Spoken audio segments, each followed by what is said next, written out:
Alrighty, y'all. We'll be getting started in just a few moments. Might have a few guests pop by while we're going live here talking about my new album, two-part album, 13 to 30. This is my George Harrison album. This is all the music that I've sat on while the Beatles have been recording and pushing my stuff to the side. But yeah, this is gonna be fun. In just a few moments, I'll pull myself on screen. I'm getting everything pulled up right now. I got a bottle of champagne to pop for the new year, and it's gonna be a good time, y'all. Looking forward to listening to this album with y'all. It's gonna be about 2.5 hours. So obviously, I'll be telling some stories throughout. I have some photos that I have pulled up as well. We can look at photos together and talk about the creation behind this album. I'm here all night. I've got nothing else going on. I watched the Stranger Things finale three times, twice in theaters, and then I watched another one most recently at home. So I just watched I just watched it again here for the first time, and it was phenomenal. So let me know if y'all can hear me, chat. If anyone's in the chat, just say we can hear you. So I'm what's a compilation? Well, it's a little bit difficult, Jerry. Hello, Egg Mach 1000. Yeah, this is be pretty cool. So let's get started in a few moments. I got a special guest showing up in a little bit, so super excited to be here with y'all. Yeah, let me get one last text out there to some friends, and I'll be there in just a few moments.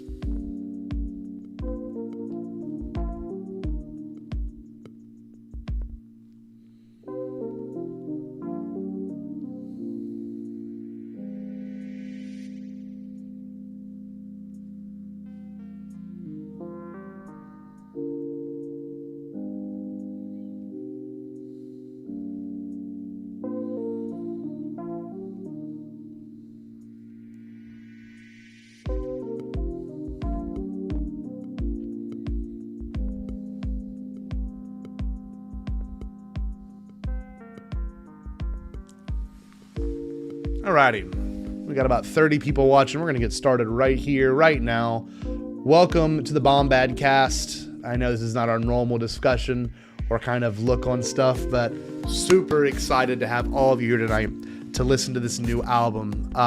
This is going to be very fun, very vulnerable experience too. So let me cut this music off that's playing in the background.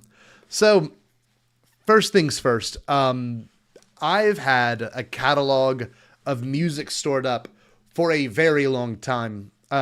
We were, our generation, my generation, I was in 7th grade in 2008, and in 2009, right before smartphones became a big thing. So personal recording stuff, aside from recording to tapes, or even using any sort of audio interface, or using a computer, or any of that stuff. I got Jerry texting me. Oh, okay. I wonder if he's listening. But no, that being said, the means to record, some of this stuff was somewhat primitive, and you can tell by the quality of these recordings. However, throughout time, as you get older, you buy things, you've got more things.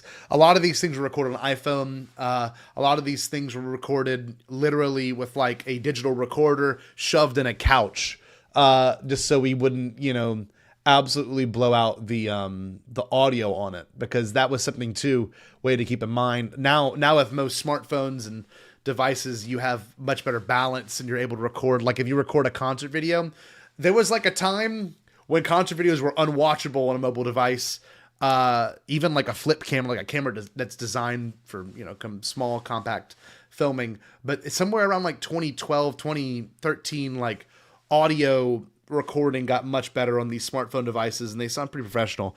And so and that's another thing too. I'll show you what I have right here. I even pulled some stuff from cassettes I recorded in college. So I've got my cassette recorder right here. It said my internet. Hold on. Hey Google. I can't reach the internet right now. Oh Lord. Check your modem or router connection. Hopefully it's that one thing. Let me know if my internet's going bad. But I used to record to this guy right here, and you'll see I will show all the guitars I use for these recordings, some of the equipment I no longer have, and we'll talk about the recording process for most of these And yeah, the inspiration behind all of this, the real reason why I'm even doing this and releasing it and discussing it with all of you right here, is simply the fact that I have so much built up. I've had so much time to like sit on these recordings for years, and you know, a lot of it's very vulnerable recordings. There's songs I wrote for my ex-wife on here that, you know, there's 2 songs in fact, and we'll talk about each one of them. But there's songs that I wrote about like past partners, or songs that I wrote about hopeful future people in my life. And you know, some of these songs are real silly, some of these songs are really, really personal, and I've never shared them publicly before aside from this current drop right here. And of course, you know, showing friends, just hanging out. And of course, I record a lot of these with my peers as well, and we'll talk about each one. We may even watch live performances. This is going to be a digital journal that essentially I can share with people in terms of making music and, you know, finding my voice and my sound. And everyone's trying to find that still. It's one of those things where like, it's, you don't ever truly find it, you know? You may, you know, have a stride with it. You may find out exactly what you want to do with your sound, but you can see a lot of this is all experimenting. So just to show you some photos, what we're going to look at here are photos that inspired the album cover. And as you can tell, the album cover right here, there's 2 different albums. It was made by someone on Fiverr, the website Fiverr. So I paid someone to make a collage, and I supplied the photos. And they did an absolutely incredible job. I made the part 1 and part 2 little signs down there, so I think it fits the aesthetic pretty well. I had to do some layering and some like masking to make it work. But yeah, so I had to release this in 2 parts because it was 65 tracks in total. Again, I will be here for probably 3+ hours, you know, exploring this album with you, talking about its creation and, you know, maybe what the future albums will sound like. But yeah, oh no, Zushi car wreck is pretty good. No, some of that's all electronic. Those are all things that I made over the summer. I was going through my early divorce, and I was like kind of having a crisis of personality. It was like, oh my God, like this huge part of me is leaving, you know, this person I identified with on such a deep level is leaving me. And I was like, how do I claim back who I once was? And I had been making electronic music for years. And look, I'll show you. I'm wearing shorts, but I'll show you. For my last album, this was essentially the setup I used. It was all electronic music. I made up kind of like a pedal board. So what you got here are all synthesizers and different kinds, of course. You got the TD3 right here, which is like your bass synth. You've got the Roland TR08, which is an 808 drum. I did not use the Teenage Engineering KO2. I struggle with it. It's kind of a hard one to learn. But I use the Chaos Pad for filtering and making sounds and looping. And yeah, there's the mixer so I can control each thing independently. So this was the whole last album. This was a Touchlight, and I was messing around trying to make a mix of Touchlight that y'all can listen to as well, of just like a DJ mix of Touchlight. So yeah. So with that being said, I was like, how do I, you know, go back? How do I go back to the person I once was and sequence an album based on what works narratively? Because there is a narrative structure. I start off with kind of the fun music, and then I slowly bleed through everything else. And to go back to the album cover, I did my best to try to channel, you know, what some of these emotions and feelings feel like, you know, growing up. And we'll look at all the photos right now that totally inspired it. So this is the album cover 13 to 30. It spans from January 1st, 2007 to August 28th, 2005. So obviously these are all photos of me as a young man, you know, just growing into who I am and, you know, really learning about life. You know, I'm in 7th grade right there, and I've got a fake tattoo, and this is before my parents split up. So this is still when the family was all together. I got that little guitar on a cruise ship thing we went with my mom back in 2008. More photos of me. I mean, you could tell I'm still at that weird age where you're stuck between being a kid and being a teenager. So I've got, look, you can see it. You can see the Simpsons bed sheets down there. You can see my VHS collection.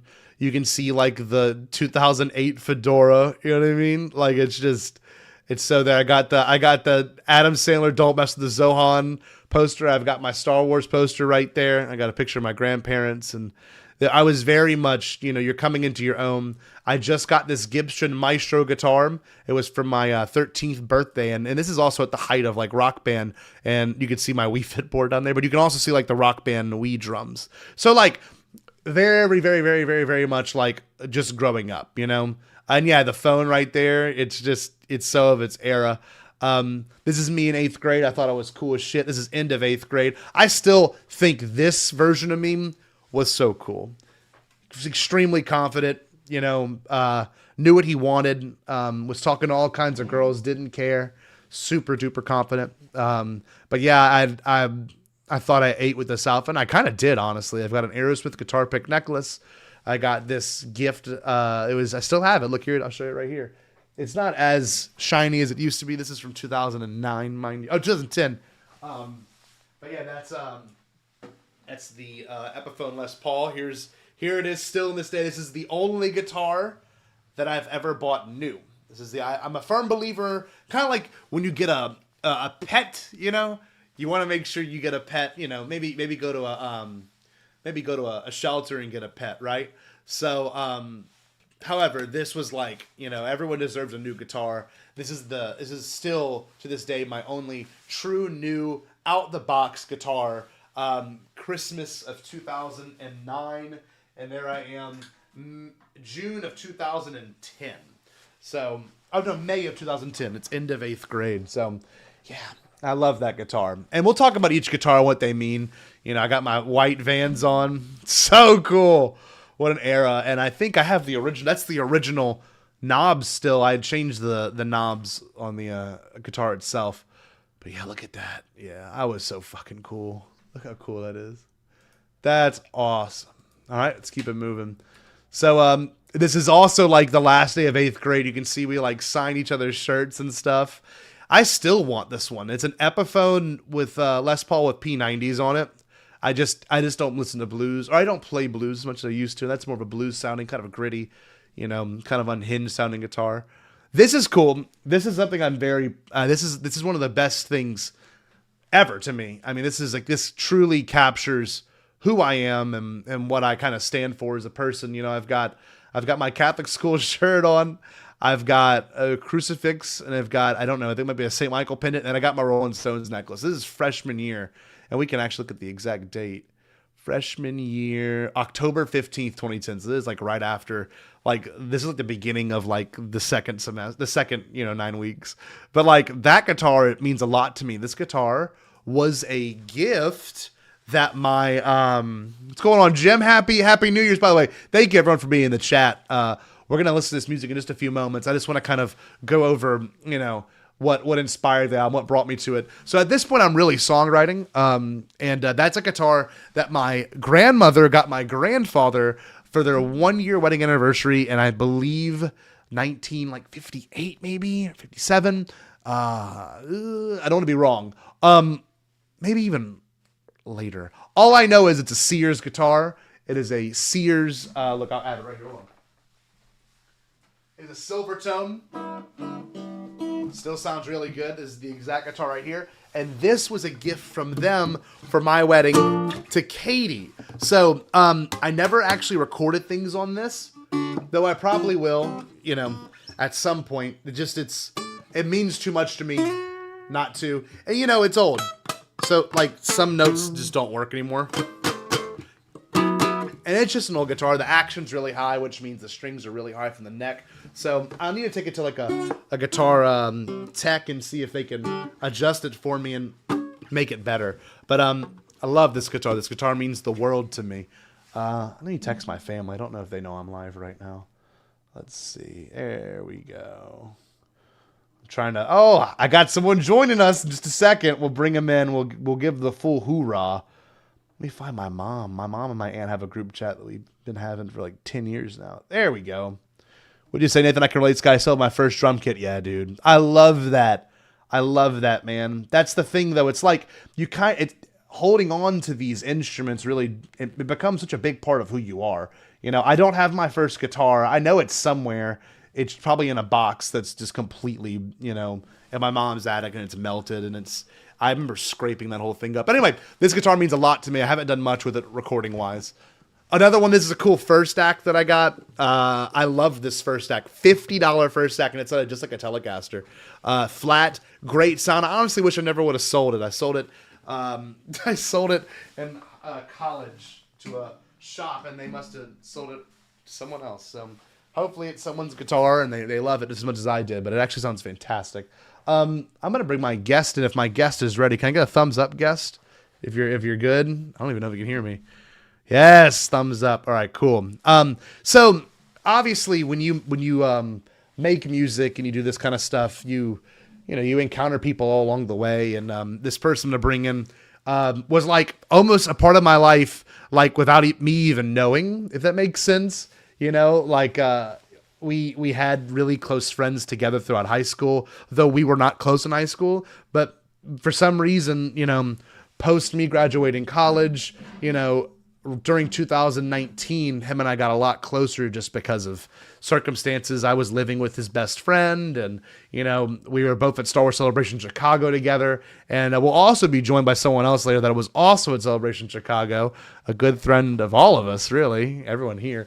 But yeah, a fellow musician. We'll talk about what it's like to make this kind of music and stuff. And yeah, it's the one and only. It's my boy, Eric Cotterman. Eric, what's going on, baby? No clips. I didn't. I think you're muted. Oh wait, hold on. Let me unmute your mic. There you go. What's up, man? What's up, dude? How are you? Happy New Year. Happy New Year. I was with Eric. Yeah. Eric and I saw the Stranger Things finale in theaters last night. So, yeah, man, it's good to be here. I'm glad to have you here to join us in talking about this stuff. So glad to be here, bud. Thank you. It's gonna be fun. But I was just talking about every guitar, and like, do you remember your first guitar? Do you still have it? I know you're not near your setup, your guitar stuff, but your first one?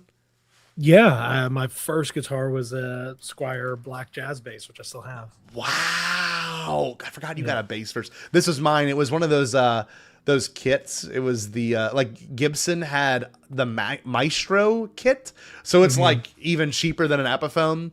But it was that, and it was sold with an amp, a strap, pack of strings, and a DVD. And that's how Zohan poster in the background. Yeah, that's sick. Isn't that awesome? And a nice window. Yes, dude. I got that at Celebrity Theaters. And so, like, you can see, I was telling them earlier, like, this is that weird, like, between being a boy and a teenager. Like, I still got the Simpsons sheets, so it's kind of that weird area. I've got my childhood VHSs right there, but, like, I've got, like, little silly stuff. You know what I mean? Like, it's just, like, you're at what a terrible age, honestly. It's such a hard age to, like, really wrap around who you are and who you want to be, you know?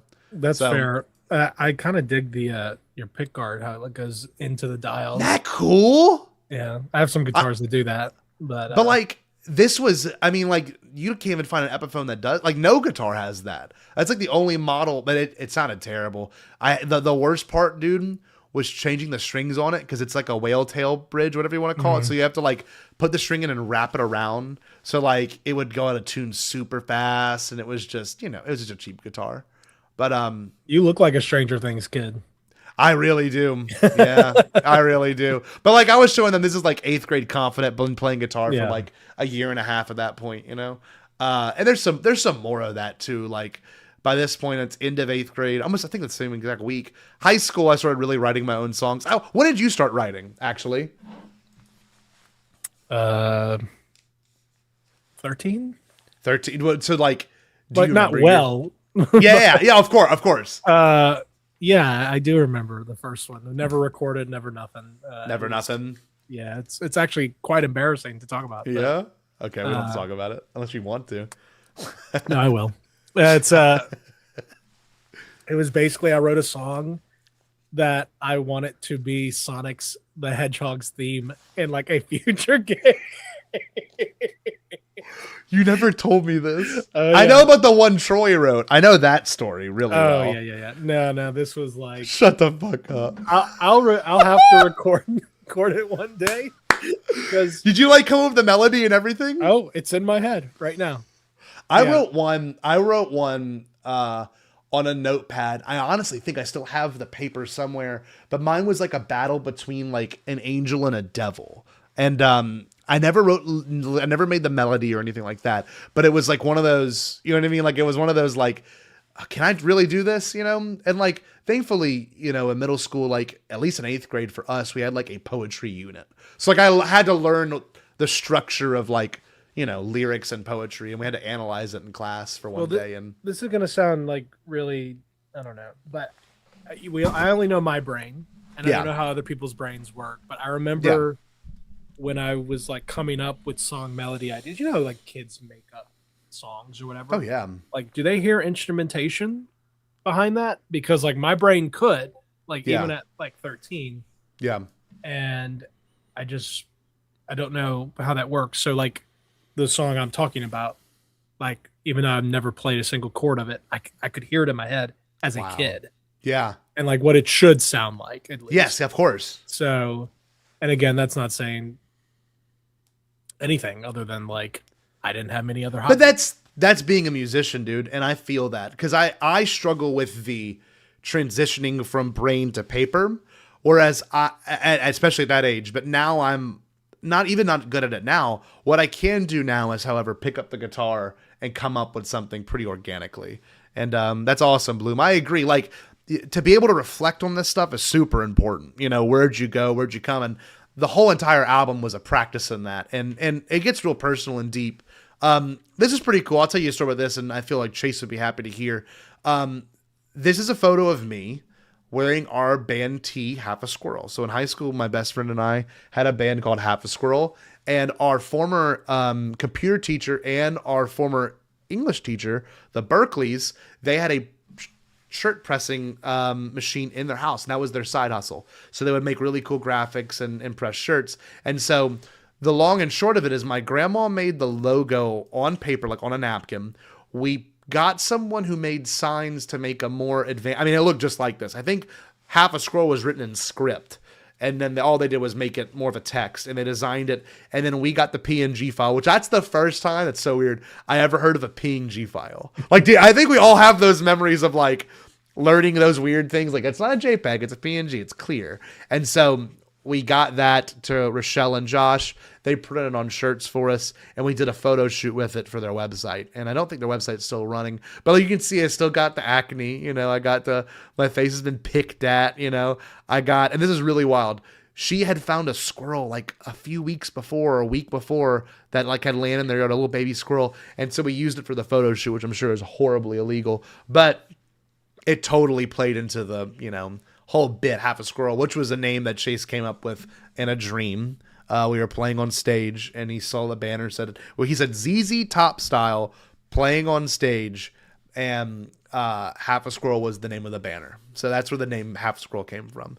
So yeah, it was a pretty cool, pretty awesome story there with the dream stuff. It's like Avatar.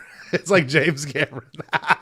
And Chase, I'm sorry, Eric has had the privilege to see Chase and I play, and my ex was heckling us. It's just like that was his first impression of that was Katie, my first impression of a lot of things. Yeah.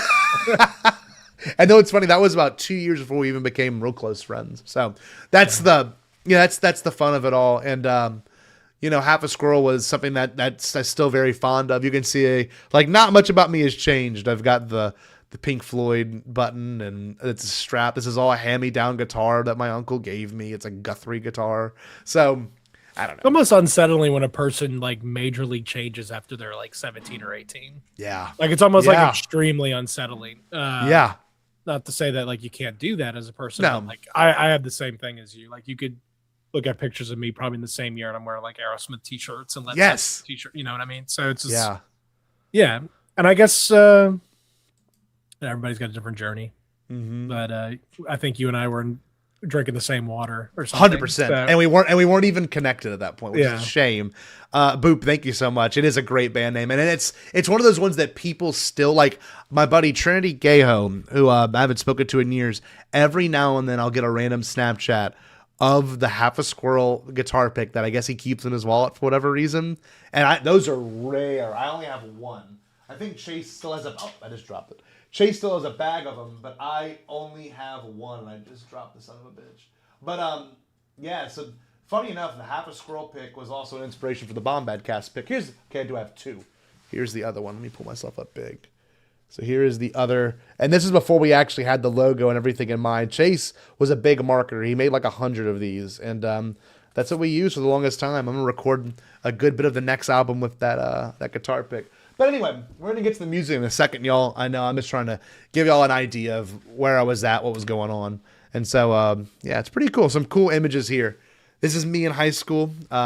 You can see in my background. I've got a Barack Obama. I've got a Barack Obama sign, and next to it is the headline of Bin Laden killed. Wow. Nothing's changed. I would still have that shit hanging. I got my smoke machine right here, a bubble machine right there. I've got Eric knows about this crucifix necklace. I got the crucifix necklace right there. It's very blessed. Very blessed. I've got my first stack Volkswagen guitar, which I sold to Chase for $100. So he still has it. Here I am jamming with my Line 6 amp, and my mic was going through this PV right there. So it was very DIY in the garage. So very good memories happened there. This is me in high school band with the PRS. It's not mine. Same PRS. There you go. It's me playing the national anthem. And I mess it up at this performance. The one on the recording was not messed up. I played it twice for 2 St. Michael's basketball tournament games. That's the story. They asked me to. It was who was the hot teacher? Kind of had like the bob cut, and she wasn't that old. Had to be in her early 40s. She kind of had like real tan, Eric, and she had like sharp blue eyes. I can't remember her name to save my life. She did all like athletic director stuff. Hope she's watching. God, I wish I could remember her. Oh. You know what I'm talking about, right? Kind of had a boxy build. Like, she was real skinny, but like she was kind of broad shouldered. You know what I'm talking about? Yeah, I'm writing to you in the chat. I'm not gonna dox her. I'm not gonna dox her. It's not what I'm gonna do. I just heard a giant explosion outside. Yeah, I heard that. Oh, that's all I remember. Okay. Cool. Well, Bombad. She's the one that booked to me. She's like, "You play guitar, right?" I'm like, "Uh-huh." And she's like, "You want to play guitar for these basketball games?" I'm like, "Of course." Here's me at Third Man Records after I graduated high school. Half a Squirrel shirt. I don't know what I'm doing. I got some sick Nikes on, but I got my socks up high and cargos on. I was real industrial. This is also me. I got that 12 string in high school. I'm sorry. This is classic. This is divorced dad makes more than mom, and he bought me 2 guitars that year, and I didn't even know it. He bought me the Les Paul and this. Yes, that's the name of the person, Eric. You nailed it. Yep. That's sick. But this is just sick. Yeah. That's me and Cindy Dupree. That's my buddy Aaron's mom playing in the living room, playing in the kitchen, I think. That's me at our first Half a Squirrel gig with Amanda, I believe her name was. And I'm playing Wonderwall because I could see that my capo is on the 2nd fret. So awesome. In the back? Say it again. Oh no, that is my uncle's guitar. He lit me for that gig. Okay. It was a blue Ibanez semi-hollow body, which apparently was always a piece of shit. Because he told me by the time I turned 27 I'd get that guitar, and he never fucking gave it to me. But Wonderwall is not. I could make a cover album, Eli. That's a good point. I have nothing but covers. I probably got more covers than I do originals. Me and Aaron Dupree, that 12 string in high school. I used to play it for school mass. Do you remember that? Do you remember that at all? I played like 3 or 4 school masses because the practices were like during band practice, and I couldn't make it all the time. Yeah, I played it at least 3 times with Brad Doyle. Here's me in college with the what's it called? The Dan Electro? It's no, this is like an even cheaper version. This is the the Teisco Del Rey. This is the exact model, and I did not do this on purpose. This is before I listened to Mac DeMarco. This is the exact model Mac used on like his first 2 albums. So it's I was about to say this whole picture is pretty like Mac coded. So that it was during college, and yeah, that was the point. It was like we dressed as our favorite musicians for Halloween, and I dressed as Mac. So denim on denim with the blue hat. Anyway, this is me recording with a band that I literally can't say the name of. It's very offensive. Like I'm not even joking. I said the name of this band. I'm just gonna text you in the private chat. I know I've told you about this band before. But there was a one-off band, huge, big cons. I can't even type it. Hold on. While he's typing, I'll say, I love the, I love the, like, I don't know if that's activewear, like Under Armour, but like that's the vibe I'm getting. Kinda. That was such a Baton Rouge, like activewear. Yep. You know, because it gets hot as hell. We're entering whatever phase of adolescence, and you're sweaty, and you just gotta wear that kind of stuff. But then with the guitar on top of it, this is just like, it's fucking awesome. Sean White went to a buffet. Dude, no way. It's so good. Oh man. But like we recorded for like 45 minutes. It's me and Stevie Spring on drums, and it was right when our friends started like having really good bands. You had a band at the time, Simple Interest. Remember watching your stuff, literally. And then they had a band called Loudness War, which had just started.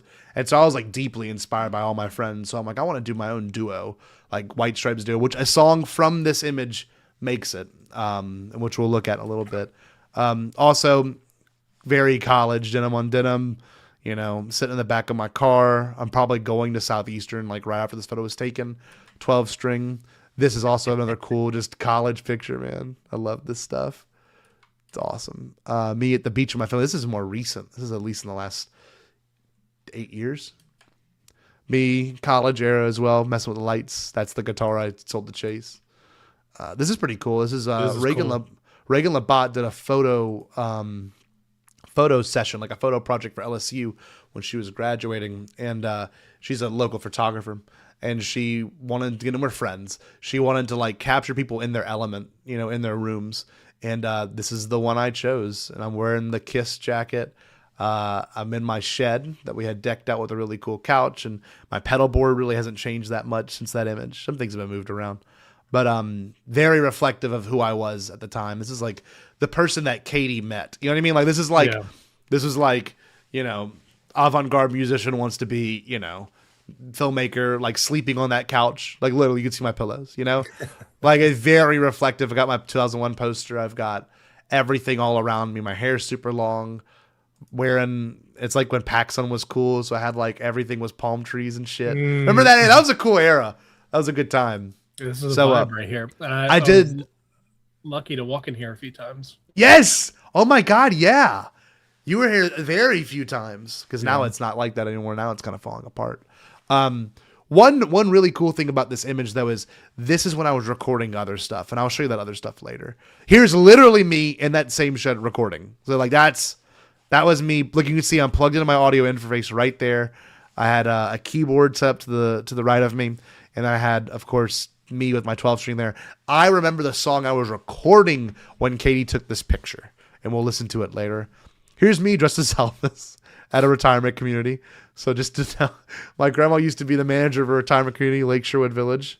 And anyone that knows me from my past or in this chat will know that I used to like do service hours there. School required so many service hours a year. And so I would actually work them. It wasn't like she'd sign off on them. But that's me as Elvis, and this inspired a film, which is also going to be under a new edit soon. So that's my next passion project. But anyway. Yeah. Did you ever do anything like this? Did you ever like subjugate yourself to embarrassment? Hell with your no. Instrument? No, you're too cool. No, just way too not brave enough. Just you don't think so? Oh God, no. Especially not alone. That's why I always had to be in groups. There was just no way. Timrick made me play in front of like a couple of projects and stuff. Really? Yeah, because we had to do like creative things for like certain religious projects, and I turned in a recording. He's like, "Will you play that in front of the class?" And I'm like, "Okay."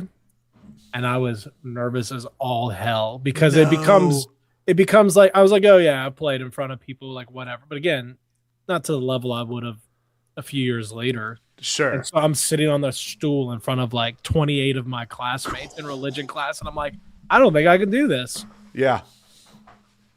And so I must have blacked out. Somebody might be seeing this one day and being like, oh yeah, you did it, and it was awful. But but I don't remember. Yeah. That's when you were like, I was singing every day, and it's like a muscle. Yeah. And so Timrick's like, hold on. You don't even know this story. He's No, I like, don't. hold on. And he goes and leaves the class and grabs Brad Doyle and is like, come listen to this. And like makes me play this song again in front of Brad, who's basically like being nice. Yeah. He's a recording musician at the time. He had an album and everything. Yeah.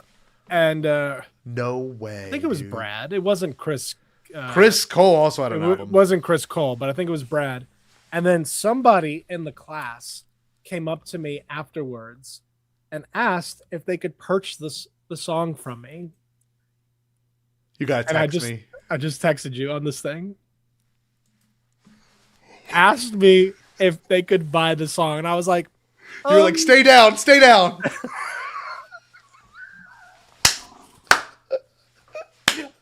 I'm just like, my tail is hard. I think I said no. I think I straight up said no. Isn't that crazy, dog? That's crazy. Oh, and I Yeah. love that kind of stuff. So that was your one solo endeavor. That was like just that's you wetting your feet. I mean, that's like, you learning. I played at Bebe's funeral in front of a bunch of people like 2 years ago. And that's No, I did not know that. Yeah, there was like a last minute. It was like a last minute thing, and they're like, and again, this is in like a church, like a real church. Holy shit! And my cousin's like, "Can you play Imagine by John Lennon?" And I'm like, "Yeah, I can play it, but the first line is Imagine there's no heaven." And Yeah, we're in a church. I was like, I don't know about that. So I ended up playing. Did you sing it too, or just play it? I had to sing too. They like put a mic. Eric, I never heard this. That's difficult, man. Well, I ended up choosing "Time of Your Life." Good riddance. I was like, this is a little bit more. I don't know. It was in Chalmette where there's no rules. Like I probably could have played Pink Floyd backwards. There's no rules. There's no rules. This is Chalmette, man. There's no rules. Fucking, it's Silu. Yeah, that's how that felt. Potentially. That's amazing. You put yourself out there, and I've seen the videos of this, and it's insane. That's next level. It's truly like it. Honestly, more bold than some Clone Wars episodes. Like, no, it's funny. Your parents are supposed to like glaze you and make you feel good. You know what I mean? Like that's just kind of, like that's kind of. But like my mom last night, like she's really balanced with it, and I appreciate her so much because she's like, that one didn't sound good. She's like very real, but. But the thing is, she goes, no one else is brave enough to put out things that don't sound really that good. You know what I mean? Like, and that's something that says it to a musician. That's any musician, though. Like it's being vulnerable, exposing yourself in that way is hard to do, Like, especially for a funeral. Like, you were asked last minute. You didn't probably have that much time to really prepare for it and think about it, Like, no, and I'm like in a suit, and like, I've gained a little bit of weight. And But so I'm like sitting with an acoustic guitar Yeah. on like a stool. And I just did it. And I had my. Yeah. I was gonna say I had my aunt, with my mom. It's my dad's cousin, so it's my. I don't even know how to describe it. I call her Shelly. Shelly is my cousin, and she asked me to play. I didn't sing, thank God, but play instrumental. Jason Isbell song when she walked down the aisle. So that I understand. It's that, but like people, it's really weird. People appreciate your musicianship differently. And people really want to make a big deal out of your musicianship. You know what I mean? Like people that aren't musicians, like I don't know how much in your family are, but like Eric, he plays guitar. We gotta have him on to play guitar, for Bebe's wedding, or Bebe's funeral. Yeah, it's interesting, like how those things happen. People may not acknowledge the music you're making now, but when they need you to honor someone or honor a moment, they'll get you. You know what I mean? So. Yeah. I don't know. That's the problem with being a musician. Because you can't say no, because you can do it. And it's kind of a challenge. A little bit in your brain, you're like, yeah, I want to do that. I want to honor Bebe. Another example of me in college. Chase and I went to an open mic night. It was like purity night. Chase had us going to so many stupid shit. It's like purity night at the Southeastern like Baptist Catholic Association, some shit. And he's like, all right, we're going to be the closers for the open mic night. So I played an original, which you'll hear tonight. And I think I put a Father John Misty song. And I kind of I think I painted it as like, oh, this is by a father. This is Father John Misty. Like it's some jackass shit. That's me at Matthew Urquhart's 18th birthday. You can't see it. Stevie's playing guitar that I have to tell you about later. What you're looking at is like a 1973, like super nice Gibson. Like the binding on it. I'll have to tell you about how ridiculous the story is later, but that I can't say it on air. Here's me in my garage one last time, like right before we left. That's the place where I like learned to play guitar. It's when my dad left. He had this garage and he left it to me, essentially, maybe not even on purpose, but it was the spot where I learned to play music. And this is the last time I was ever in there. So kind of a cool photo. I took that. I played like one song. I think I played Margaritaville. This one's like, I hate to say iconic, but like Katie took this one on her family beach trip right before my cousin proposed to his now wife, who he has an 8-year-old with now. And like this photo's pretty awesome. Very awesome. Like I look stoned. I was not stoned. I had got this shirt from a Nepalese kid that was selling his clothes at Southeastern, this little Indian kid. And I'm like, hell yeah, I'll buy your shirt, buddy. He was standing outside just selling his clothes. I guess he needed the money. I bought that shirt for like $30. It was like really sick. And yeah, very happy. That's a very happy moment right here. Totally. Another one from that same shoot. Roach and I, as you can tell. Roach looks much better now. He's glowed up. Here in that same garage, it's falling apart. We'll get to the music in a few moments, y'all. I just wanted you to see the photos that inspired the photo album. This was taken by Barbarettos, Eric. They were there for some Christmas concert, and they took photos of me, and I think my mom actually purchased it. It's a great photo. That's Kevin's guitar? That is, I think the school's PRS. Remember, okay. Remember Doc, look, you know where this is at. You know where this is going. Yeah, I know where this is. Oh, my God. Me holding this thing. 1967 Fender Jaguar. God. Yeah, something crazy. Jeff Shaw, like all natural wood. He's like, I haven't done a thing to it. I'm like, unbelievable. Like the inlays are like yellow. Mm-hmm. Unbelievable. So fucking cool. I gotta marry into that family somehow.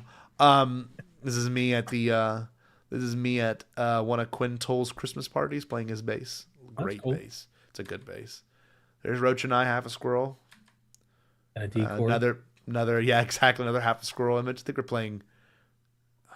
probably playing Wonderwall.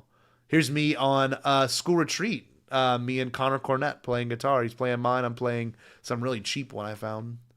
Another one of me. But yeah, this is all like, this is in the garage. This is in the background of the old house. So what I did was I was trying to find as many photos as possible of me playing guitar and just like, how do you compile it? How do you successfully compile an image? And it's like probably the first photo of me with a guitar ever. That's got my New York Yankees hat sideways, aviators on, a Ralph Lauren polo, and this Masho, and I'm playing in a chord that does not exist. So it's cool stuff. I think we should get to the music. And to get to the music, we got to have a special guest come on. This person's been waiting patiently in chat. I think if he's ready, can I get one more moment? That's fine. Whenever you're ready, just give me a thumbs up. But we're joined by a friend of ours to listen to this album. Obviously, I'll tell you the story behind each one of these things as we go through it. Some of these tracks are really short. The longest one is 8 minutes, which we won't listen to the full thing just because it's not necessary. But I had to release this album in 2 parts. It was 65 tracks in total. It's around 2 hours of the music, and that's cool. I don't know if I can pull these up right now. I might have to show them my phone, G. But I love this. Oh, no, I'm going to find a way to pull these up. Give me a second. Eric, you're going to love looking at these images in just a moment. Might as well. Jerry, can I bring you in now, actually? Okay, cool. Without further ado, I'm bringing in one of my favorite people in the world. Happy New Year to this person. I actually had a chance to talk to him. And we are going to pop a bottle of champagne that I've got just for the sake of this album, this live stream. Without further ado, my favorite guy ever, Jerry, the Can Junkie Cable. Hey, G. Hey, what's up, guys? How you doing? Happy New Year. Happy New Year, Eric. Happy New Year, good bro. to see you, buddy. Same to to see you. you, man. Okay, and Happy New Year, Scotty. Yeah, this is the What's first time going Scotty and I on? have like really like talked like in the new year. So here we go. Actually, yeah, and we My- gotta do some Bombad planning, and I think if we got to wanna- do something. If we want to plan it right now, I think Fire and Ash should be our next Thursday discussion with Fire this and guy Ash? that's already on screen. Okay. It may be Trey. I'm in. It may I'm be in. Trey. Okay. We'll see. We'll see. Listen, let's not get carried away. Okay. Well, no Trey. Yeah. It was, Trey could come on if he brought you a burger. Okay. Oh, I brought your So. burger. We'll be fine. We'll be fine.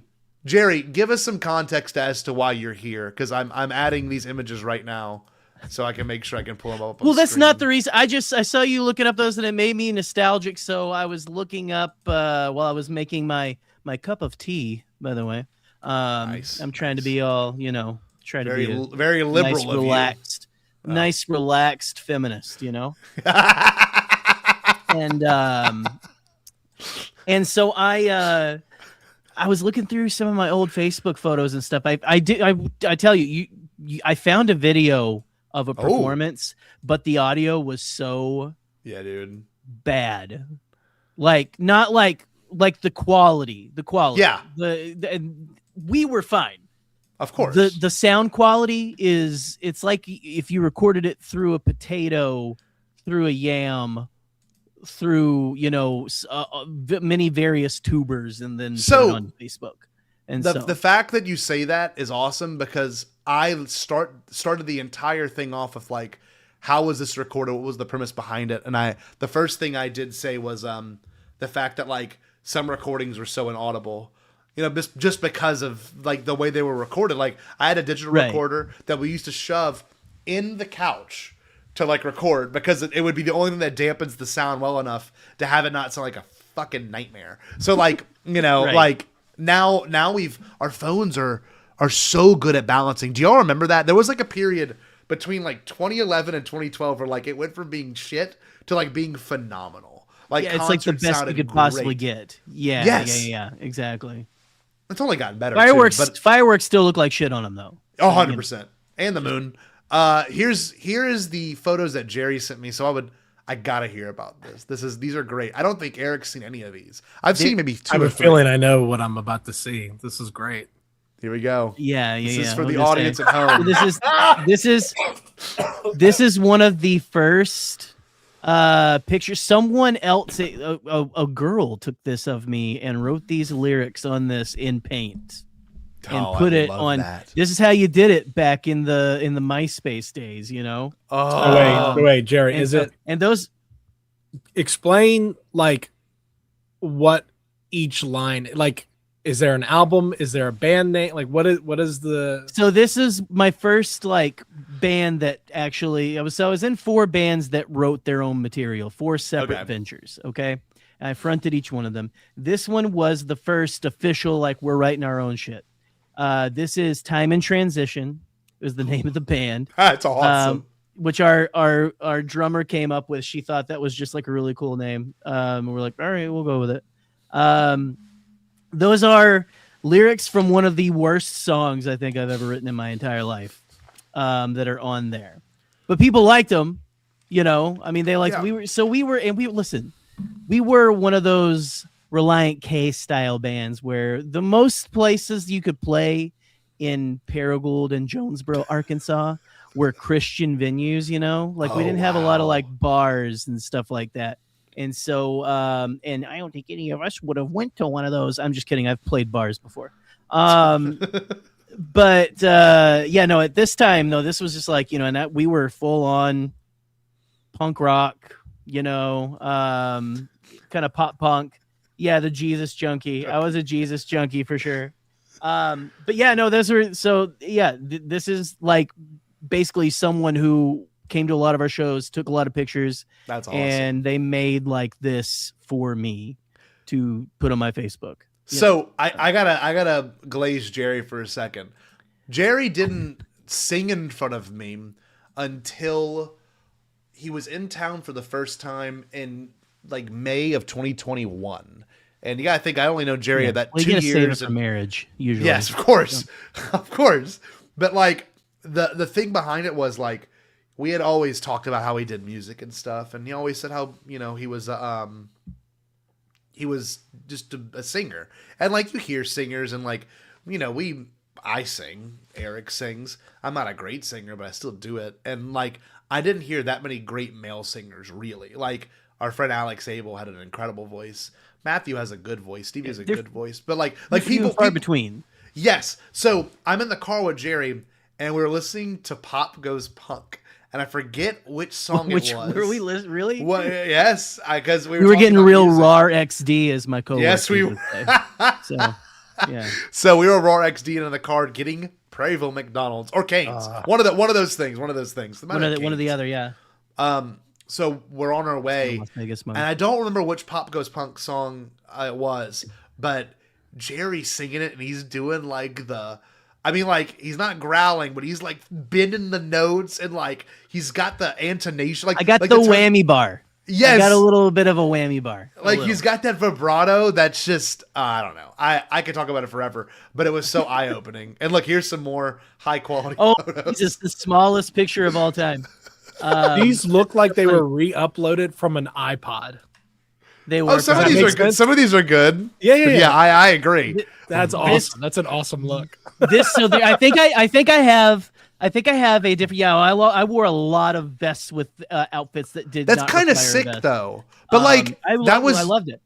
That was very of the time. Look at this one. This one's bad. This was the last band I was in, and it was an indie folk band. Wow. No lie.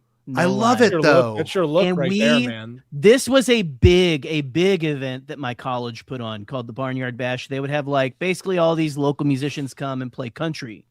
And they let us play because I knew like one of the guys there was like a preacher I'd known for a long time, was my teacher in a lot of like, in high school and in college and stuff. And he was in charge of booking the bands, and he let us come in to play an original.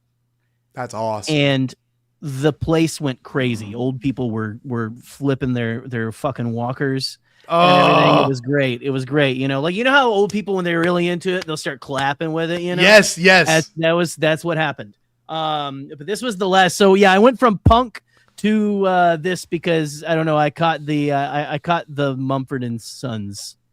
Dude, that was an awesome era. I didn't get vaccinated for it. I loved it. I'll fully admit I was full in on it. You were finger mustache and Mumford and Sons, dog. That was. I was going to show you my. I just realized today I have a mug from whenever my ex and I first got married. No way. That I was drinking coffee out of today. It's in the other room, but it is straight up just glasses like I'm wearing right now and a handlebar mustache on it. And I was just looking at it like, Jesus, Scotty's. God damn it. I don't want to be that, like, you want that to be like my thing. And I was like, no, that's not my thing. And I was drinking out of this coffee mug today. I'm like, God damn it. It is my thing. There. No, I was there. It's not my thing anymore, but no. It was there. But I will say that was an era of guitar that was like so special because like at the same exact time you had not the White Stripes. You had Jack White with a solo record. You had the Black Keys come on the scene with all their really cool blues sound. And then you've had bands like Neon Trees. Like guitar and music was still very relevant. And even and of course Mumford and Sons and the Averitt Brothers, like all those bands, like they were kind of pushing guitar in a different boundary, like it can sound that it can still be a viable instrument, And we were all convinced guitar was dead at that point, and we were all in garage rock bands, and I was listening to indie musicians at this point, right? And I just love that we're all three going through the same exact thing in different phases. Like, look at this. This is classic. Did you see our banjo player, by the way? Too? Yes, I have a banjo right here. I played banjo. I was so proud of playing in a band with a banjo player. But like, this is way more. This looks like Eric Sound Off. This looks like yeah, this looks like Sound Off. Looks like Pete Wentz. Looks pretty awesome, honestly. You should go and sing in a local band, Jerry. I don't know if you could pull that off with your work schedule and your child's schedule, but I just don't know where I don't know where the musicians are. That's I'd love true. To do that, honestly, I don't know where the musicians are up here. I don't go out as much as I should. So of course, but that's hard to do when you're single and you're by yourself. Oh man, this is sick. Look at this. Yeah, this is the this was okay. So that first image or that image before this one and this one, the same band. This is High Five Friday. This was like my second band, my second venture that I was in. That's a good High name Five too. Friday. Yeah, I love that. And we had all this kind of stuff like that. Actually, that guy singing with me right there, Kirk Teach Out. We went to church together for years. Yeah. He played in a pretty decently touring indie band for a little bit, and is now like a dental associate, like content creator. Believe it or not. No way. It's crazy. It's What a crazy. weird He's thing. still pushing. You know, he's still trying to find that creativity. You know, I guess. Me and this man, the same exact guitar strap. I just realized that a Gibson guitar for real? strap. We didn't own any Gibsons. That's really There funny. you go. There you go. Oh, this is Okay, cool and too, there's this- Jerry. These are like, I guess that it's must be something with the digital photos. Crystal, it's been too long, babe. How are What's up, you? Crystal? Oh, I love it. But yeah, there we go. Yeah, there you go. There's RAR XD era me. Oh, This was also look High at this Five Friday. one. This is that country, but this was that indie folk band that I was in, and they were called Methodus, which is the Greek word for disciple, which is as dumb as it sounds. It was Oh, I so thought it was didn't- mathlete. I thought it was I didn't mathletes. like. I thought it was I did- mathletes. I didn't. I mean, that would have been a better fucking name. I hated quietly this name. I couldn't. I really? feel like I couldn't say that because I got outvoted. I was like, this is just like there's like 50 other Christian bands called Methodus. Like every fucking band who learns Greek that's like, oh, we're a Christian band. Let's call ourselves Methodus. It Oh, I sounds cool. love It means that. disciple. Who It's did what though? Well, I awful. mean, that's a lot of people. It's 6 people. Yeah. Okay. So we got me on vocals. We've got our banjo player Nate right there, and he shredded guitar pretty good too. Mhm. And he had a little bit of issue. We lost him to a bender. He's alive and he's better now and stuff. But like he left the band, like he just like disappeared on us one day. Oh, Jesus. And so then we got our drummer right there, guitar player, bass player Tim Parrott, and all the way down at the very end was our lovely keyboard player. Oh, that's cool. Yeah. What was this sound? What was the sound of this we music? played- What's that? What's the sound of this music? Was that the folk stuff again too? Different versions It's of folk? folky. Yeah, this is the same. Okay. This is that same band from that Barnyard. Oh, okay. These are those guys. Yeah, so we're So- all, and I had a notebook full of songs. I used to write Oh. lyrics all the time, and I had a notebook full of gold. Mhm. I lost the third guy down from me, the guitar player is Bryson, is his name. Mhm. His family owned a Christian camp, and we would practice in a cabin.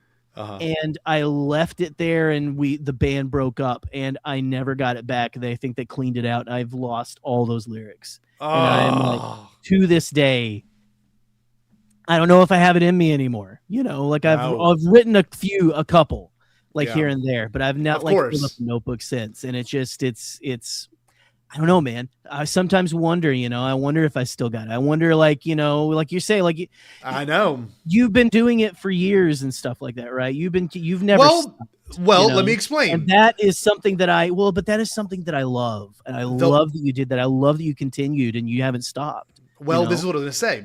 Beautiful. I haven't truly written anything in about 11 years. Like sat there, written, record, and all that. Things I have made, however, were like kind of off the cuff, and you'll see. We'll listen to the first one in a few moments. But like truly sat there and writing it, and thankfully not to be this young kid compared to Jerry here, but like I had everything in my notes app. Everything I ever wrote was always with chords written on it in my notes app. Right. So I've thankfully never lost it. I've always made sure I had the iCloud account, the minimal 5 gigabyte account since 2010. You know what I mean? Like I was like, that was it for me. When they were pushing iCloud back then, I was like, I gotta have that so I don't lose my lyrics, and I still have it. And you can see the date. They like say 2013, 2011. And funny enough, when I was going through these recordings, I would have to listen to the recordings because they just had a basic file name.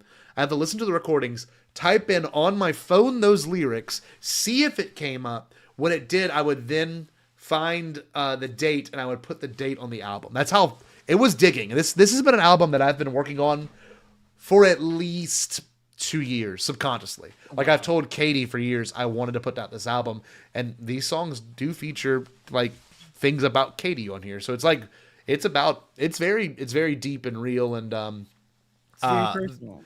it is very personal. The thing I wanted to bring up too is I think all three of us on the screen, Crystal, played shows at local churches. I still play guitar at church for school mass, so I haven't stopped. Yeah, I haven't. They don't let me in churches anymore, Crystal. It's okay. Look at this one. God, this is such an aesthetic. I love how tiny these get. My God, everyone get out your monocles. Okay, here we go. Get out your jewelry magnifying glasses. Yeah. Yeah. No. So I definitely had a style, right? And there's that same vest. That's the same vest. I love it though. By the way, I love it's all that matching. This one's I sick. love This one's the same photo, but it's bigger. A little bit bigger. Yeah, I was gonna say that's the whole photo. There we go. That was me walking up to sing a song with Kirk there. So, yeah. Oh, look at this. This is, and you can find this band's page still. And I was not a fan of this name because I told them this, but I always was like the quiet opposition to band names because I always felt like the band names we had. Hi-Fi Friday is the best band name. That's a good I one. performed under. That's the best one. I liked that one. Time and Transition, Methodist. I was like, whatever.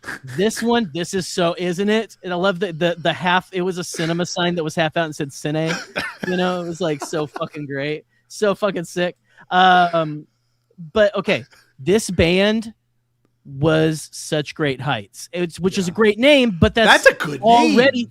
But that's already a song by the Postal Service, which is it's the side project of the guy from Death Cab for Cutie, and it's a pretty famous song.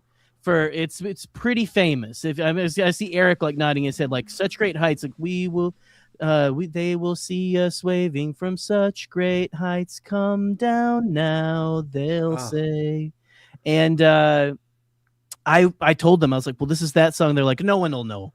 And I'm like, the people who listen to this music will fucking know. But anyway, I was in this band for a little bit. Then I left it to join Methodist because I had decided I wanted to play that style of music. Was that hard for you to leave bands? Was that a hard thing? Because like I struggled. I never left Half a Square. I never truly. I got quietly kicked out of one band that went on to being, I would say, pretty successful locally. Loudness War. I was the lead singer for that band for about a year and a half, and then they made their own album on their own without telling me, which I was okay with. You don't have to tell me. We weren't under the same umbrella at that point. Which you'll hear a song from the original band. Right. But yeah, Loudness War is a great band. But when you left them, did any band you leave go on to be better? Did you ever have one of those incidents or no? This one got a female singer who played violin. Ooh, whammy. Which is pretty good. And they played a lot of high school shows. They were like catching a little bit of steam, but here's the thing. The other singer, the guy down at the opposite end and stuff, John, and all good things to you, John. It's just like they weren't great at social media. They were and they weren't. I don't know. It was like kind of weird. At least, oh God, I hope they're not watching. They don't give a fuck about me anymore. Okay, a lot like these guys come from, I've told you about the very like conservative wing of the church I used to be a part of who didn't even have a kitchen. He came from that wing. Oh, okay. So they were a little, it was weird. It was a weird sense of humor. It was a weird, and stuff. And I got along with them for a long time. And there's Kirk, actually. Kirk Teach Out right there. We both came over to this band, and Chase Mobley. We are the three members of Hi-Fi Friday, those three on the end, who came over to Such Great Heights. And we were like, we thought we were Mayday Parade for a second. Or they thought we were Mayday Parade. I was a little like on the way out. It's the shoes. The shoes are killing me. I love them. You've got you with, it looks like black Converse maybe, or black Vans. But him and the Toms. Those are definitely Toms are just next level. And the other guy, like the cowboy work boots, with the flannel shirt. Like, it's just it feels like we're kind of going for different things towards the end of the line. And Yeah, stuff like yeah. That. Me and Kirk are a little more in that like alternative area and stuff like that. Yeah. You know? So there was just like it was a fun project. It was a little miscommunicado, you know, Yeah. going back and forth. So yeah, Well, you know, it is what it is. But we're not here to talk about I was gonna say my bullshit. We're here to talk about you. I came in here, I made it all about me, but we're here to celebrate you. No. Album release. You know, Jerry is featured on 2 of the songs of this. So that's the thing. That's the thing. So it makes sense. Knowledge. Eric, Yeah. I don't think you're featured on any tracks. However, that will probably change in the near future if we start writing stuff together. So that's something we have in mind. So what we're gonna do, I'm gonna show you the actual track. If you wanna, you know, you can listen to us here. We'll be hanging out listening to each song, giving commentary on each one. I'm listening to it on Tidal. Tidal is the service I use whenever I DJ because they have they're integrated with my software. So Tidal is, you know, I have that.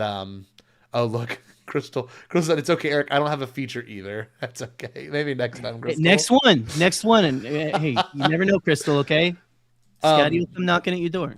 That's right. That's it. And Not for real though. No. Oh, cool. Okay, so look, this is sick. So you can program when you use this distributor that I used.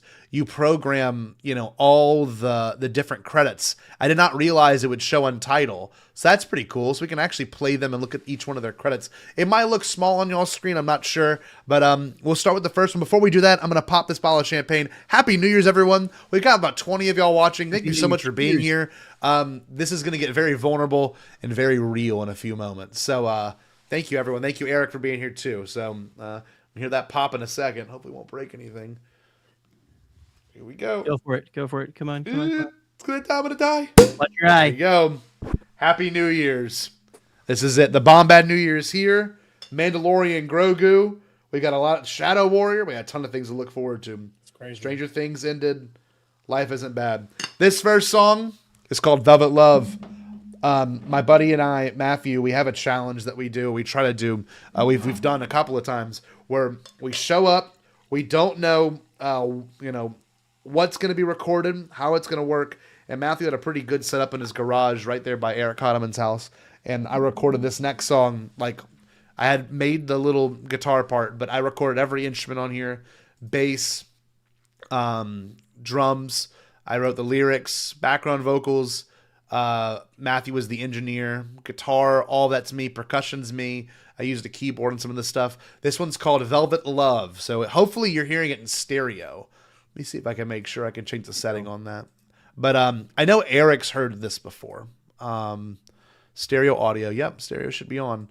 So hope you enjoy this one. So the first part of the album is kind of funky. And so here's Velvet Love. Let me know if y'all can't hear it. I'm clicking play right now. There we go.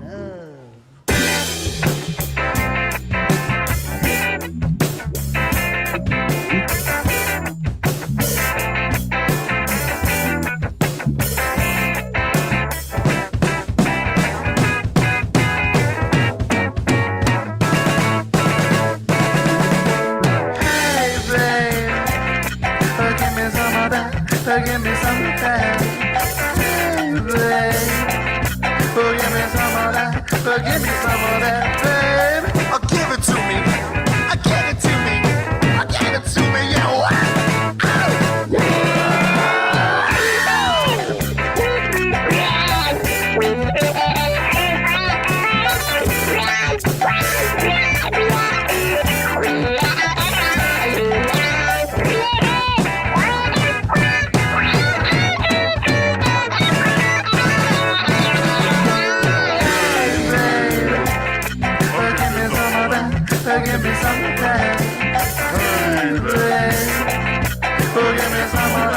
Give me some of that, baby. Oh, give it to me.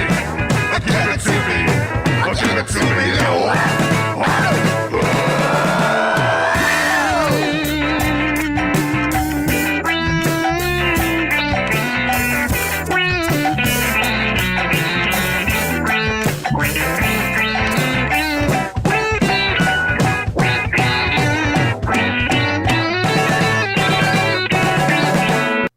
It just ends. It's pretty abrupt ending, but That's a very abrupt ending. That's awesome. It was fun. I recorded on this guitar. It's a Fender Strat. It was a made in China, crafted in China. Ooh, Fender Strat. But that was one of those ones where I just came up with the. I have a pick around me. I don't know if y'all can even hear it. It was so very basic funk, fun stuff. But that's one of the few songs that I'm like, this could actually do numbers one day. I remember recording that, going, "This is fucking good." And I don't know how y'all feel about it, and not that I need to gauge every song from your opinions, but like for an album opener, I think that was a pretty good choice. Like frankly, like it's just when you sent the link earlier, and I clicked it, I was like, oh yeah, I remember. Like I don't know if we were listening to it in the surround sound or whatever at the house that I lived with Kevin. Oh yeah, and I was like, I looked at you and I was like, dude, this is actually good. Like yes. And I was like, I know that might come off like a little backhanded, but.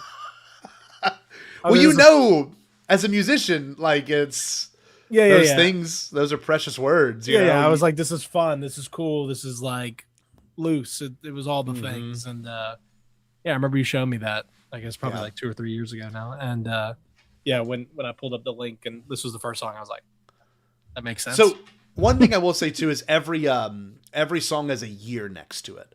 So that was when it was recorded by me, and they span from 2008 to 2025, and there's a lot of tracks.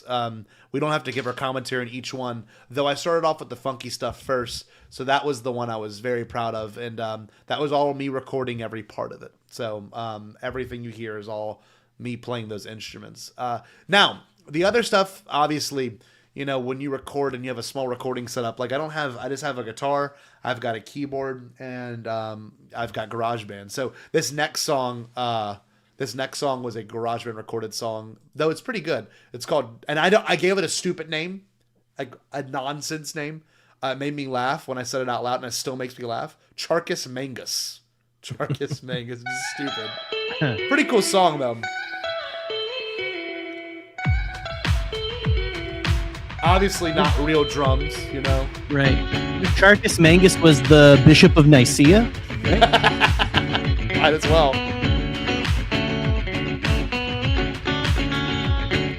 Guitar is more on like the right ear. I don't know. Can y'all hear it in stereo? Yep.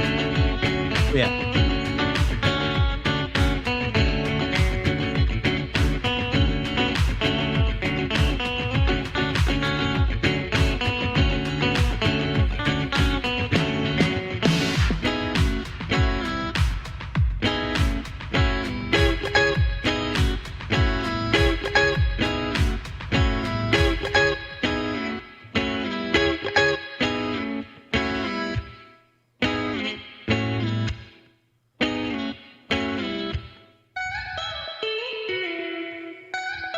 It seems Mac inspired. Yeah. It's more like Mac meets Chic, you know what I mean? Yeah. I mean, the percussion's a little like more driving than a Mac song, but that like lead tone that you got is very Mac inspired. Reverbed out. Yeah. I love that.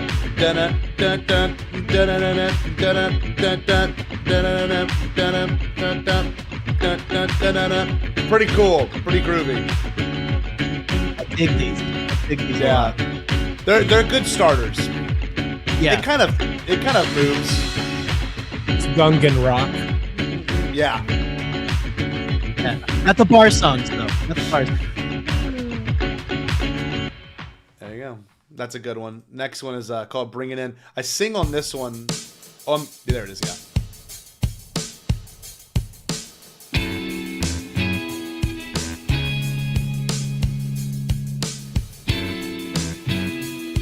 Thank you, Boop. Thank you, Bloom. So we got a double bop status on this album already, man. That's incredible. I think we're going for the triple. Triple.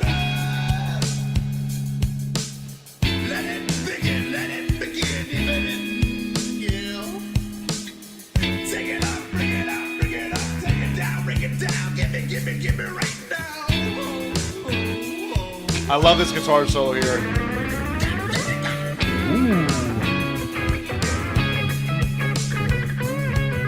Ooh, that's sexy. It is kind of. I love it.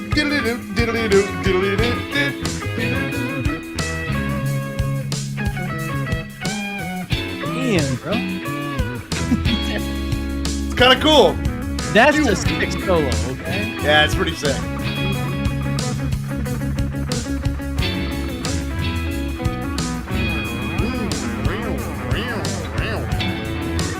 Listen, I loved your last album. This one so far is becoming my favorite. Right Yeah, now. it's. I'm just saying. Got more of that rock sensibility.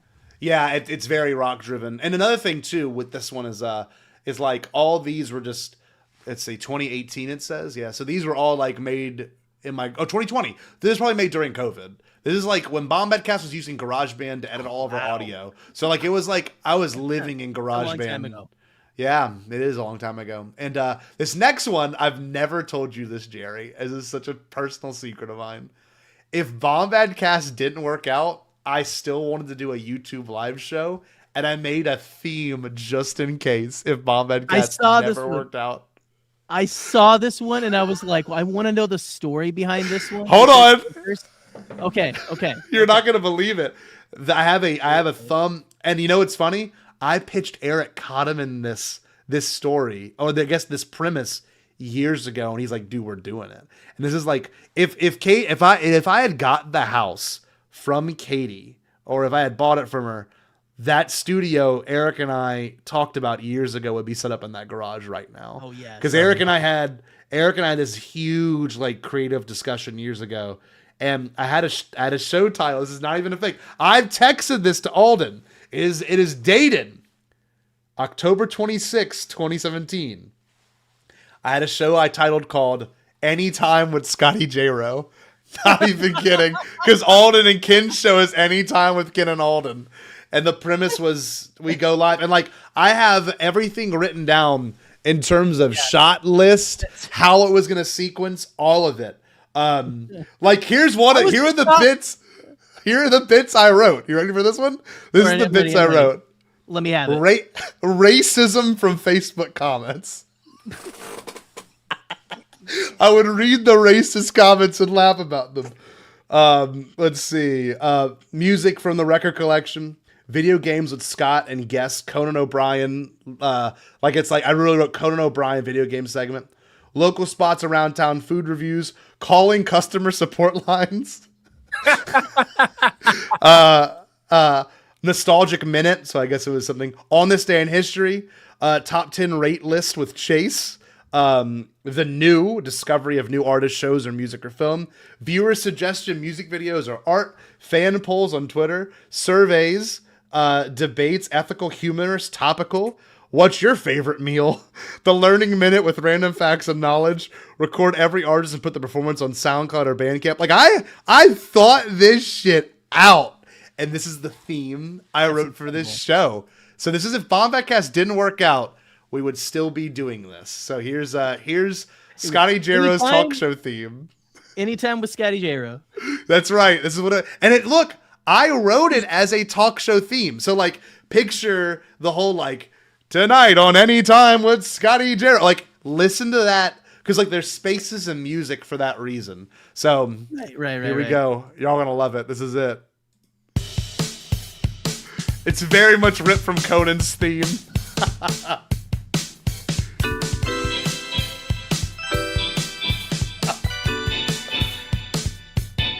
Guitar part's cool here too. Horns.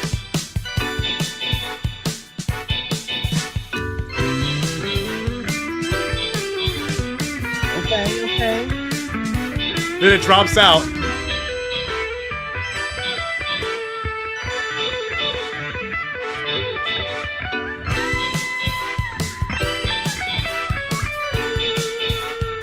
Good night. Hold on. So wait, that's the next part. It's like, okay. Here comes Scotty. It's like, it builds up. Your host. Yes. So it'll drop out too. Right here.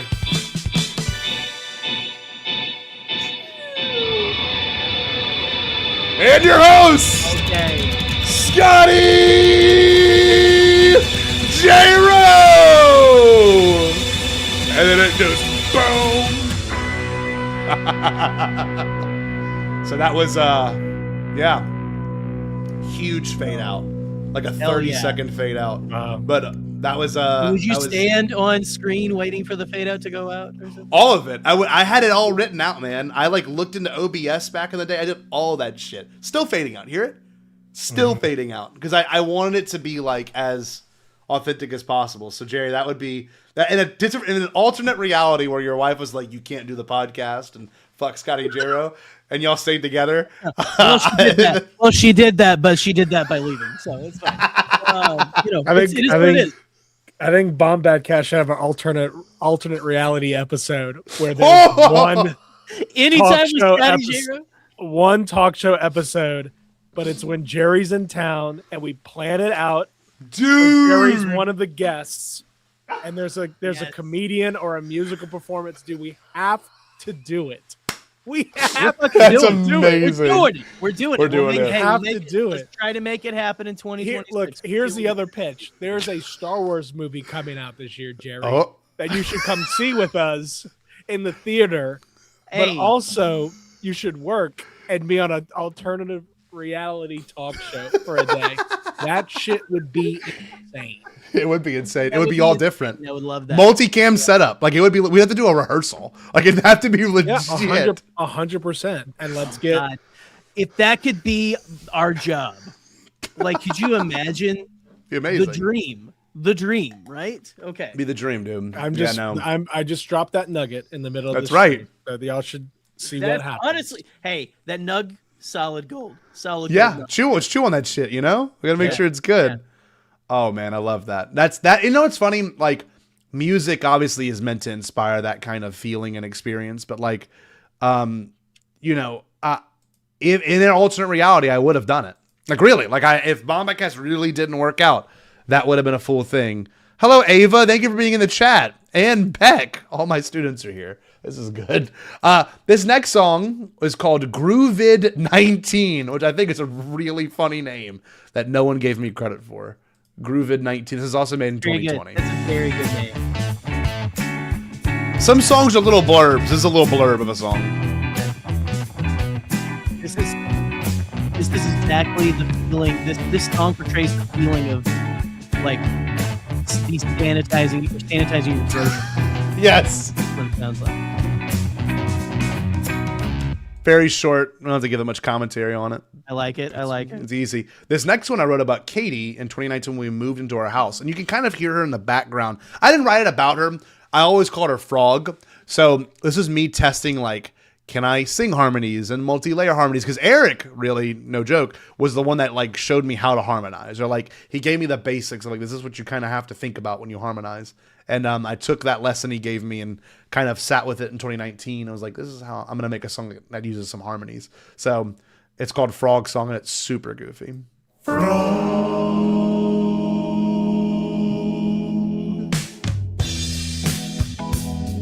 So I'm playing keyboard. The drums are all GarageBand drums. My baby frog, hopping and skipping and bopping and jumping, going nil, get never wrong. Oh baby, oh. The lyrics drop off suddenly, and I'll tell you why. You a frog, the froggy, frog, with your long tongue. They stop right there for some reason. I'll tell you why in a second.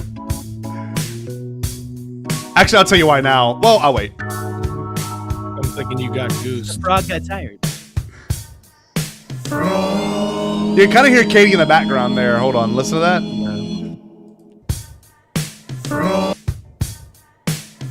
You hear him? It sounded like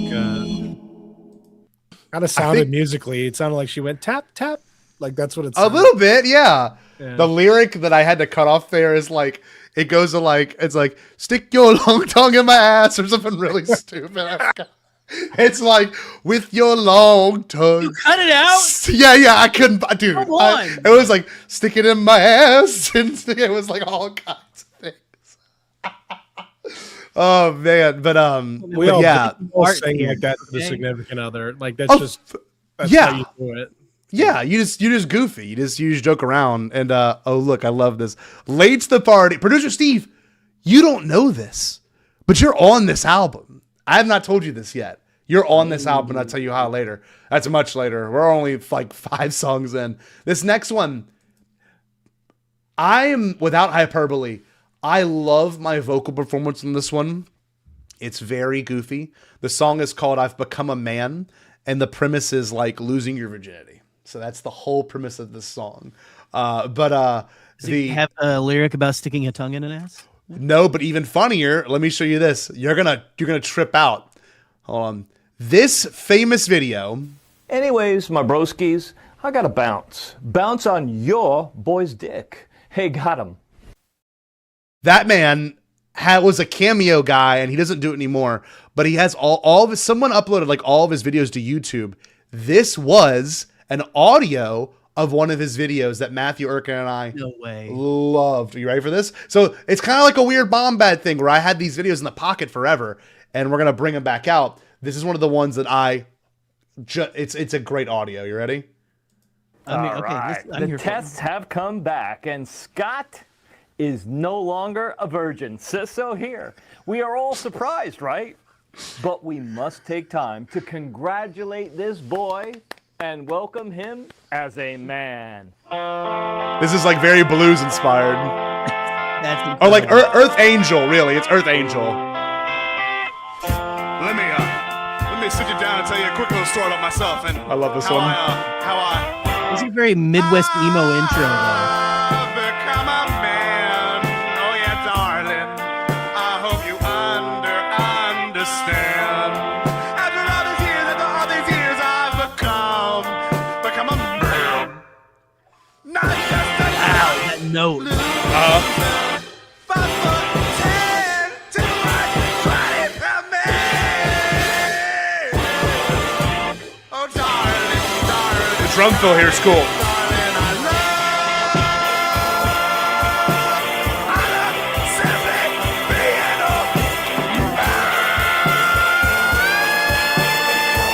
Eli.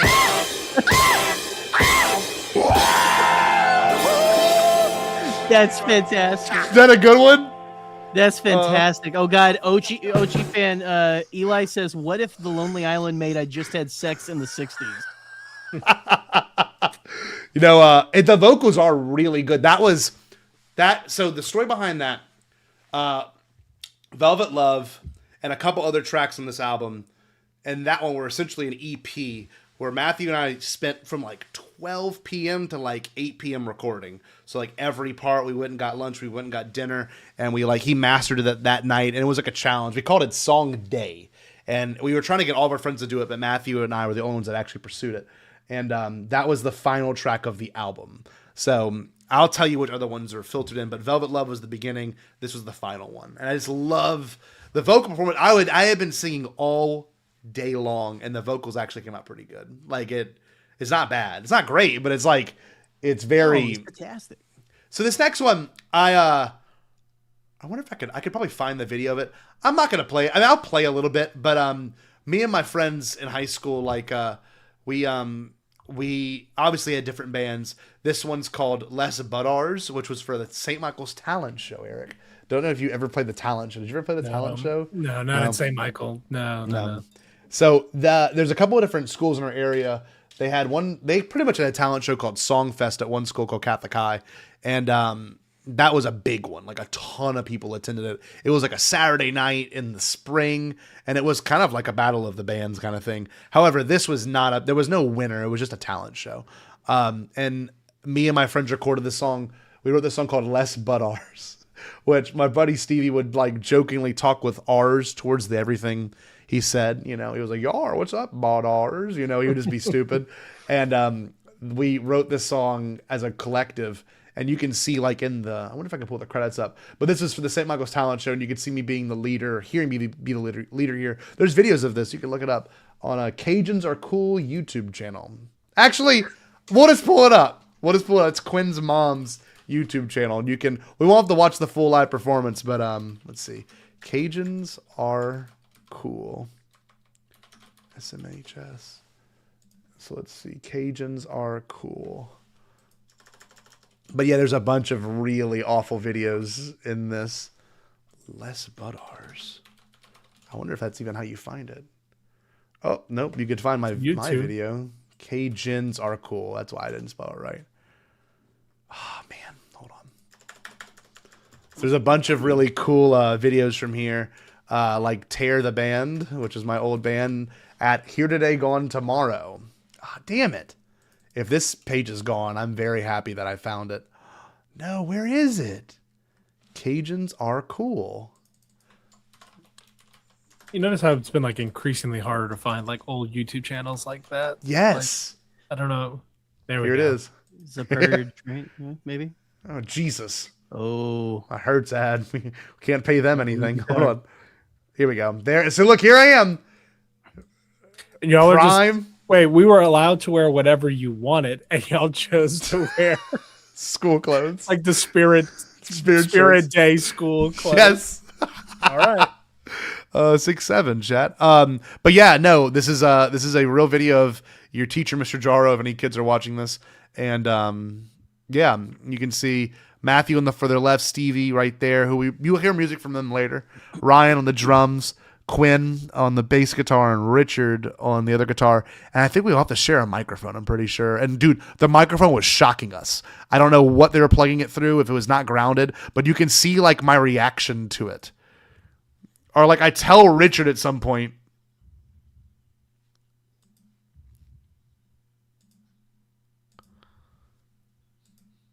which wasn't true. We're not getting sound. I'm say. Oh, I'm you're not getting any sound? audio All right, hold on. from this. Hold on. So wait, is that Chewy or Urquit on the left? That's Urquit. Dude, that doesn't even look like Urquit. No, not at all. I'm refreshing it. Is that better or no?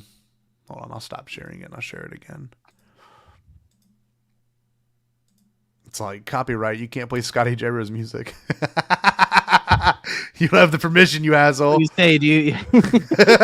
All right, can you hear it now? This Yeah. next Okay. tune, if you think about it, 4 years ago, we never really knew each other. Pretty much this whole band didn't, except for Stevie and I. So.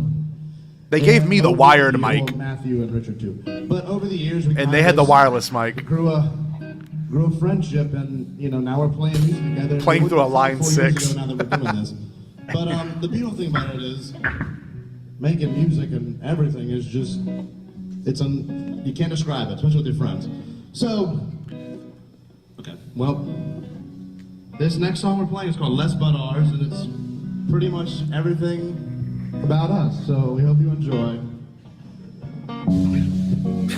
Exudes confidence. Like that whole. I would have never. You couldn't do it? Oh, hell no. Not talk like that. Okay. I've got the I do like the country guitar part here. They thought it was so funny. You can watch their faces like, Jesus. The song itself's really cute. It's about our friendship, which is pretty fun. That's adorable. Yeah. Because we were all in band together. We were all in St. Michael's band, so. Hello, my name's Scotty. As you can tell, I play a mean guitar. These are my Les Buttars. They help me fall and they bring me along like butter. They are the coolest cats around. Yeah. They bring me up when I fall down like Asimov. Yeah,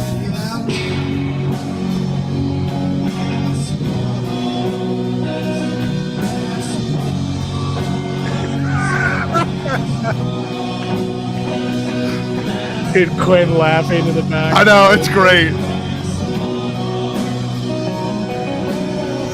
The country lick.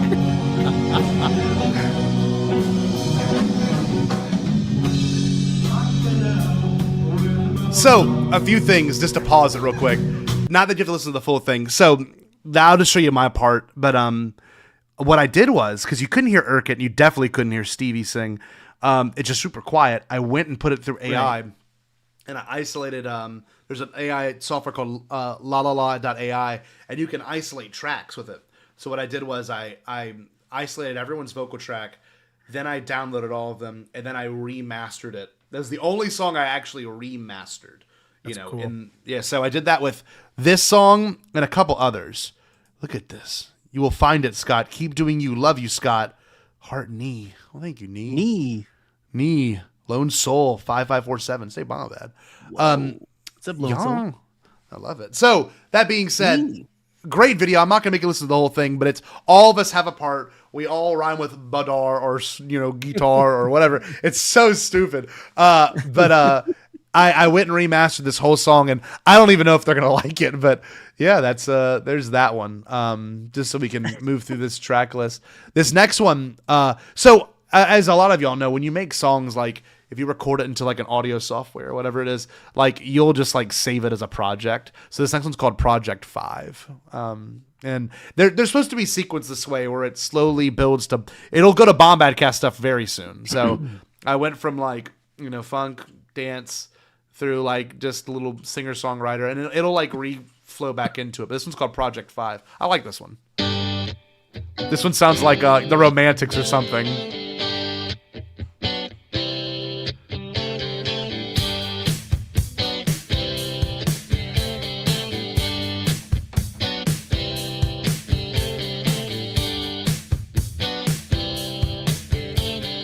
You sing? No, nothing. I know I need to. It's just instrumental.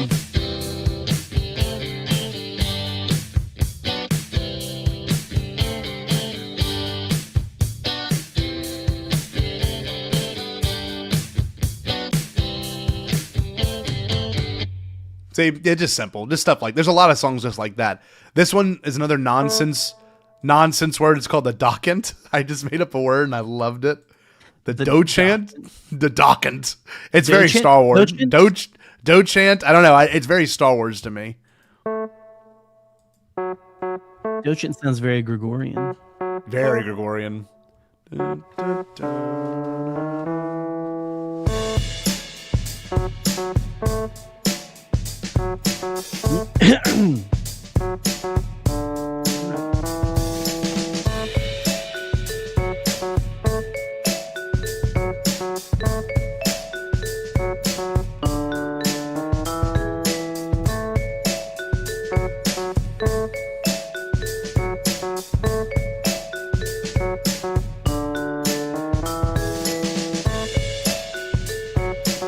Some are very basic. This is a very basic song.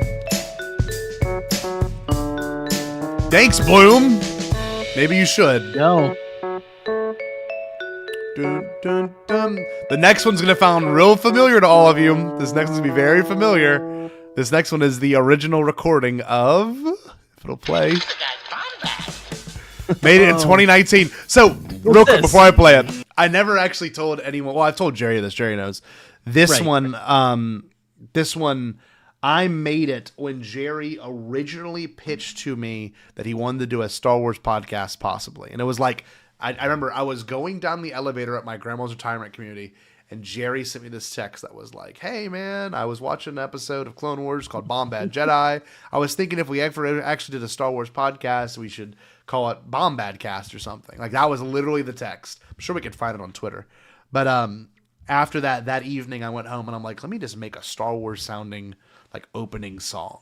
So there's another one on here right after that people have not heard in a long time. Probably since 2021.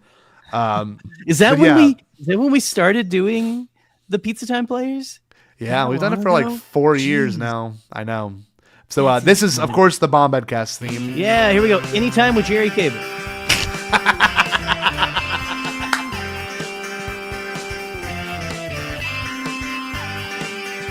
So Jerry is featured on this track.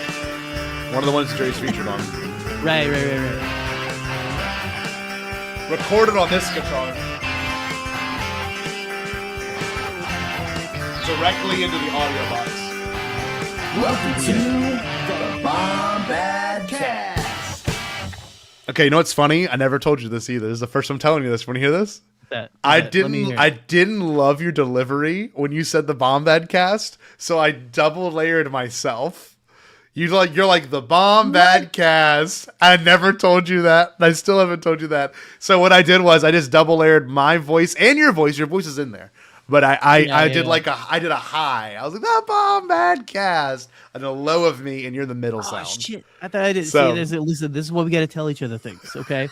No. Okay. Here's the thing, though. With this, I remember getting this sent from you, like when we were first show, like putting the show together and everything, and just being absolutely blown away.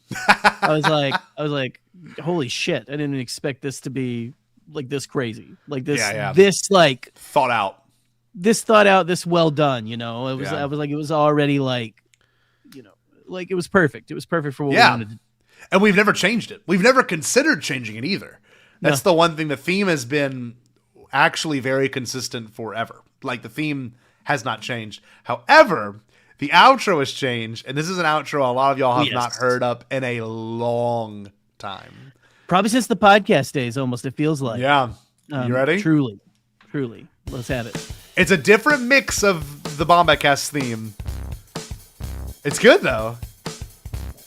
It's a little bit more bare. Yeah. I like the stripped down nature of this thing. It is, me too. And it like drops out right here.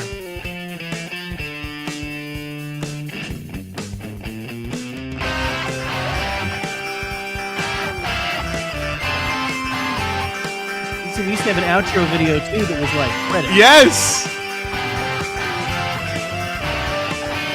Then it cuts out right here.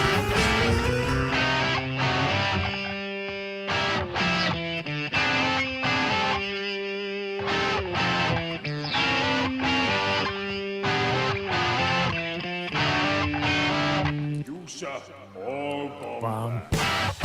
Been a while, Erica. It was the best part. Been a while. Yeah, when you hear something, you like smell where you were and like that kind of stuff.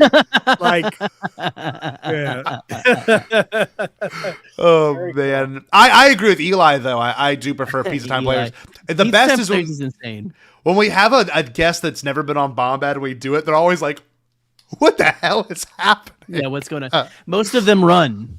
Yeah, like at their first time. They got a jet. They're like, I gotta go. Let me leave. I didn't know we were doing 5 nights at Scotty's. Okay, here we go. Bloom, I'm glad you're enjoying this next one. I didn't want to get copyright attacked. This next, and we might on Bombadcast here. This next one is a cover of Yub Nub, and I titled it "Ewoks Are Bombad." So I love this one. Here we go. It's me. Cover Disney.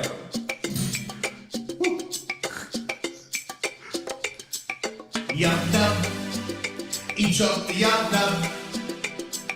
Die kommer gå beneath, can you bump dig flick wall? Yawa. The drums are good. Just wait. I like those drums.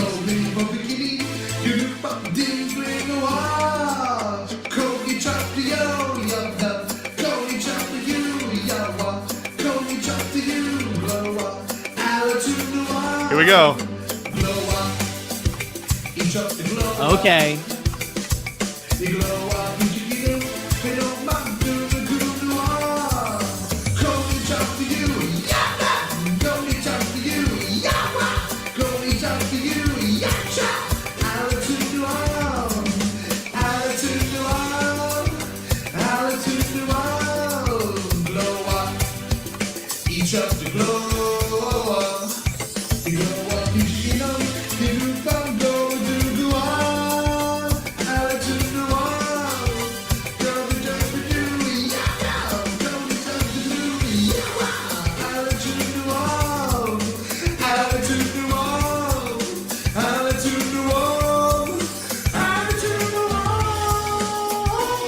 Hard to sing. The hard part was that chord's weird because the chord immediately goes into dun dun dun dun dun dun dun dun. I wish I would have done something like that, but I hopefully disagree with you, Eli. I still think Yub Nub is just beyond superior to Victory Celebration. Oh man, Victory Celebration. God, dude. I'm with Eli. God. Yeah. What about you, Eric? That's for not liking my vocals, okay? No, I'm a Celebration guy. Well, you should like Yub Nub more because Joseph Williams wrote Yub Nub. Yeah. That legally you should like it more. Victory Celebration. That's right, Eric. That's fair. Okay, this next one is called Funky Dyad. So what I did was Jerry and we used to do probably a lot more segments. But one of the segments we had ideas for was we would just use, I think we did use the Kylo Ren one at some point. But what I did was I took Kylo Ren's theme and Rey's theme and made it funky. And they're just like one after another. Yeah. Do you remember that? You'll remember it. This has been so long. I was saying we don't do many segments anymore because Not we like get that. in trouble when we do segments because we didn't invent them. Oh shit! That was good. I like that. That was good. But you know, I mean, segments just aren't our style. You know. Yeah. We're free flow. You know, we do what we want to do. So this one's called Funky Dyad. Probably have segments, but here we go. Funky Dyad. I remember this.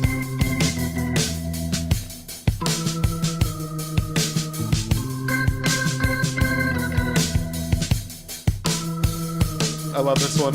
Very 60s. Like the Doors. This feels like part of the score of the Munsters.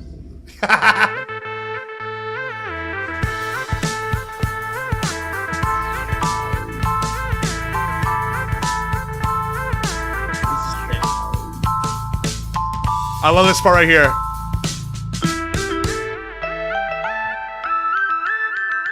That's a good one. Was that one Jakku jargon? The infamous Oh my god! Oh my god! Yes. That we got in trouble for because it was quote stealing someone's segment. We'll text you about that later, Eric. Someone was very upset about that. Jakku jargon. Holy shit! Listen, it's our fault. I didn't know they invented question and answer segments for podcasts. What was the other one for though? What was the kind I don't of remember him. Do we remember I don't know what that was? Yeah, I remember making it, and I remember you and I liking it, and I think we certainly used it at some point, but I don't know. Most likely. I don't know. This next one heavily features my boy Jerry. This next one's called Bombad Century Studio Theme. This one made me laugh so hard when I found it because I was going through music. I love this. As someone who's very unclear, my wife left me back in May. There's the data for you. I have got no girlfriend right now. Bombad. Sorry. This is called Bombad Century Studio Theme. Here we go. Brum, brum, brum, brum, brum, bum.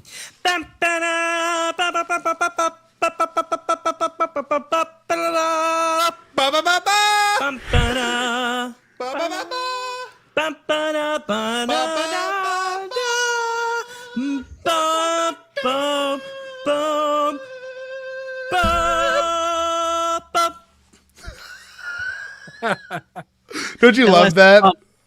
And then it cuts to do it. A father protects. That's what gives him meaning.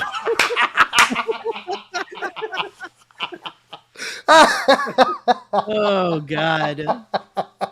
They were speaking the native language, but all I could hear was basically English. Oh my God. I love this. People are asking about a girl that I met at Chick-fil-A. I don't know. I guess it's going well. I don't know what you're talking about, chat. Girl at Chick-fil-A? Okay. But like I do love this.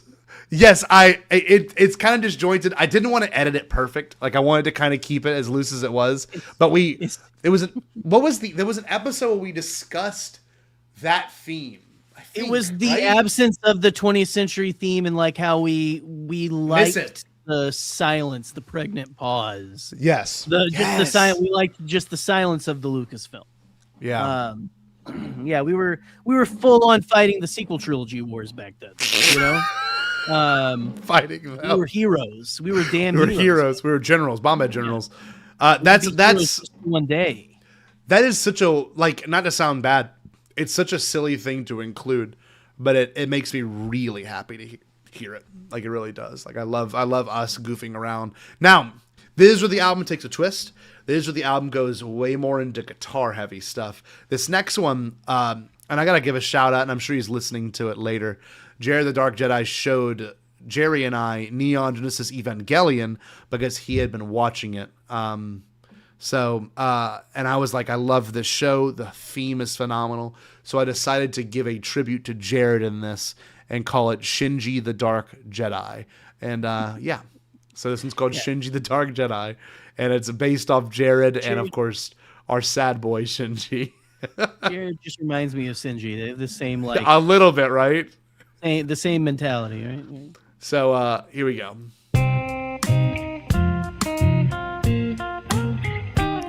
Straight up. It is. It's good. And like I play guitar over it.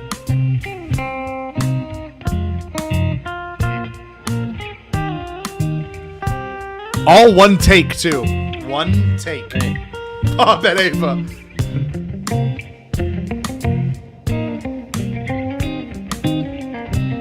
I do the counter melody at 1.2. All guitar heavy.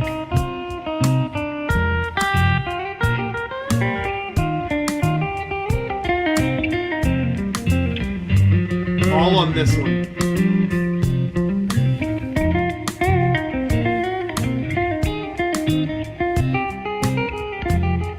All right, go to different places here. I like this. I mean, I'm always down for a cool Angels piece. So I do the other melody here.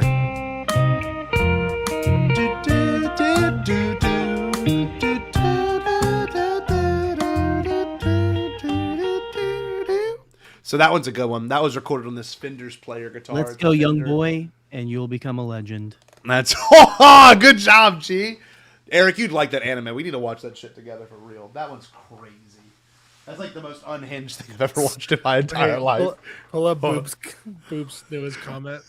Which one? Sipple and clean cover win? What is that? That's What is Kingdom Simple? Hearts. Oh, shit. Maybe I'll do it for Michael. Maybe I'll do it for Michael and That- Boop. That's incredible. I don't know how that would sound because it's like a pretty like high vocal, like it's pretty high up there. Yeah. Great song. I have to listen to it.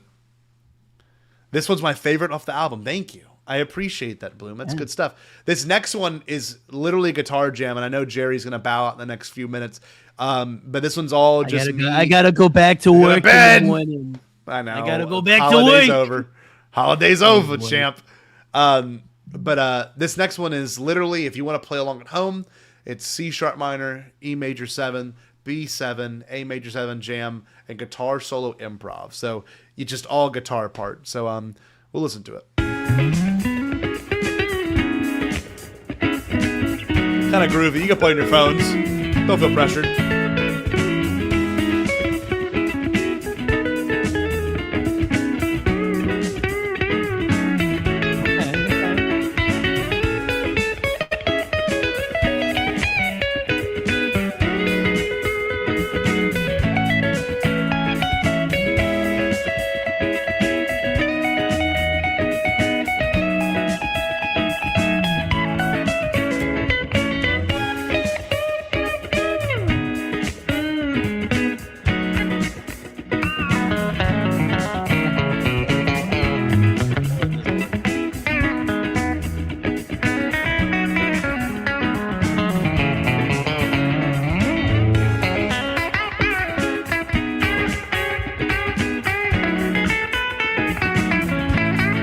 Me drinking my 5th Long Island iced tea to this one, like in like a nice bar, you know, on the beach. That's what I hope for. Maddie Morner of Morner the What's Band. up? Oh, what's up, Maddie? This shit rules, man.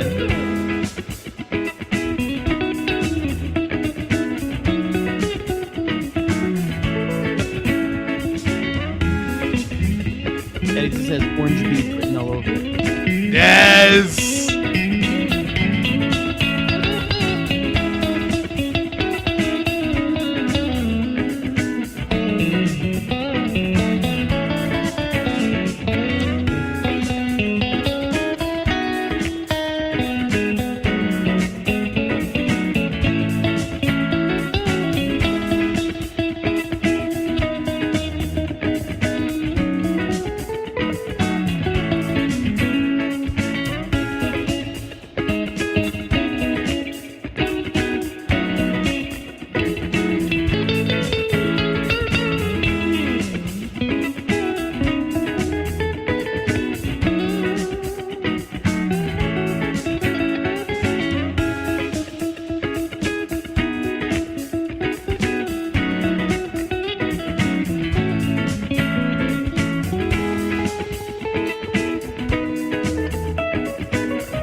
I like mess it up, but I'm doing it. So fast. Then I go like distortion in a second. I think it's right here.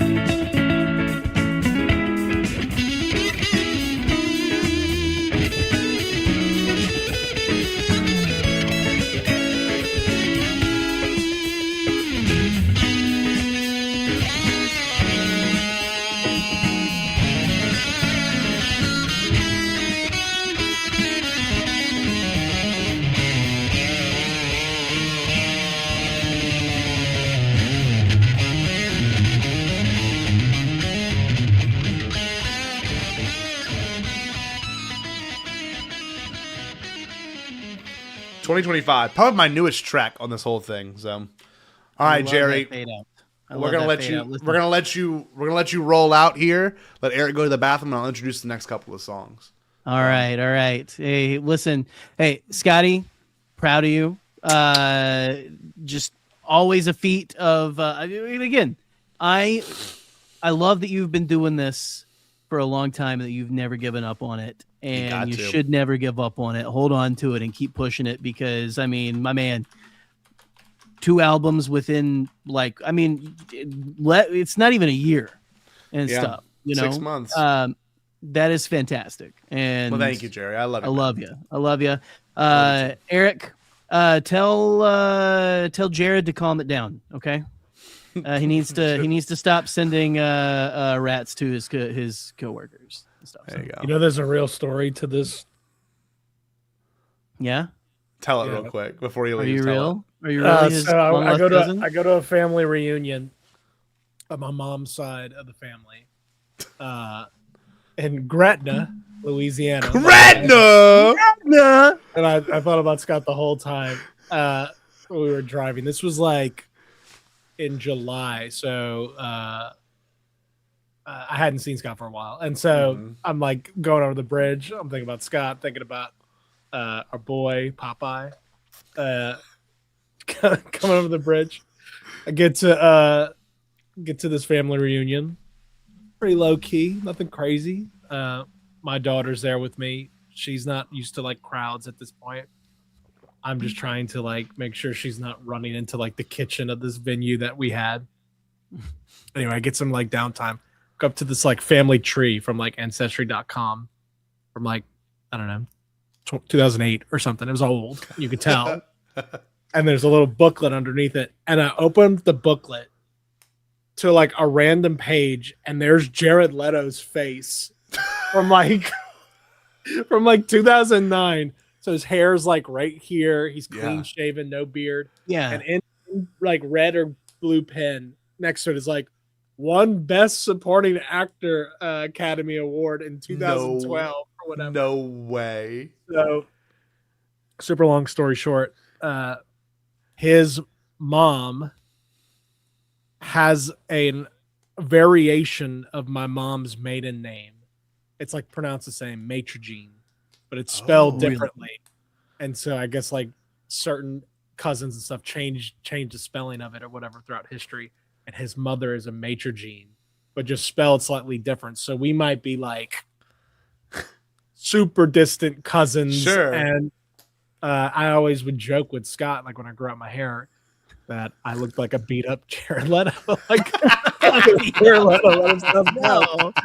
And he's from Louisiana. Like that's not that's like No, that's not far off then. It was just a running joke, and like albeit like he's in the book, he's in the Matrigene book, and I'm like, what the hell? And I'm thinking of Jared Leto walking here, I'm going to shit myself with one Best Supporting Actor in Sharpie too, which is great. And I was just like, there's no way he's walking in here. But that's Leto incredible. is not his legal father's name. That was a stepfather situation. So interesting. Leto's also a Louisiana name. I know a couple of Letos. I know Andrew Leto. Andrew Leto. I know that Andrew too. So I didn't know if this was going to get addressed or not. So what happened was I was looking in our private chat and I was like, hold on. I just now noticed what Eric's name is. So okay, well that's incredible. Well, again, I don't know. Just let's just tell him quit with the method acting. Okay, it's okay. You can just you're not really the Joker. It's fine. You're not really the Joker. But thank you, really Jerry, for hanging out this evening, man. It's gonna be Thanks fun. for having me. And it was unexpected. The fact that you're here makes me so happy. Is you're supportive, and you got to listen to your songs. So we're gonna keep this thing going after you leave. Eric's gonna go to the restroom, and I'm gonna keep this thing moving. Jerry, we'll see you next week, next Thursday. Regularly scheduled Bombad will happen. Probably Avatar, Fire, and Ash. Honestly, Eric won't even be there. So yeah, here we go. Okay, hey, y'all have a good night and stay Bombad, mother. All right, I'm gonna kick you out, Eric, and then I'm gonna play a clip, and then we'll be good. So we're gonna do a Jared Leto clip in honor of the most recent discussion. Do you have a tail, or is that your hair in the back? ほら髪の毛と下に尻尾があります。 Hair and a tail. Wow. The best of both worlds. Thank you! 私の髪の毛と尻尾はとっても自慢の髪の毛と尻尾なんです。ありがとうございます。 Yeah, it really such a unique little character. It's mesmerizing. So anyway, I forgot the question. I love that clip. Hold on, and shots the West Bank. Had a little bit of money, so the Lord did me good. Got all kind of shit. Got the glow sticks. I got the gotcha bag. Got the Hawaiian punch. Man, everybody won't holler at Pop what you need. I got it. If I ain't got it, I can find it. You understand? I'm selling glow sticks. Glow sticks that go with the yeah. You know what I'm saying? Oh man, I got my stepdad in the chat. I got Maddie from Mourner, really great band in the chat right there. I got my friend of mine, not gonna say any names, so don't want to dox her, but a Lone Soul, good friend of mine was texting me. I'm like, oh, okay, that makes sense, Lone Soul. But thank you everyone for being here. We're gonna keep this thing going. This next one is going to be from when I played the Star Spangled Banner at my high school. I couldn't find the video. Give me a second. I'll find the video. It's on the Half a Scroll YouTube page. And I put Star Spangled Banner. And I put Scott Plays the Star Spangled. Here it is. Here we go. You can see the actual video of me playing the Star Spangled Banner in high school.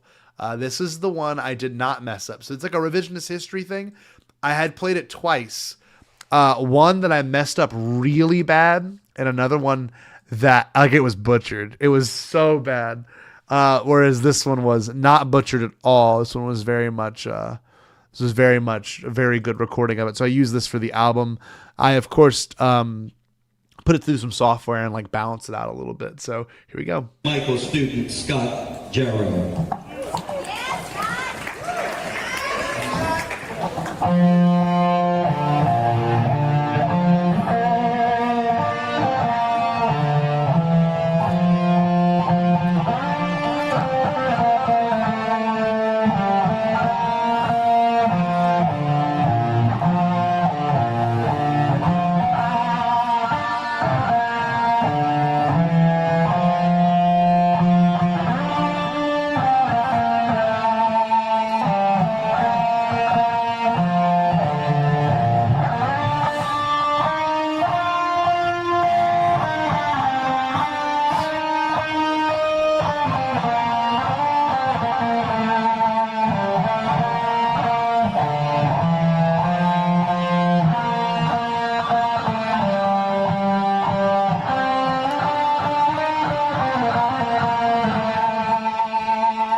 The American flag shirt is so absurd. Yes, India. Hell yeah. We got to make sure that's in our demographic, on our social media. I hope you're not using a VPN. This is great. You can see all the people that was at my school. Katie Palmer, Shelby Constant. But no, I love this because there's a part where I know, when you do one of these performances, for those that don't know, when you do one of these performances, there's a little bit of a nerve-wracking feeling of oh my God, I want to mess up. And I did mess it up the second time I did it.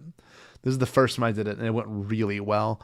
I had a gig that same night too. So I did this. Then I walked across campus with my best friend Chase, who did not go to St. Michael's. So we got to see like all sides of school, and we played like a little Christian thing, a little Catholic thing called an MP3, and it went really well. It was a fun one.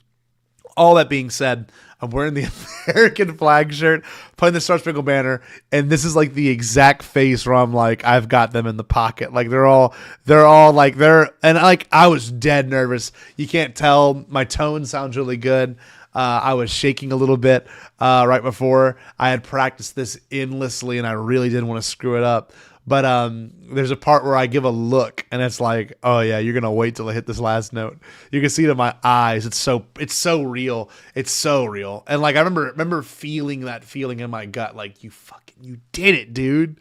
You did it. So I had to include it in the album. It was a big deal for me personally. Musically, it was like accomplishing something. So like, watch my face right here.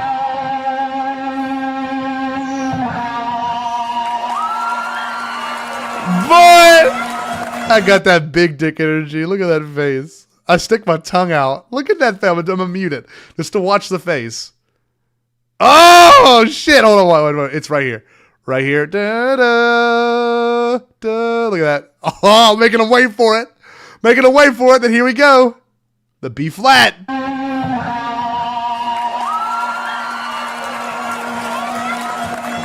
And that was before like a state championship game. That was awesome. I'm gonna bring my buddy Eric back in if he's available. You ready, Eric? Give me a thumbs up, a thumbs down. All right, Eric, you remember this school? Remember this place? Yeah, man. What year was this? I obviously was gone. Let's see. Hold on. Let me go back. The exact date of upload was February 11th, 2013. My junior year, your senior year. So. Wow. Yeah, isn't that crazy? Have us close 13 subscribers. Why is that? There's a bunch of good videos on here, a lot of covers. So, and then our like favorites list from college is in here too. So you can see like all the songs we listened to back in the Ty Segall. Oh, that's awesome. Wow. Yeah. So you can see the data. Oh no. Anyway, we'll get back to the album. So that was the Star Spangled Banner. This one's pretty cool. Did you ever mess with alternative tunings, Eric? Was there anything you ever like sat and did? Not in a real way. I mean, okay. Nothing beyond like drop D, really. Okay. So I did Dad Gad. I did like the like, you know, where you would like double up the octaves and just play like essentially 3 strings and like mess around with that. So this is the one I found. I found this on Ultimate Guitar. It was called Sitar Guitar. And like I was like really big into sitar music, Ravi Shankar. I used to have a Pandora playlist that I would listen to like going to bed because I also like the Beatles at this point. I like discovered like the Beatles liking sitar music, and keep in mind this is like, you know, I never like smoked pot or anything. Like it wasn't like I was inspired by like doing drugs and listening to the Beatles or like listening to sitar music. I just love the way like things would sound. So I found this weird tuning. It's like all super out of tune for a guitar. But it sounds cool, so I put it on the album. It's called Sitar Guitar from 2011.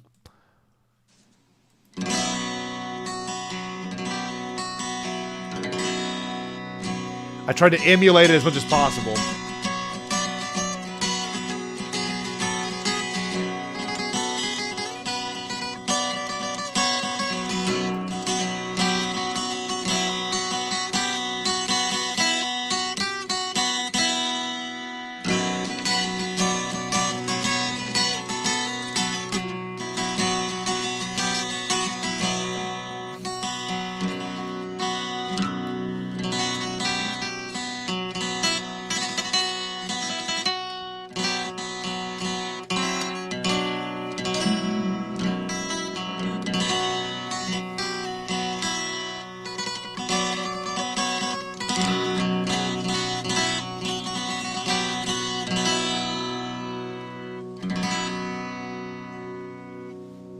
Cool one. Kind of weird. So you never mess with like Open G or anything like that? No, I mean only within like the last 2 years I've even tried Dad Gad to like cover Kashmir. Oh, okay.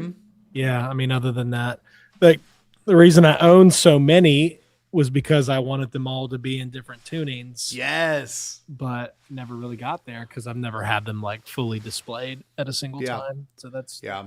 next house type stuff. Sure. And I get that. Like I would have at that point in high school, I had like 4 or 3 main guitars, which would all sometimes have different tunings. And the one I loved was Open G, which is like what Keith Richards played in. So like very blues bass. Yeah. And I remember finding that weird. I don't know if I could ever find it again, but like someone made a forum post. It's like, oh, if you want to like just play drone notes and solo on the high E and B string, this is how you do it. And like, that's what I did for like hours one day. And I recorded it and it came out pretty cool. This next one, I believe, has you on it. And I don't think I realized it till I'm seeing your face right now. This is called It's called Miscellaneous Boss RC3 Loops 2012. Do you remember that time where you came over and we had my little idiot, hold on, this keyboard right here, and it was hooked up to my loop pedal, and you and I just like, remember we did that track that was like The Weeknd? Do you remember that shit? You and I were joking the whole time, and like you're hitting the drums, and we were like making drum beats, and we recorded to my looper pedal. But I think you were there for one of these. So these span 2012 to at least 2022. So about 10 years of stuff. So there's a compilation one. This one's like just several different snippets. So like you'll hear some that are deeply inspired by John Mayer, and you'll know which ones, because like that's what I was really into at the time. I was learning like Vultures and Slow Dancing in a Burning Room, and then like it changes to like synthesizer sound. So it was like it's a big span. So I just tiled it 2012 to make it simpler. So that one's called Miscellaneous Boss RC3 Loops. Very John Mayer. Right? Yeah.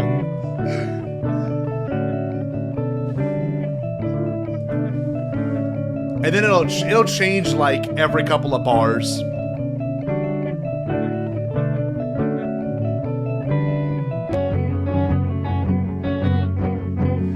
So this is all the guitars just looped on top of each other.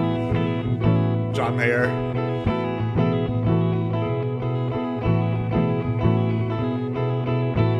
I still have that pedal right here. It's expensive back in the day. It was like $250 back in the day. That was like the big Christmas gift one year.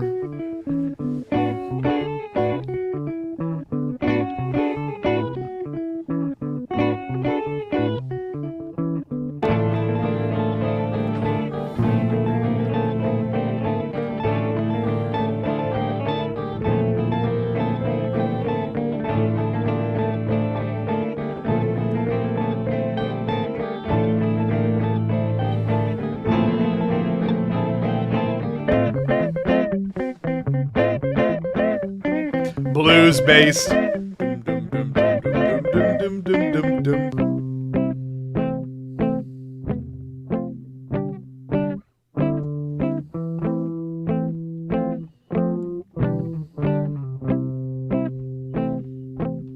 think it's Heart and Soul. Or like a riff on it.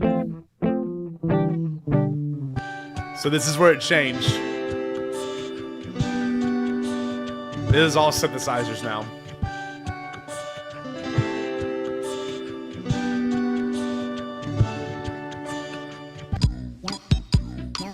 Think you were there for a few of these.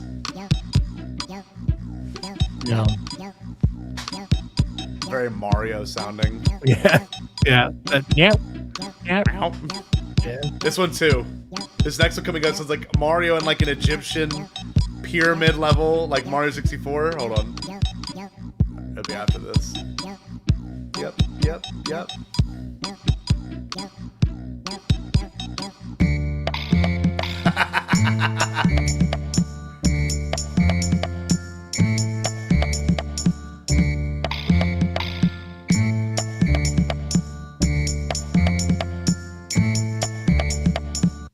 There you go. That's that one. This next one is pretty cool. Not that I have to give commentary for each one, but this one is like proto Mac DeMarco, which is this is from 2012. So how this was recorded was my guitar going through a mixer, then going through into the looper pedal, because like I didn't think about buying an audio interface at the time. So this essentially was my audio interface. So then it would make a wave file that I would then rip from the looper pedal. This one's called Funky Fun. So Mac, I'm hearing it now.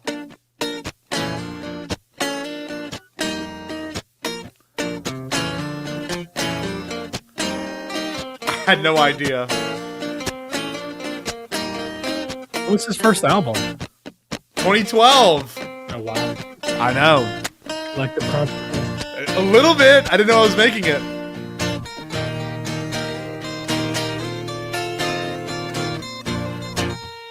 Very dry sounding, no effects. Just guitar layered on top of each other.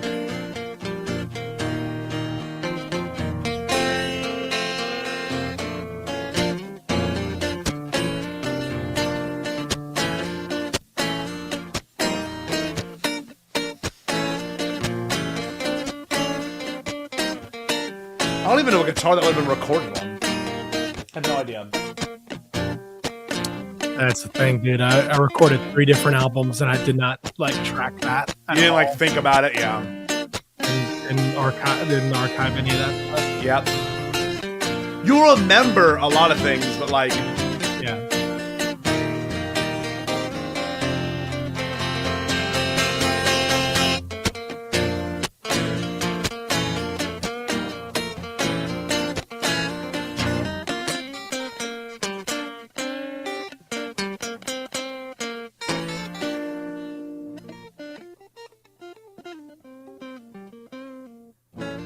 so funny, like guitar wise, like you'll see like if you think 2012 then 2025, like how much I've changed. That's the kind of the point of the album is like see someone advance, you know what I mean? That's one of those good examples. This next one was a part of that same session I told you all about earlier, where it was record so many songs a day, and this one was called Light My Fire Heartbreaker, which is technically a cover. I know you've heard it, but anyone that hasn't heard it here and they know the song Light My Fire by the Doors, or they know Heartbreaker by Led Zeppelin, will understand how they're both combined. So I think that's the best.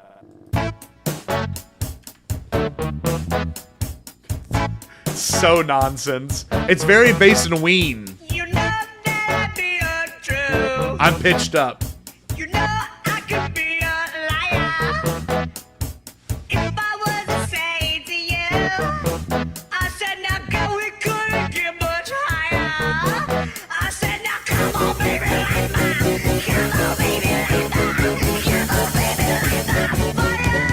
But time to hesitate is through. There's no time to wallow in the mire. Darling, we can only lose. And because you're a player. And come on, baby, like mine. Come on, baby, like mine.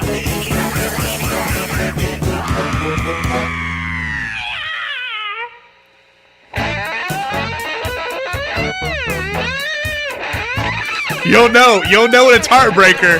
Here we go.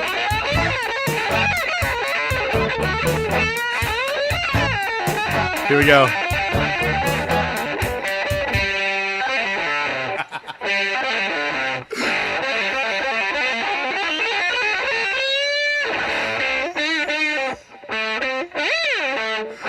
I have a whammy pedal, and I'm just whammying it.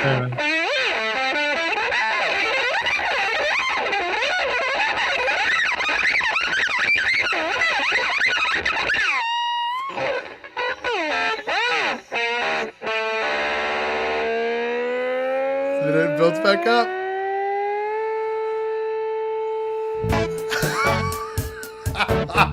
Same key. Who would have thought? Bloom, it was nice having you here, Bloom. Always lovely seeing you. Okay, this next one is called I Need Water. Another one of that weird, just experimental. It's 1:08 songs. I love the premise of this one, and the noise at the very end. Hold on, is my voice making that noise. So you'll hear it. It's more deeper. So yeah, that wasn't that a weird one with the Heartbreaker solo. Like I nailed it. It's pretty good. Yeah. It was good. I I even remember being a kid being like, "Oh, this is why Ace Frehley plays guitar." Like, oh yes, dude. like it like totally like Yes. the fabric of Kiss, like that solo.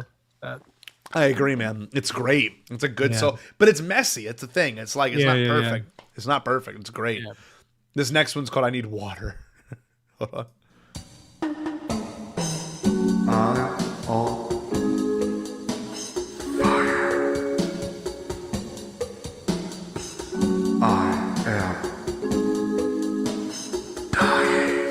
What a great lyric. I'm on fire and I'm dying. Caught in love, gonna die soon. Yes, sir. Take my eyes down, take my heart down. Yes, sir. I need to find and know access. I need water. I need water now.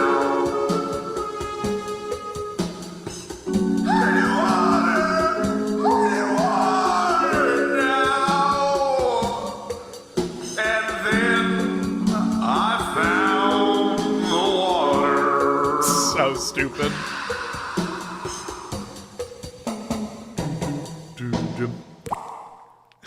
nice. That's a stupid one.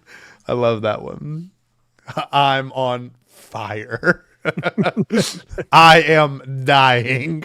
Oh man. So we only got a handful more, like 6 more tracks on this album. We'll move on to the next one as well. Eric, don't feel like you have to stay the whole time, but if you need to go and do your thing, then don't. Yeah, it's possible. I'm gonna see how long I can make it. That's fine, by all means. So this next one's called Project 8 or 5? Project 8. So it's gonna transition. So this is the transition song that leads into more of my singer-songwriter type of music. These last one are the ones I'm frankly most proud of, recording-wise, lyric-wise. These are pretty good. These are way more singer-songwritery. So anyone still stick around, all 12 of you all watching, hope you're enjoying these. This one is just guitar. 12-string.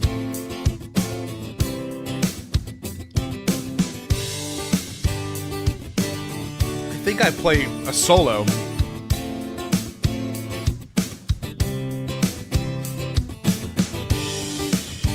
Maybe I don't. I don't remember.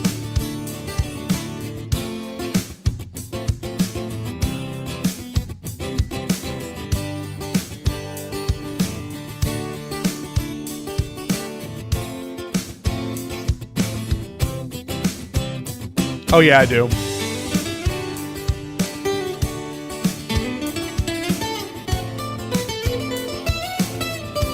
Solo on a 12-string's hard.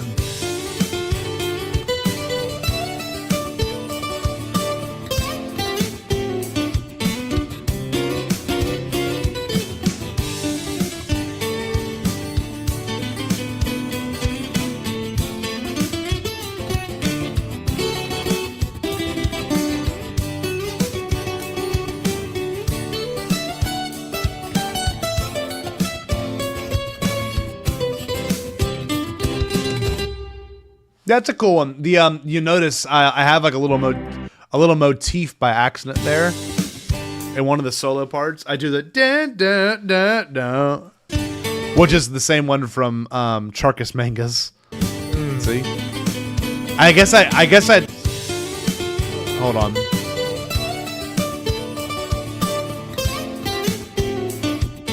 Dun, dun, dun, dun. Yeah, like I think everyone kind of falls into that like that pocket sometimes, where like they know what they like and they know what sounds good. And thanks, Bloom, appreciate it. Glad to have you here. Thank you so much for tuning in and hanging out today. This next one, however, these next couple are very personal. These are the ones that I'm like, these are from the heart. These are the ones I never thought that I'd share with people. This one's called Circuits Inside of My Mind. And this one is, I love the lyrics in this one. Frankly, I think these lyrics are very good. I had to redact a word in one of these, and I'll text you in the private chat, Eric, what the word was. But me and my friends, we were all in high school band together, and we'd do this thing called Songfest. We tried to do it. I think we did it twice. And we'd all record a song in an hour, 1 hour. Some of us came with preconceived ideas. Other of us, some of other people that would do it would come in and do just, literally off the cuff. This one I had the lyrics ready and the chords ready, but nothing else was prepared. So it's very like organic. And I played the synth on it. I play the drums. I think there's a little bit of bass. I play guitar and I do vocals. And I think I do layering as well. I love this song. This song can be found on SoundCloud. You'd have to really look for it. But this one is one of the ones that I was like, this is one of the ones that inspired me to even put this album out. So I love this one. I think I've shared this one with you before. It's pretty cool. It's about a UFO abduction.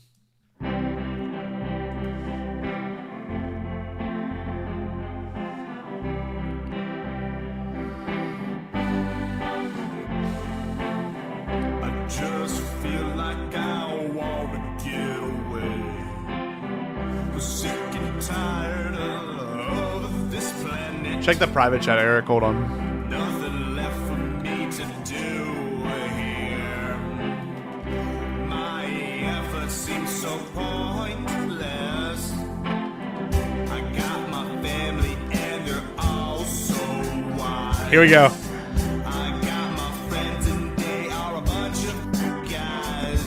I got my start out there. Something far beyond our atmosphere. What can I do? Oh, oh, oh, what can we do? My head is heavy and I'm going insane. Nothing up here but space and dust. Something shines a light through. Oh, is it me or you? What can I do? Oh, oh, oh, what can we do? What is that hovering there in front of me? Are they gonna take me away? I break it wrap around what I see.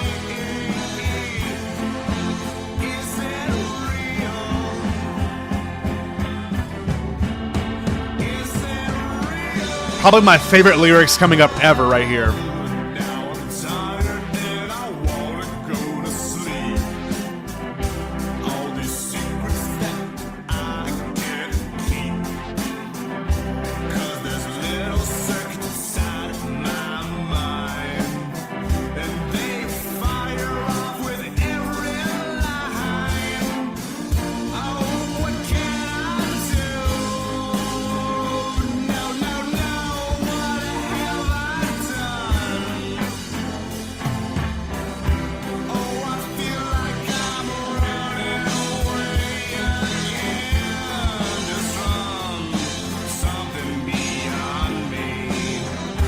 Is it human or something from my dreams or my nightmares? Or my nightmares?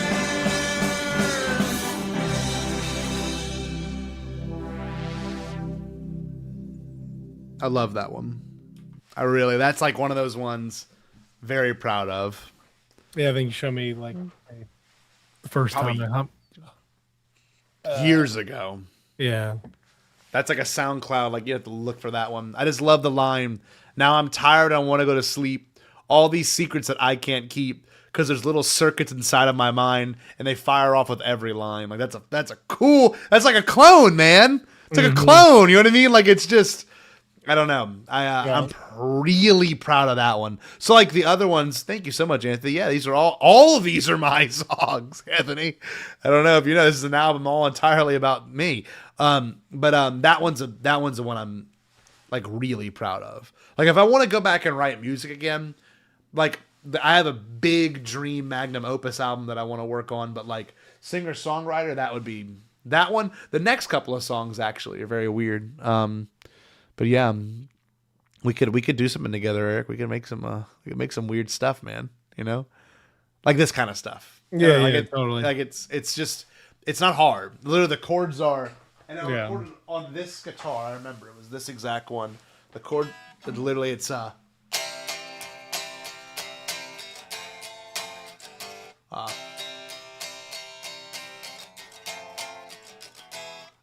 remember the chorus is directly ripped from Space Odyssey from Bowie.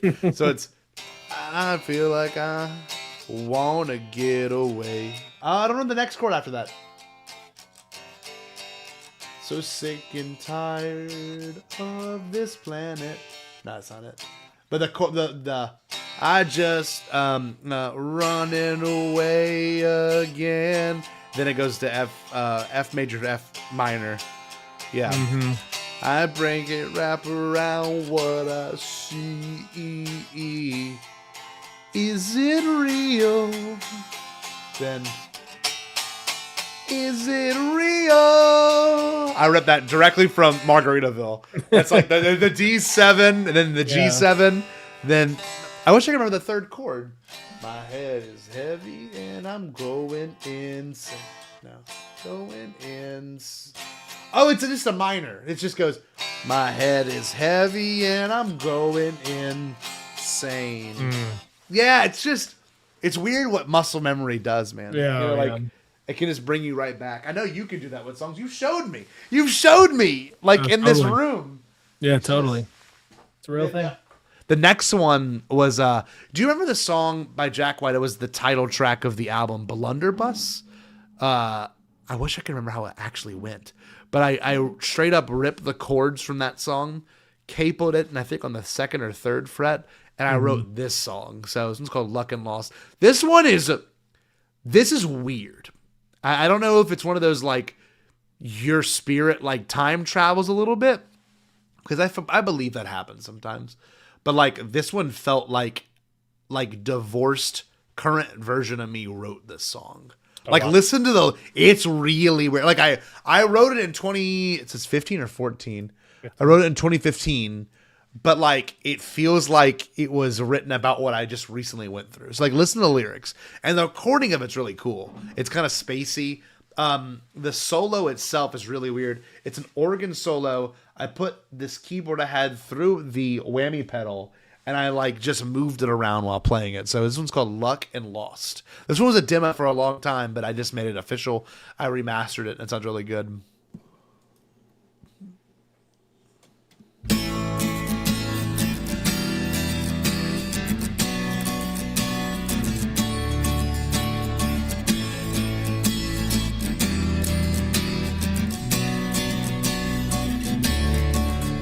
You had your luck and lost, you lost it on a bet.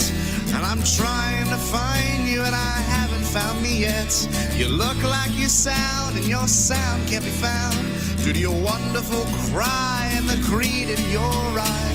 You walk like a demon, killing me with your eyes. Who only knew that you find the truth in your lies. You know what to do, I haven't found me, but you will find when you discover gravity. So maybe then you will learn your lesson. What goes down comes up and that ends our session. So take my words and that we trust. I only found what I was looking for under the dust. The dust inside your broken little heart that hangs on one thread just like a piece of art.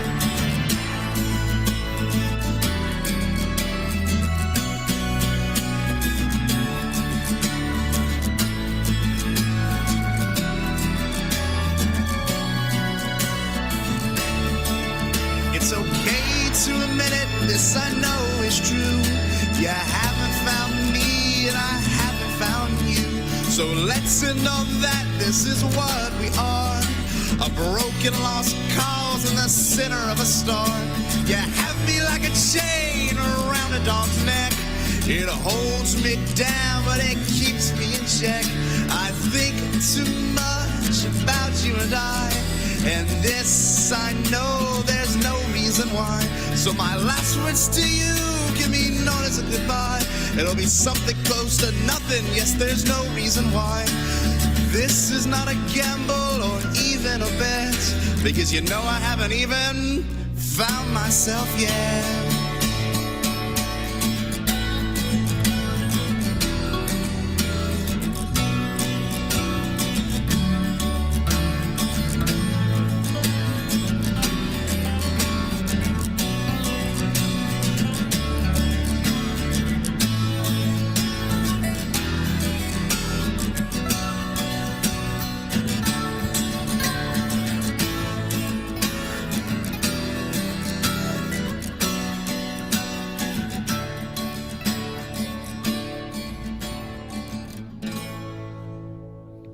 I like that one. Yeah, Very. I love the second chord. It like hits. Yeah. Boom. Yes. Like, I no, don't- it the thing with it too is it's in 3. So it's not I couldn't like at the time I couldn't have made a drum track to it because I just don't understand. I can't play in 3. Yeah. I think of it as a waltz, but it's very like, it's like, dun, dun, dun, dun, dun, dun, dun, dun, dun. It's very much ripped from Blunderbuss, and I'll admit it. It's the same exact chords, different key, but lyrically, like it's something. It's pretty dense, man. My last words to you could be known as a goodbye. It's something close to nothing, yet there's no reason why. Like, damn, like there's some cool ones. Or you have me on a train around a dog's neck. It holds me down, but it keeps me in check. I think too much about you and I, and this I know there's no reason why. The other one is oh god, what's the one about the heart? 3 minutes. I love this song. This song is very it just feels very, I don't know, like it's catered to me now at this time than it was in 2015 when I 14 or 15 when I recorded it. Mm-hmm. It's something about the art. Hold on, let me think about it. I haven't found me yet, but you will. So take my that this is what we are. It's about you and I, and this. So my last words to. Damn, I gotta find it. You and I haven't found me yet. I am the greed in your eye. You walk like you find the truth in your lies. You know what to do. I haven't found me, but you will find when you discover gravity. So maybe then you will learn your. So take my words. This is it. We trust. I only found what I was looking for under the dust. The dust inside your broken little heart that hangs on one thread just like a piece of art. That's crazy. That's a crazy line, man. Holy shit. Like, that's nuts. The dust that's inside your broken little heart that hangs on one thread is like a piece of art. That's what art hangs on. It's this one copper wire. Like, that one's a weird one. That one's like someone from... It's like if I wrote that song now and like it somehow like came through to me, I don't know if I told you this yesterday when I saw you, but like I think I may have that I like really worked on music yesterday, but like I got mad because I didn't allow it to flow through me. I was like making it happen. Where all these songs that you just heard, especially the next 3, were like very much like I had no control of it. And you know that when you make music, like sometimes you can't really figure out where it comes from, It's kind of scary. It's like, I gotta fucking sit down and write this, you know what I mean? Like, yeah, no, I recorded a thing today. Did you really? Like a guitar thing on my phone. Oh! And you were just like, I have to. Well, I was in the shower and I was like, okay, well, I hear one of the songs titles that I wrote. So, yeah. Oh, really? Oh, this is good. Yeah, this is good. Totally. This is good.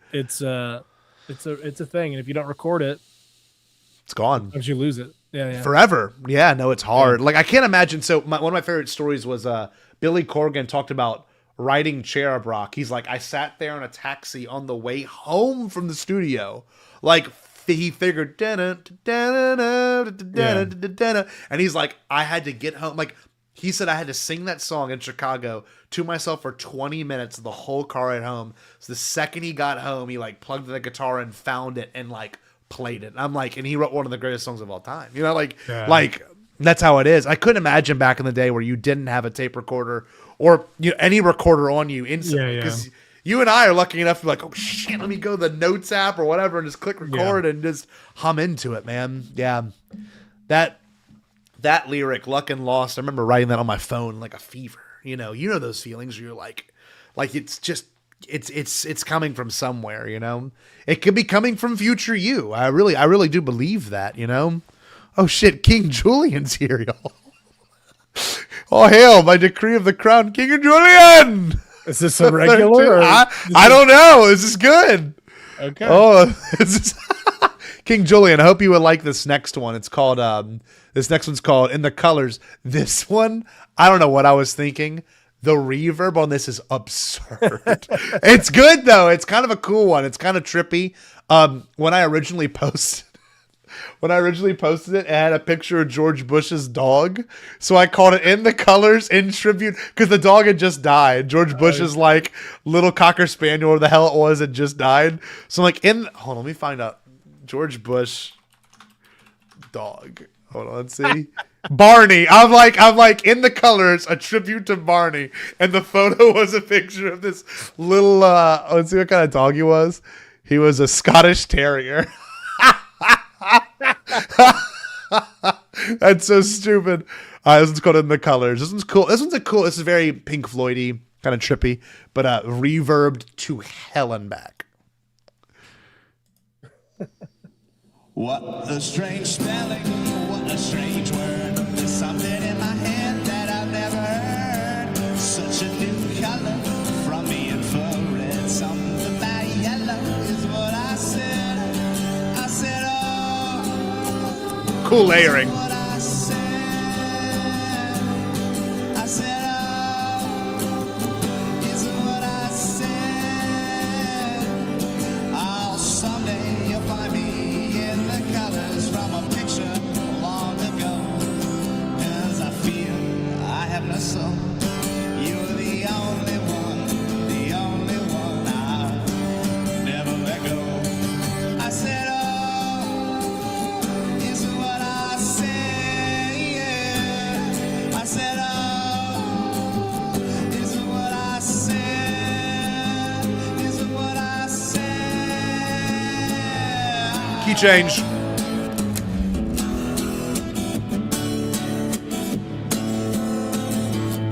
Oh, we were so young, and we didn't even know. My ideas of love, honestly, they haven't really grown. But we grew apart, yeah, that's our story. At the time, we didn't even care, and neither will the future in front of us, 'cause it wasn't even there. I said, oh, I know I'm hopeless. Oh, the feeling isn't dead. I said, oh, I'm not homeless. Oh, but you still live in my head. Thank you, Laser Bolt. Oh, but you still live in my head. And someday you'll find me in the colors. Oh, and someday you'll find me in the colors. Oh, but someday you'll find me in the colors. Cool lyric. Someday you'll find me in the colors. I like that. Reverbed out though. You hear that shit? Yeah, this would be cool electric. Yeah, it would be. I don't remember the chords at all. Like I bet I could find the lyrics. I used to write down the chords and lyrics on my phone, like ultimate guitar style. And I'm pretty sure, to be fruity about it, I wrote it in the British version, like in the colors. Like I think I did it just to be cool. Hold on. Yeah, in the colors. I don't know. Don't know if I could find it. That's a cool one though. I like that one's very a lot of these, yeah, and I appreciate that, Laser Bolt. I really like it. It is very Dylan. Like some of these are just super Dylan-y. And the next one is very, very personal. King Julian. Yes, the rhythm calls to me. Well, I get canceled for doing an accent. I like to move it. No, I love the move it. Feel it in the tail. Feel it in the crown. Feel it in the royal hips of destiny. Remember, only King Julian the 13th truly moves it. It's a Sacha Baron Cohen. I guess if he can do it, I can do it. He's a British man. Sacha Baron Cohen? You didn't know that? That's Sacha Baron Cohen as King Julian. I literally just thought it was like a dude they picked up off the street. No, man. That's Sacha Baron Cohen, man. No way. Yes, dude. Look it up. Look it up. I believe you. I just. I know you do. But like, there's BTS videos. It's like post Borat. It's like 2006. How crazy is that? I know. We got to go see it, dude. And he was with Isla Fisher. What? Yes. Like, what a life. What a life. This next one, very personal. And okay, it's fine. This next one's very personal. I'll tell you about it. For my audience at home, still have a lot of y'all watching, but 10 of y'all. Thank you so much. This next one I wrote for my ex-wife, who was my girlfriend at the time in 2016 for Valentine's Day. And I gave it to her on a CD. So I burnt a CD for her, and this was the beginning track. And I confronted her about it recently when I went to get my dog from her, because we're sharing custody of the dog. I was like, I hope you know I'm finally doing the album I always told you about, because she was very aware of my creative endeavors. And, you know, I straight up told her, I'm like, I'm finally putting out the compilation album. And I'm like, just so you know, the song I wrote for you is on there. And she goes, yeah, I wasn't too happy about reading that. But I'm like, well, what can you do about it? It's already, I said, the distributor already has it. It's locked and loaded. So she was okay with it. But very personal. This is the one that I was like kind of, I wouldn't say scared to put out, but it was definitely like, okay, like this one is a love song written to someone, mentioned by name, and the song is called Valentine's Day Song for Katie 2016. So it's good. I mean, it's got a very catchy. She always loved songs that would like have doo-doos in it. You know what I mean? Just like think like do-do-do. Do. Like she just loved anything that had that kind of like, you can sing to it even if you don't know the lyrics. So this one's called Valentine's Day Song for Katie. I don't think I ever actually gave it a name, but this one's good. I like this one. I've always liked this one. And she sang it to me one time. This is a very personal song.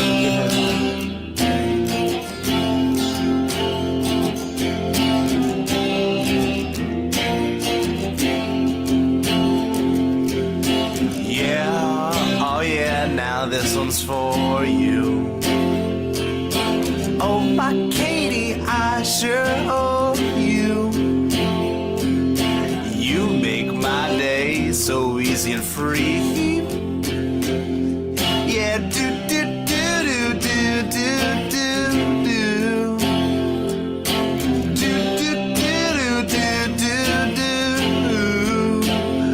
I love you. Yes, I love you. That I really do. Yeah, nothing will ever compare to all you. All you. You know, I know I'm hard to handle, but you are so sweet about it. In these hard times, just sing to me. Sing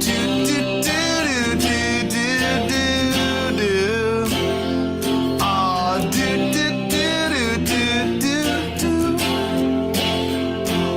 Oh, I love you. Yes, I love you.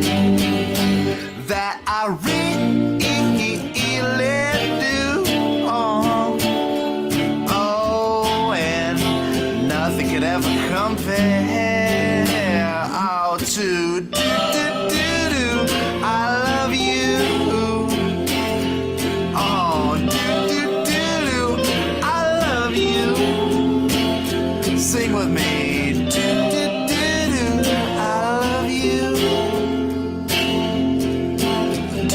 This part is sick right here. Matthew Urquhart made this part up. Oh,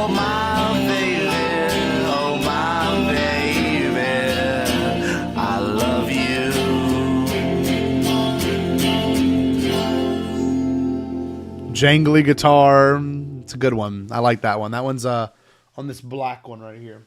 But Matthew, how it's cool. He came over and he brought his Scarlett, I forget the exact brand. Who made the red Scarlett interface?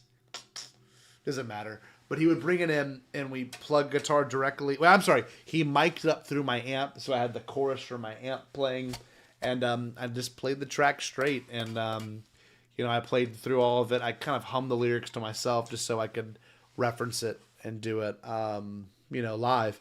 And that's a good one. That's a really good one. That was one of the ones. It was kind of a collaboration. I wrote everything myself. I did all the parts myself. But that part at the end, oh my baby, I love you. Matthew figured that part out and played that part.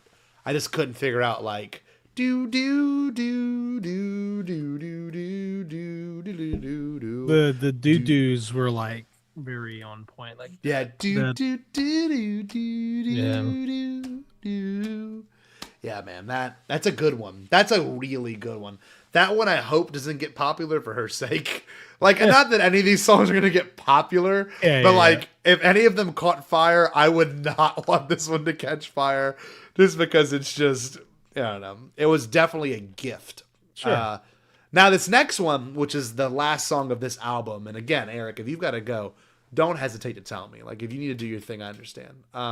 This next one was a recording taken from whenever Chase and I played. It was just me at the time, but we both were featured on KSLU, Southeastern's very own 90.3 radio. And our friend Catherine Wall, who I always admired. I love Catherine. She's a wonderful person, good friend. And she was in our movies, all of our movies we made in college. And she was just she's just a great collaborator on stuff. And that being said, she let us be on a radio station because she did a local static radio show, I think on Thursday nights. And it would just be all local music. And there was one where she had us all come on and she's like, you can play whatever song you wrote or whatever song you want. So I did 2 songs. The second song did not make it on the album. I just, it's about my friend Billy, and I just didn't feel it was appropriate. And he's a professional now. I just didn't think, where's the "You're So Vain About a Savage X"? That'll come later. Laser bolt, if anything. But this next one's called "Into My Brain." This one, I put it on the album twice. So this is the last track of this album, the first track of the part 2 album for a reason. "Into My Brain" is one of those ones that Chase was like, "Into my brain." He would like make fun of me for it.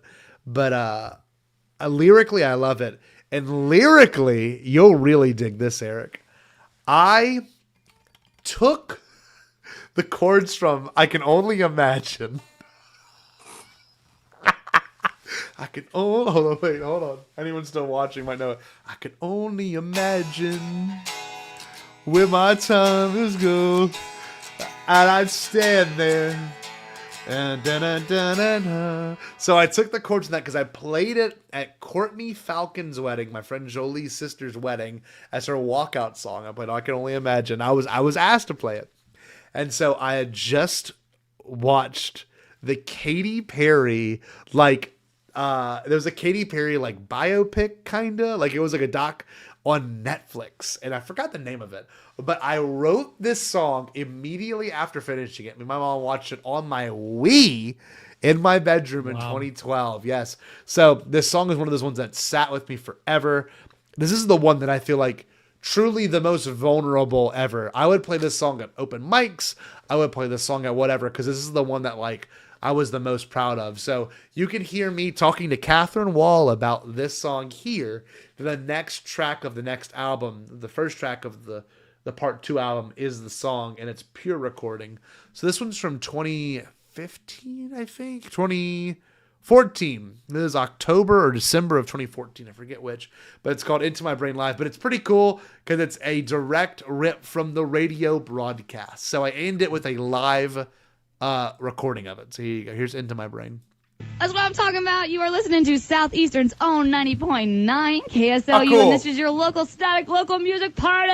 What is up, everybody? I got a very special night coming up for you guys. Oh, wait. Let me introduce that song first. That was just Donovan Wolfington with Coca-Cola. Before that was England 1819 with Pedal. Yeah, gotta love them. All right. Anyway, so getting on to what we have tonight. I got a really special night for you guys. I have a bunch of local solo acts coming in and doing their songs like they Maya wrote and doing Hawke, some dude. covers for Oh, you. she does. It's gonna be a nice little 100%. sweet time in the studio. And right now, I got the first one up, so he is ready. Hello, I got Scott Jarl for you guys. How you doing, K-Wall? You're doing good. Doing good. Yeah, Scott's excited to be here, as am I. Yeah, we're ready for him. So, why don't you go ahead and tell us a little bit about when you started playing music? How long you been playing for? Well, I've been playing for about 6, 7. I've been playing about 6 or 7 years. 6, now. 7. I mean, I got a lot of influences. I play with a bunch of my friends on the weekends and stuff. It's real cool. I mean, I've been listening. Real fun fact: hearing my own voice through my headphones like threw off how I spoke, so I have this really weird put-on accent.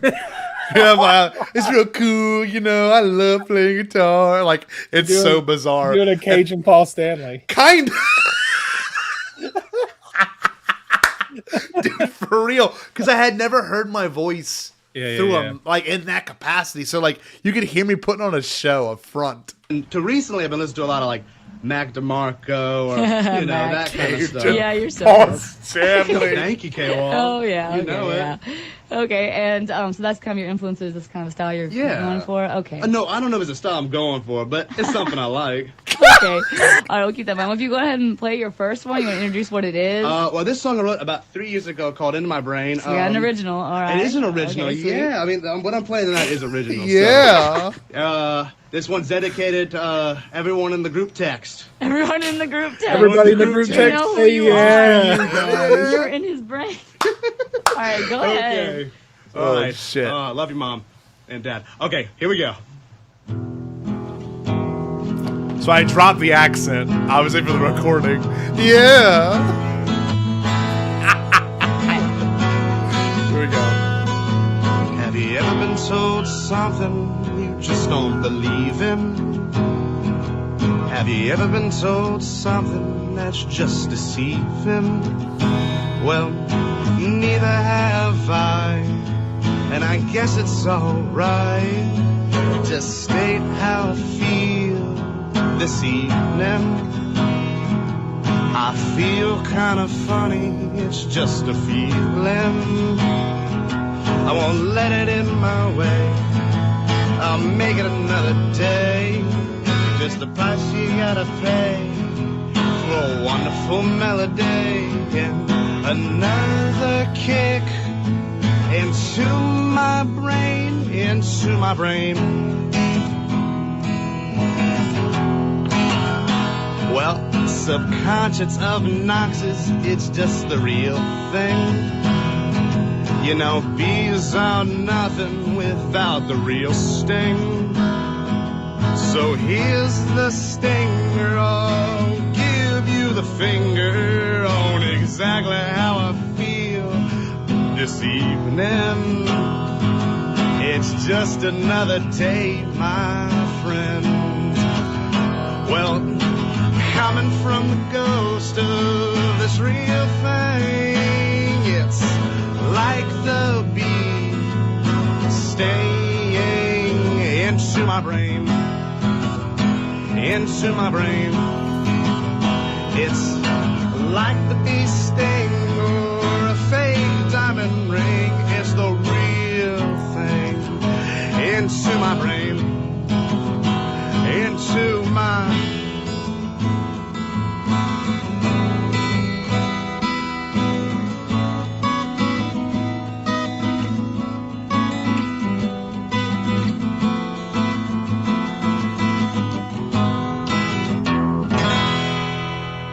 Woo, sounding good, Scott. Yeah, I like Thank you, that. That is Jasmine. sweet. You do. I see the Mac influence. It's very smooth. Very, yeah. All the ladies out there are probably passed out, so go ahead and pick yourselves up off the floor now and listen to some more music. Nah, that one's very personal. That one I remember listening to, watching the Katy Perry doc. And I think I kind of based it on a Teenage Dream? What's the one what's the really good? She has like a really good. Oh, summer after high school when we first met, we make out in your Mustang to Radiohead. What's that one? Yeah. On a baby birthday, we got matched. There's an acoustic version of that one where I kind of was like, this is the feeling I'm going for. Yeah. I can see that. The one that got away. Great song. Yeah, good song. Really good song. So that was kind of like the emotion I was going for. But that concludes part 1. So if anyone wants to stick around for part 2, it's another hour and a half of music. But as you can see, it's all expansive. This other part, so as you can tell, the art kind of changes in terms of how it looks. So the art then goes to more of a negative color. It's like all the color's been taken from it. So for those that can see it, so there's a reason why some of these songs get progressively more sad, maybe you could say, or a little bit more emotional. So they're a little bit more raw. So this first one on here is going to be Into My Brain, the same exact song, but the original recording from 2012. So yeah, let's check this one out. All recorded by me.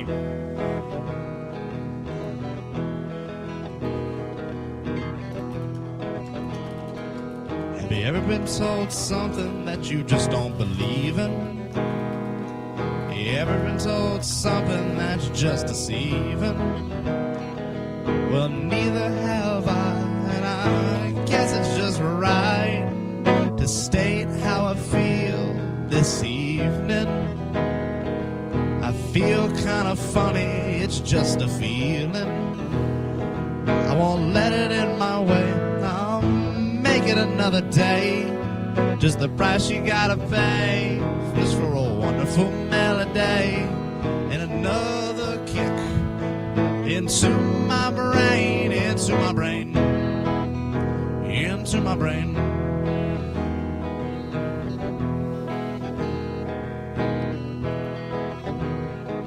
Subconscious, obnoxious, it's just the real thing. Bees are nothing without the real sting. So here's the stinger, I'll give you the finger on exactly how I feel this evening. It's just another day, my friend. But coming from the ghost of this real thing, it's like the bee sting into my brain, into my brain. It's like the bee sting or a fake diamond ring. It's the real thing.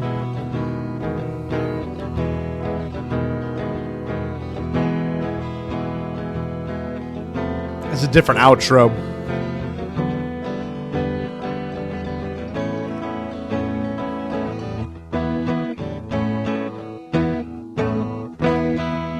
There you go. So I think Eric's going to be wrapping up in a few moments, but thank you for joining, man. I'm glad you could hang out and listen to these songs. It's pretty awesome. Yeah. That was probably my favorite one so far. I like the live one. Really good. Yeah, the live one's good. It's that one's very personal. I never thought I'd release that song, like actually release it into the world. But and I told you this in private, not to everyone watching now. We still got 10 people hanging out.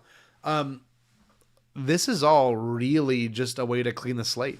It's that really weird creative thing, which I think every musician should do, is just purge, get it out there. You're in an era where like you can actually do it effectively, but also like pretty affordably as well. Yeah. So, this only cost me, in terms of finances, I paid $60 a year for the mastering software, and then it's $50 per release. So that's why I wanted to release a lot at once, and it was a flat 50 because DistroKid, the distributor I use, they'll keep it on they'll keep it on all the things forever. That's the guarantee.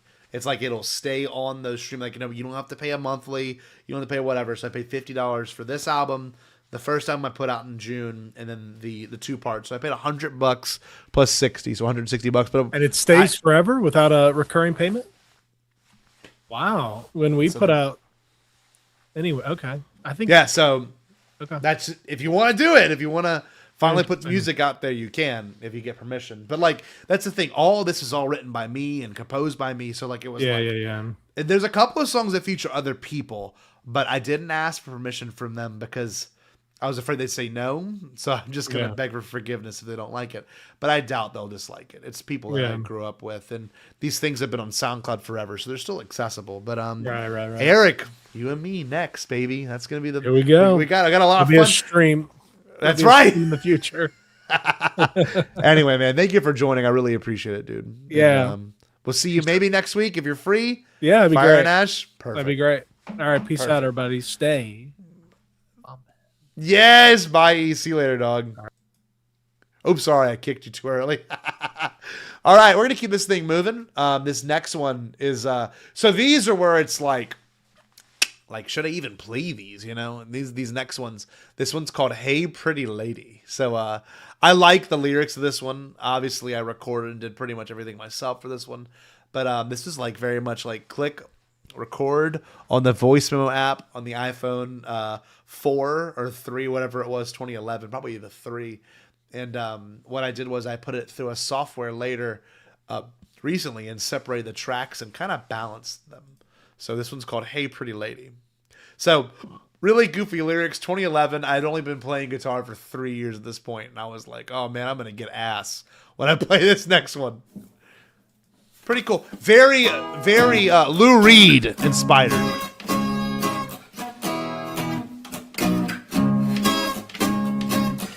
Majestic man flower, clear blue skies, foretelling nothing but lies. I said, hey man, what you doing up there? He said, truth or dare. You know, I chose truth to settle the fight. You know, make everything easier. Me and a bunch of my friends were figuring out what's going on, baby. Then we were like, hey, pretty lady. Hey, pretty lady. Hey, pretty lady. Won't you come down and be? Hey, pretty lady. Well, so, hey, pretty lady. Hey, pretty lady. Won't you come dance with me?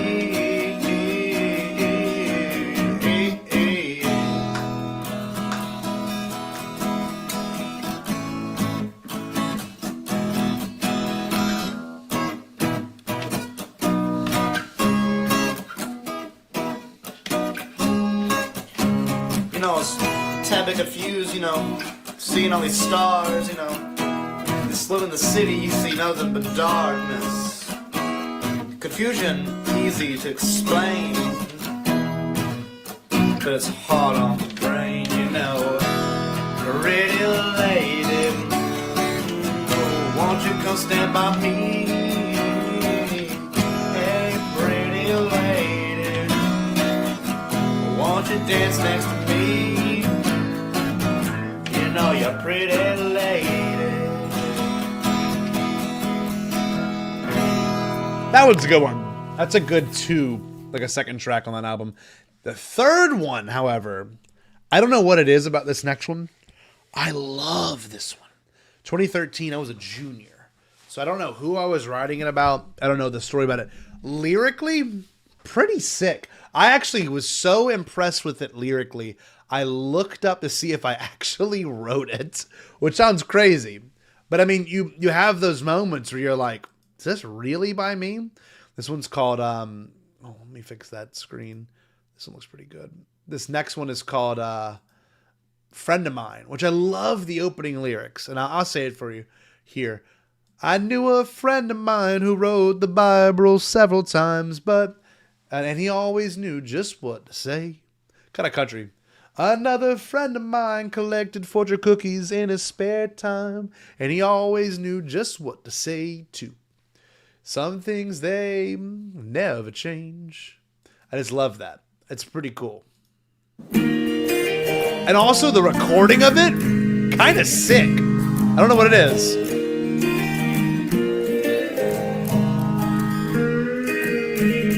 I know a friend of mine who wrote the Bible several times, and he always knew just what to say. Another friend of mine had collected fortune cookies in his spare time. He always knew just what to say to. Just some things they never change. You'll always meet some people just kinda strange. But the ones who really know, yes, they really, really know. Some people in this world never take time to admire its beauty. Just the thought into it makes it something quite uncontrollable. I knew a friend of mine who told me something several times. Just how long can I listen? Hearing it is one thing, listening to it is another. But what is the lyrics? Yeah, why bother? Just some things they never change. You'll always meet some people kinda strange. But the stranger ones, yeah, they really know. You don't know what's true. Something red may seem oh so blue. You don't know it's true, oh yeah. Well, really know that this song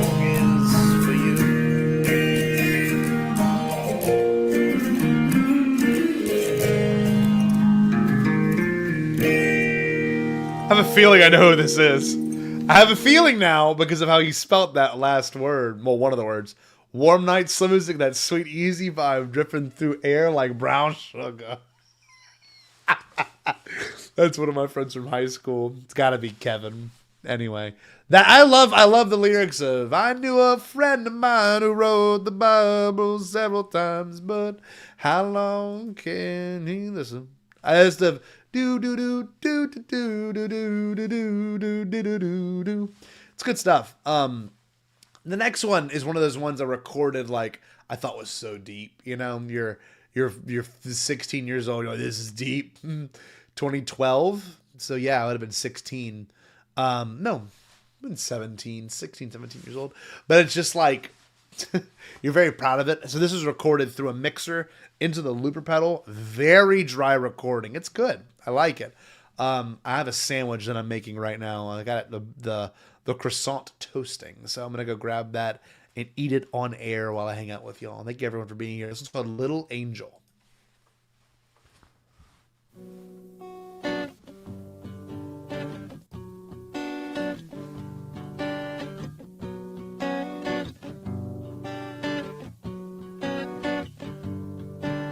Left for the maids to clean. Little angel screams, a voice so high, but the truth lies in that cry. Unbearable visions, a childhood swept under. Little angel screams 'cause her parents left her. Oh, little angel, what to do? No one has ever been there for you.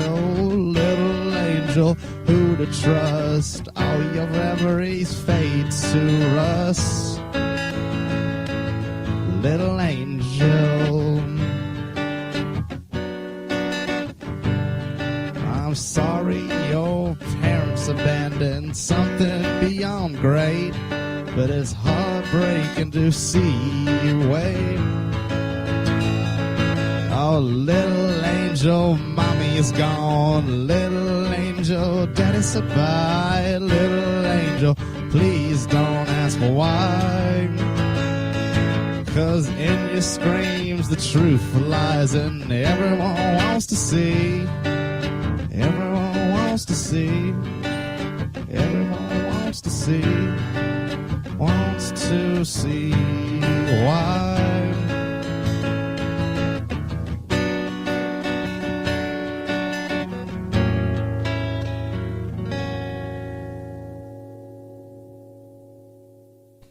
That one's good. I love that one's very, that one is, I think, about an orphan. I think. This next one is weird as shit. I'm just going to cite that for y'all. This next one is bizarre. I'm going to eat a sandwich while I'm on this live stream with y'all. This next one is called What'll I Do? I think it was really inspired by, like, John Denver and, like, a bunch of that weird, like, psychedelic, it's not rock. It's just like, it's another UFO abduction one. I don't know why I was so obsessed with that topic in the day. I always thought that was I still think it's interesting. But this next one's like, what'll I do? Very bizarre. I like it. Cool song. And thank you for everyone still hanging out tonight. Because it means a lot to have you here. And this is only going to get weirder as the night goes on with some more obscure songs from my life. But yeah, it's cool. This one's called What'll I Do? I need to go pick up the sandwich I just made.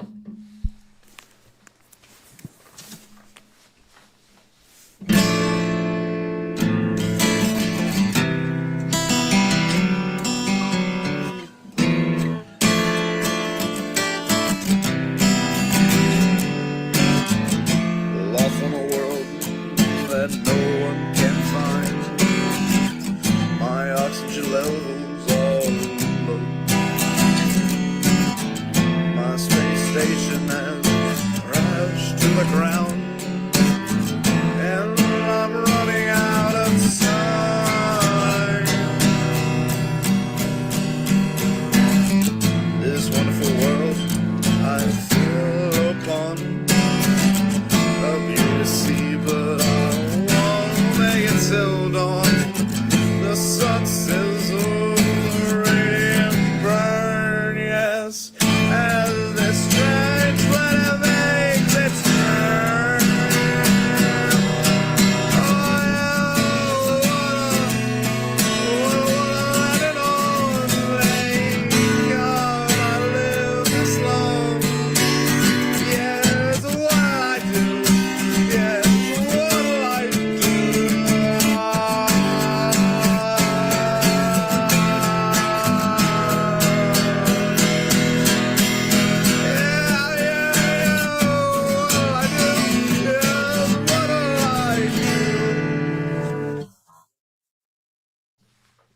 Admittedly, weird song. I'll admit it. However, I still like it. I just love the what'll I do? Yes, what'll I do? Very like, you're stuck, you know? You're trapped. What am I gonna do? You know? It's very real. And obviously like based off like UFO abductions, I think is kind of the approach I took it with it. And I just love the confusion, the chaos. This next one, let's see, the next one is, this one's cool. This one's called Morning Sign. I remember writing this one vividly. Like typing in the notes app, writing the chords down. This next one's like so it's like a precautionary tale, maybe even. But in terms of lyrics, like it's just very wholesome, kind of a country song, you know. You'll hear it and you'll understand in terms of just structure and feeling. I've always liked this one. I find myself singing this one often, even as a grown adult. You know, this one's called Morning Sign. Recorded on iPhone 4.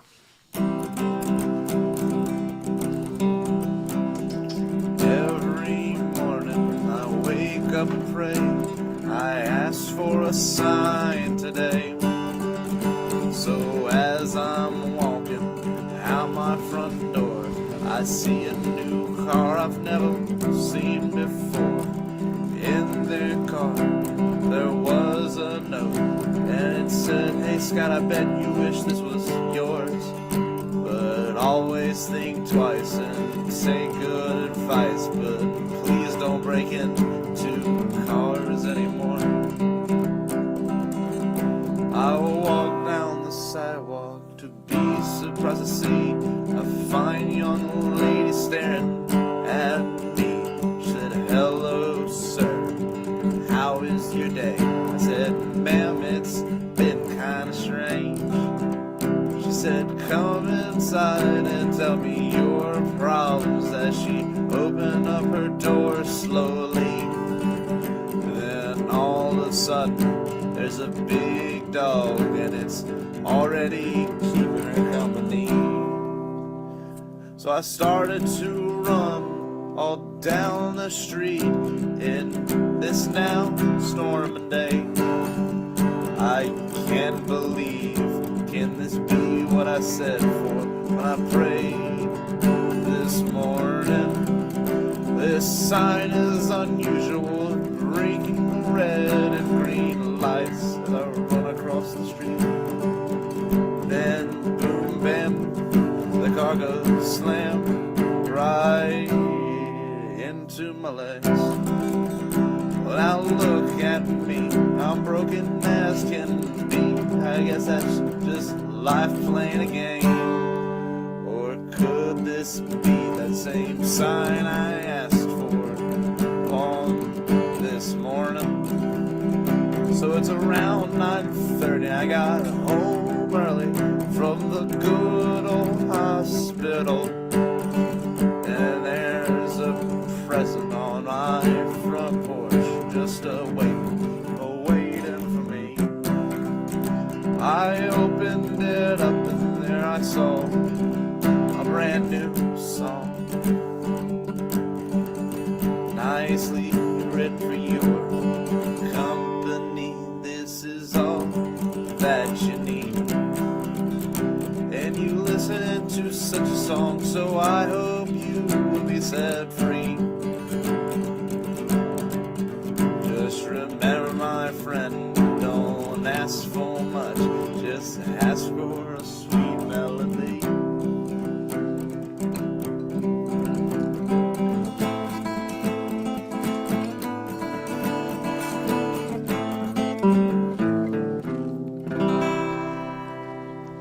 I tend to write, especially that age, like the word melody in the things. I don't really have much melody in my music.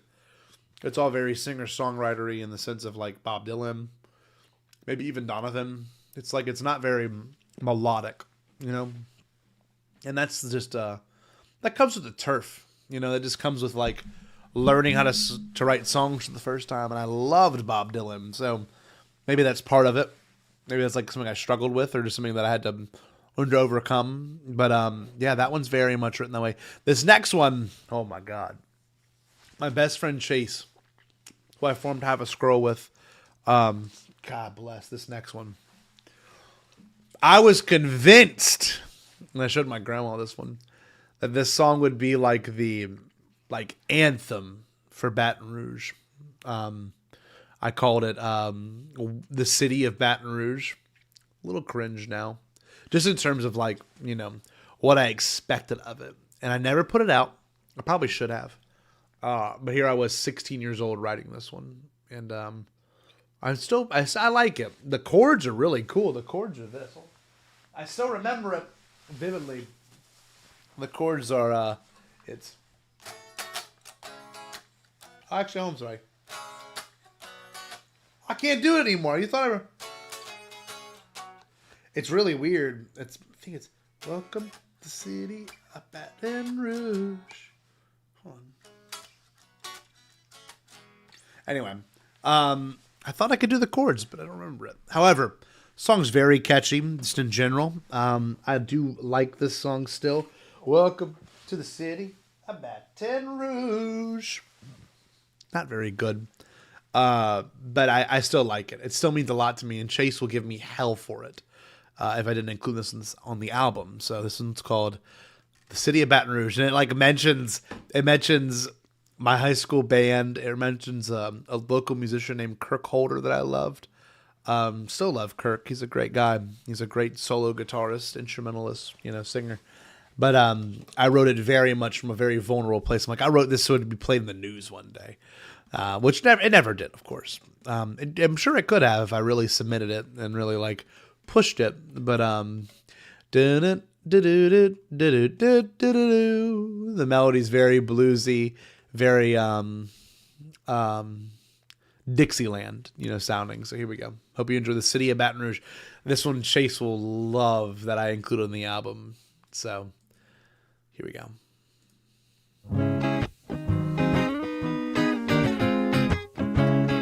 Wish I could remember the chords. Welcome to the city of Baton Rouge. We got nice women and we got good news. Always music playing, good places to choose. One hell of a city, the city of my blues. Lots of good things going on and around. Always got nice people in this town. Yes, the good folks are coming far down to see how good Baton Rouge is now. Yeah, come to Baton Rouge, I'll show you around, take you downtown. Well, hey, sugar baby, Papa Jack, come to Baton Rouge for the damn good snacks. I heard you like some crawfish and some shrimp too. Yes, I got some good news for you. So many different kind of food down here. You might think it's pretty weird that we eat little critters that dig in the dirt. Well, hell, just that spice and honey, we can make it work. Yeah, we can work it good. You know what to do? Well, how about you?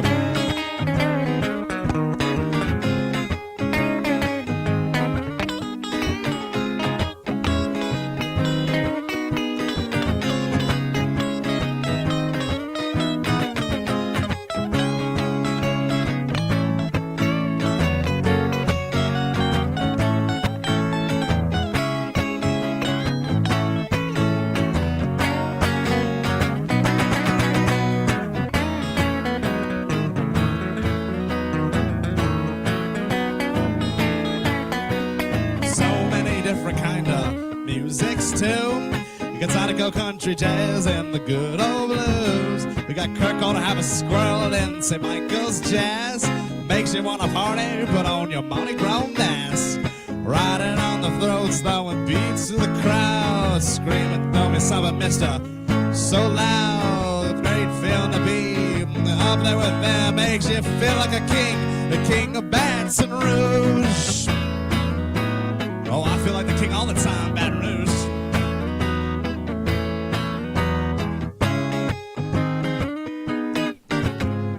Such a personal song. Writing a song about your hometown, that one's good. I do like that one, even though I joke about it, how goofy it is. Let's see, King Julian here. I listened to most of the stream and loved it. YouTube insistent verifying the king. Sorry I'm late to the party. Good night, my beautiful people. Keep moving. Thank you, King Julian. I love you, King Julian. But yeah, that one is I just love Kirk Holder and St. Michael's Jazz. Just goofy. But yeah, very personal, You sometimes you write things thinking it would get attention. At least I did, I'm a little vain. I'll admit that here. And I'll definitely admit that then. 17-year-old me? The worst. But yeah, it's a good one. This next one, so City of Baton Rouge is good. So, however, this is where it blends. This is where it's fun to sequence an album. This next one completely goes into more of like the, heavier stuff that I wrote at the time and what that looks like and what that sounds like. This next one is, Obi, you can chill out there. This next one's called Have a Scroll Song. I love this song. Lyrically speaking, I think it might be some of my best work. Very much in the vein of Bob Dylan. I just love the lyrics. I still play this on guitar. Chords really easy. It's the first chords that I was ever taught by my Papa Nick and my Uncle Martin. He said you can play any country and western song with these chords. The chords are C, F, and G7. So I'll sing it for y'all. just so you hear it. It's a half a squirrel kind of world out there. You get taken up, you get beaten down, getting thrown everywhere. Half and half makes a whole, but trust me, man, it's a role to portray a life in half a squirrel. Don't cross the road if you're scared. There's dangers hiding out everywhere. So take it from, I forgot the last word. So take it from me, a true honoree. Half a squirrel is what you wanna be. So it's just very simple, very country. Kind of ripped off Margaritaville a little bit in terms of just the chord changes and feel. So this one's called Half a Squirrel Song. Hope you enjoy it. I love this one. I'm gonna keep eating my sandwich.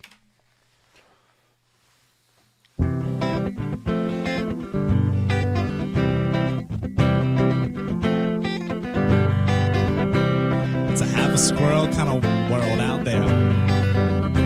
You get taken up, you get beaten down, you get thrown everywhere.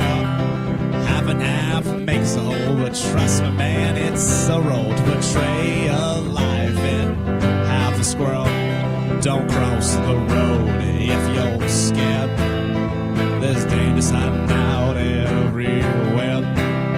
So take it from me, a true honoree. Half a squirrel is what you wanna be.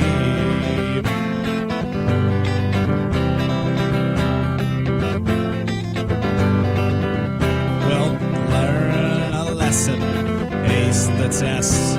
You're all in all, just the best. Half a squirrel life is what you got.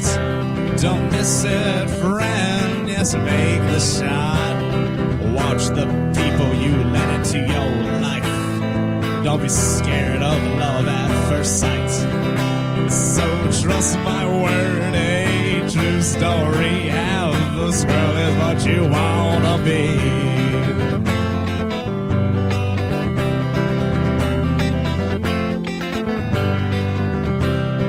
What you aren't and what you are doesn't matter who you are. Just matters to me if you're ready. A squirrel just got hit by a Chevy. Don't cross the road if you're scared. There's evil out everywhere. So take it from me, babe, you just gotta be free. Half a squirrel is what you wanna be. Half a squirrel is what you wanna be. Half a squirrel is what you wanna be. The other half of mystery. I love that one. I love that one from the perspective of my age, who I was, what I was gonna be. You know, obviously Half a Squirrel was a band, but like to be able to embody what that feels like, very hard. You know, lyrically it's very goofy. You know, but still it speaks to who I am today. It's a heavy song in the sense of it like Half a Squirrel's what you want to be, and I know it sounds silly, and it's meant to be silly, but it very much still exists. It's a half a squirrel kind of world out there. You get taken up, you get beaten down, you get thrown everywhere. Half and half makes a whole, but trust me, man, it's a role to portray a life in half a squirrel. Don't cross the road if you're scared. Obi, come here, Obi. There's dangers out there everywhere. So take it from me, a true honoree. Stop. Half a squirrel is what you wanna be. Kind of cool twist back on it. Now, the fun part. So obviously Half a Squirrel was a band that had what Chase. Chase and I did write a few original tunes. One of them being We Are Nashville, which we wrote in 2009 and recorded in 2009. And We Are Nashville was very much one of those songs where it's like, okay, we're learning how to play these instruments. We know these instruments function. Let's have some fun with it. And it's one of those ones where we took a digital recorder, shoved it in the corner of a couch across our garage, and click record. And then, have this is the product. This is the thing. It's very bare. It's very simple. We are Nashville, but bum dum bum bum. I don't know what that is, Eli. Send me an audio on your phone. But We Are Nashville is very like, I don't know why. We made this fake band up called the Anti-American Tucker Band. It just sounds Southern. It sounds very stupid, but I love the idea of the Anti-American Tucker Band. Oh, we are Nashville. Bum bum bum bum bum bum. No, this is not like that. Not very melodic. But it's cool. It's like those like it captured like what it was like to record and write music for the first time. And yeah, I'm proud. I'm very much proud of this one, even though it's super barren. It's definitely recorded by 2 7th graders. So here's We Are Nashville. This is the Anti-American Tucker Band, and we're going to play a song for you called We Are Nashville. We Are Nashville.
The ending is so good.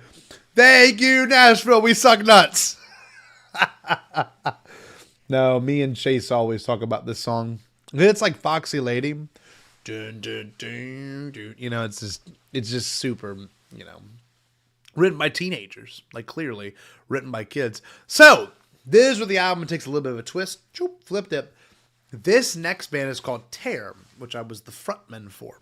I sang for this band. So the album does get a little bit darker in terms of tonality and sound. This next one is written by all of us in Tear. It's actually written by me and Matthew Urquhart, and performed by Ryan Welsh on drums, Quinn Told on bass, Stevie Spring on lead guitar, Scott Jarrow on rhythm guitar, and Matthew Urquhart on keyboard. This is a recording that was very much something we had in our SoundCloud era, you know. Though I love it. I really love it. It was super simply recorded. I'm pretty sure we output it. We put everything through a mixer. Then we outputted it through the microphone jack on like just a regular like tower computer. Nothing complex. The drums are very dry. Everything's very dry. This recording. However, I vividly remember recording it. It was like the summer, maybe like the first or second weekend of our senior year of high school. Or no. Yeah, I'm pretty sure that was it. So it was 2013 technically. So this one's called Destructosaurus. I wrote the second half of the lyrics. Matthew wrote the first half of the lyrics. So there's a line, the seeking eye is staring into my soul. I wrote that. The oldest plagues and testaments will unfold. My eyes will roll into the back of my head. My soul will leave and soon I'll be dead. Cool. You know, it's very heavy. I don't know what sound we were going for back in the day, just because it's kind of Sabbathy, kind of like heavy, helter-skelter Beatles sounding. This one's called Destructosaurus. Beautiful, wasn't it?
I wrote this next verse.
This is all Stevie on lead guitar right here.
I love that one. That one's pretty great.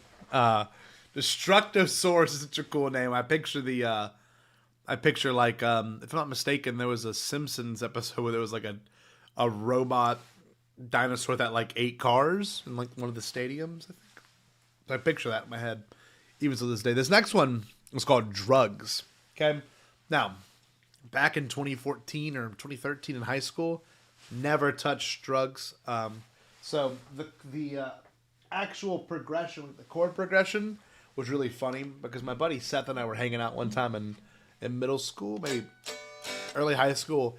He was trying to play an E chord, but he played it in a weird spot. He played it right here where the G is, and he played like that same like shape right there. So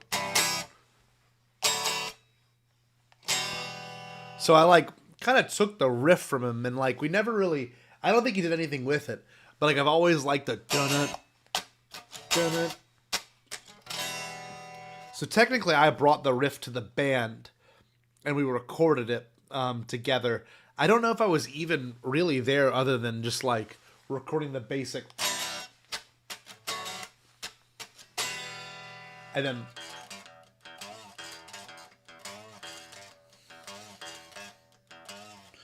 so it's kind of a goofy song, But I love the title being called Drugs. None of us did drugs at the time. I just love, let's do drugs.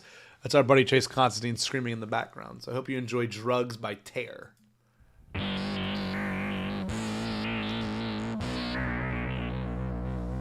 Excuse me.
Here we go.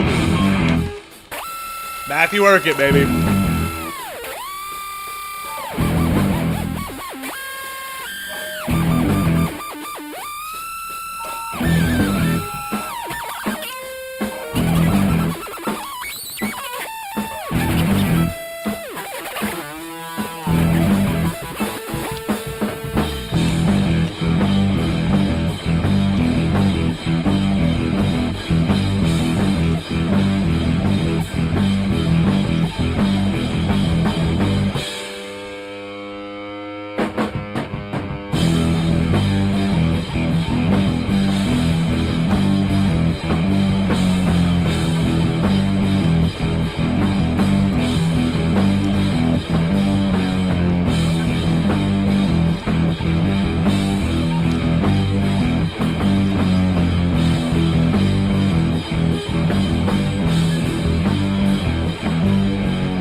love that one. I love that one. We jammed on that one at our first show for like 7 minutes. Drugs is a pretty cool song. Not a very original name, but it's a good song. This next one, pretty cool story behind it. So, for like my best friend Chase, he was in the business program at Southeastern Louisiana University in Garrett Hall. And one of their big like final senior projects was like, I think it had to like sell a local business or like devise a sales plan or devise a advertisement for a local business. And he tasked our friend Matthew, Stevie, and myself with like coming up with the songs. You could hear me at the very beginning of this recording for the local brewing company, Gnarly Barley. And I think they've gone pretty big recently. They're very local to Louisiana. They were located in Hammond. And they had like a tap room essentially where you could bring your dog, your kids. Like it's like a all family friendly place, and wasn't like a shady little place, but it was a family friendly spot. And Chase like came up with like all the advertisements for it for its little presentation, his big senior year project, Southeastern. And so this is the Gnarly Barley ad. Oh wait, no, am I missing it? You know, it's next. I just love it. It's cool. Gnarly Barley. It's they got a bunch of good local brews. Jucifer's a big one for here. It tastes really good. Very fruity tasting beer. Hoppy tasting. I love it. But yes, this is the Gnarly Barley ad that we recorded one day in 2018. Hope you enjoy it. Gnarly Barley! Come Come on down to the Gnarly Barley Tap Room, located at 1709 Corbin Road in Hammond, just off I-55. We're open Fridays and Saturdays with an awesome selection of craft beers on tap. Bring your kids, bring your dog, and don't forget to grab a six-pack to go. Need a brew, what do you do? Gnarly Barley Tap Room. So catchy. The problem is they didn't end up using it. This would have been a free ad that could have ran the radio. We made 3 versions: a 15-second, a 30-second, and a 61-minute second ad. And they literally had the opportunity to use it however, whenever they wanted.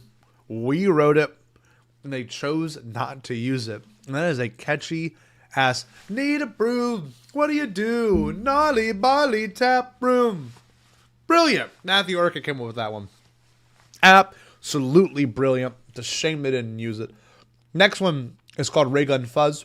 It was a very quick, very brief band that I put together with my friend Stevie. Big concept band. Like a punk band. We never did a show. We had one recording session.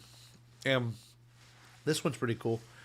I put a ray gun, like a little toy, like little toy, up to my pickup on my guitar. It was this exact guitar right here.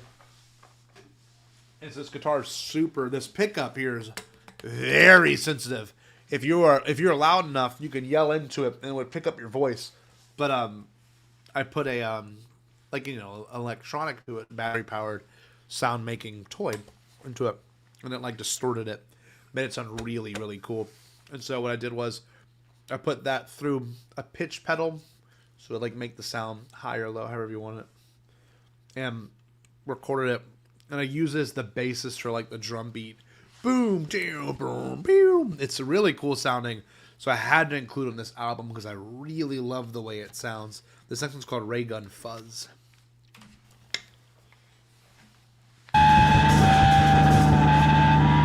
Probably the heaviest song on here.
Thank you, Laserbolt. It is very heavy. It's a heavy song.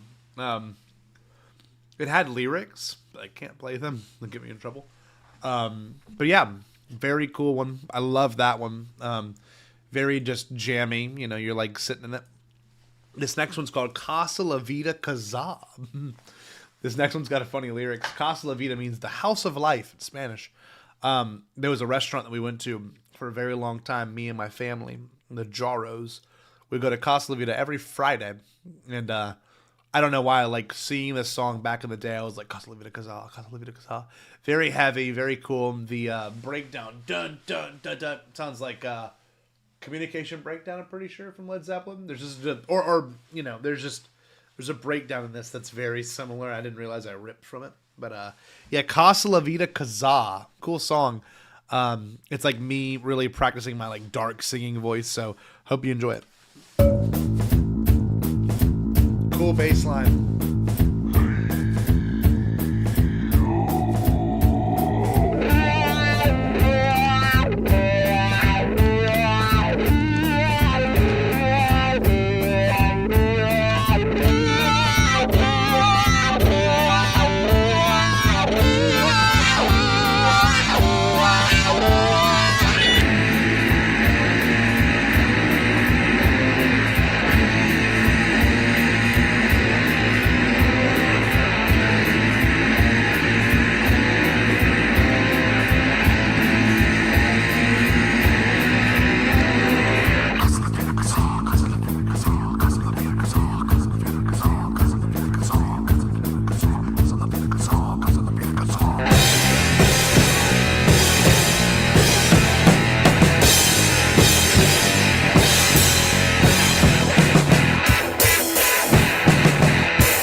Beautiful. I love that one. Casa La Vida Casa, Casa La Vida Casa, Casa La Vida Casa, Casa La Vida Casa. Very heavy. So that's the last heavy one in here. So the next couple of ones are pretty interesting. These are all a mix of like, songs I made on GarageBand 2018, 2013, 2013, 2018. All these are like made through the, through the audio box, some on iPhone even, back in the day, iPhone 4, which is crazy. But yeah, it just took a lot of, messing around with samples and seeing how things sound. And this next one's a pretty good one. It's called Disco Boy Number 1. But it leads into a disco mystery, which is something I made in 2013 when it was snowing in Baton Rouge. It was like a real big snow day. We were all locked in, and us and all of our friends were like making music and sending it to each other. This is one of them. It's called A Disco Boy, which will lead into Disco Mystery.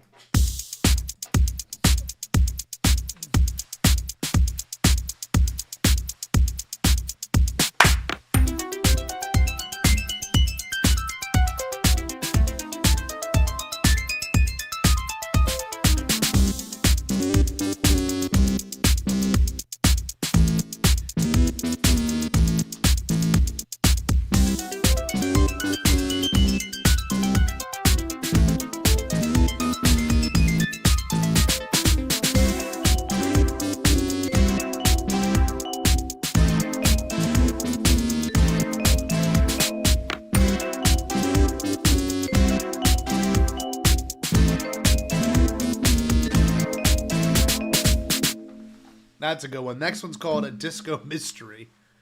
So, 2013 me. I think I talk on this one.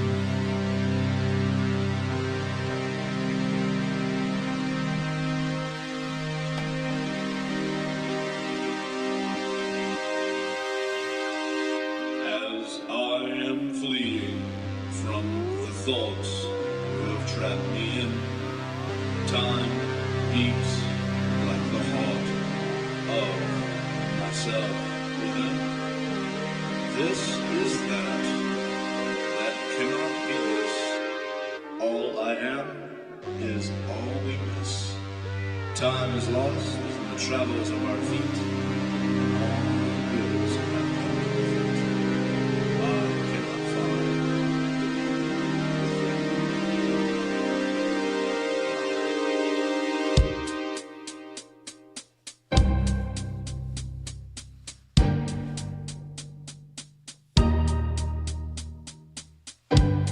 I love that drum beat change. Dum, dum, dum, dum, bum, bum. Let's say my hat. Then. Yeah.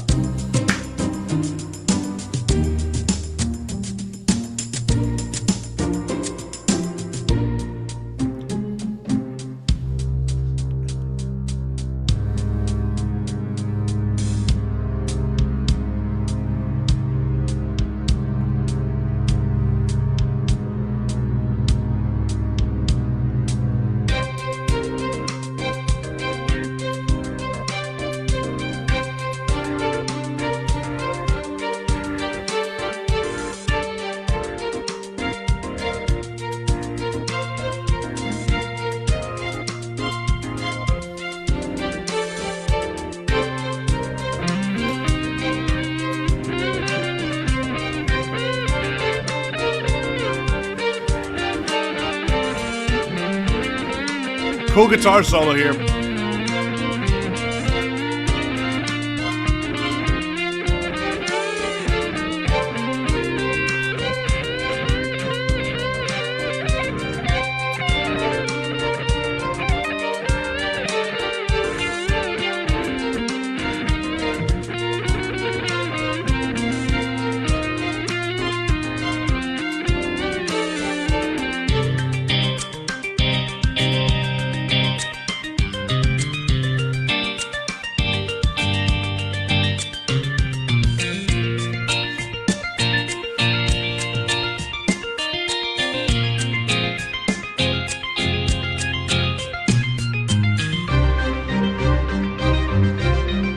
Kind of epic.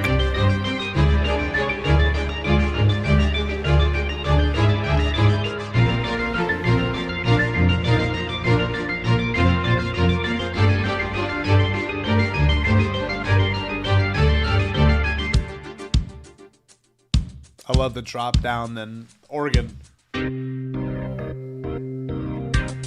That was a sample track on GarageBand at the time on the phone. Kind of cool, kind of groovy, kind of house.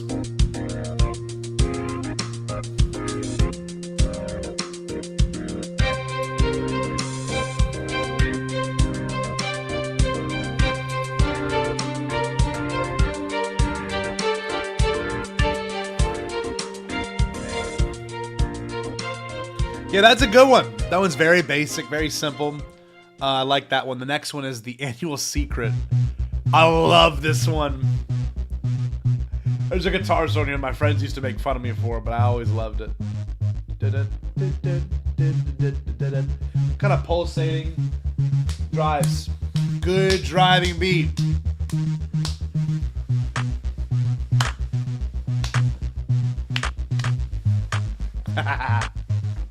Cool stuff.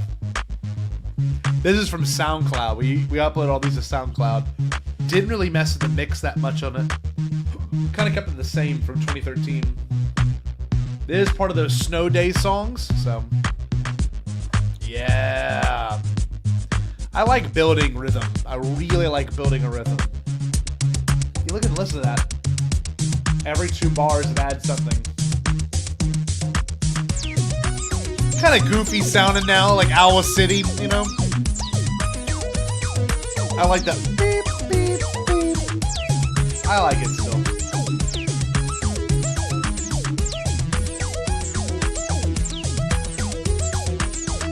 Guitar solo.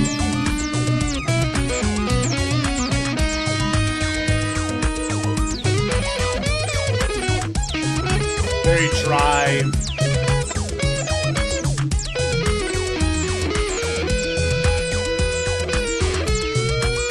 Yes.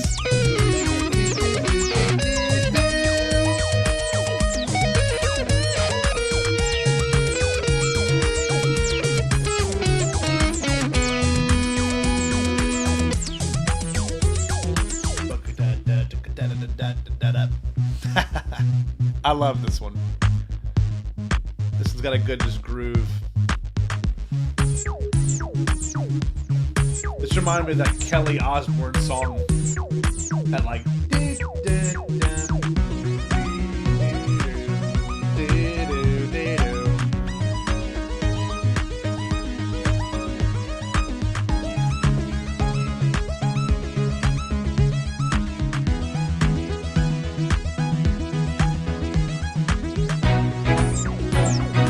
Kind of inspired by Daft Punk here a little bit, like Random Access Memories.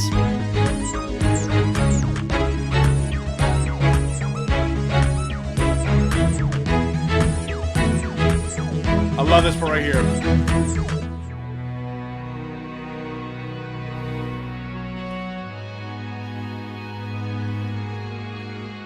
Ooh, kind of soars.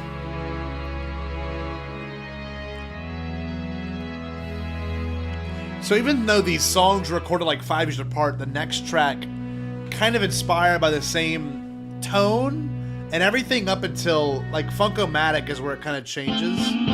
Yeah, listen to Stereo. This one's good. I like this one.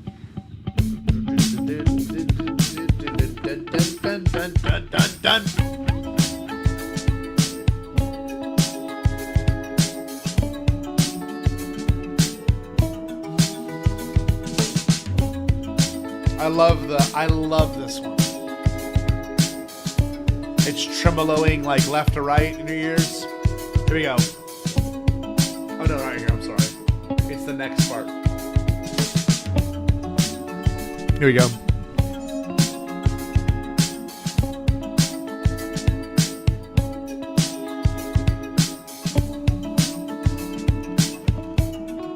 Right here.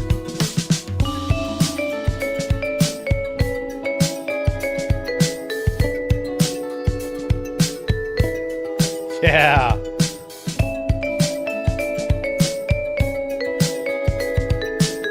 (2018).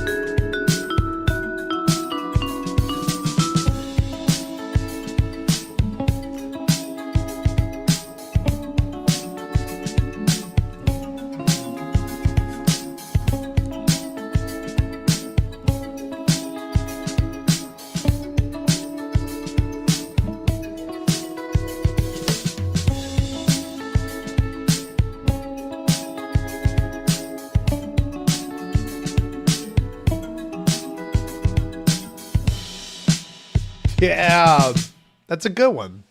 Next one is called Catchy. Very simple. I like this one.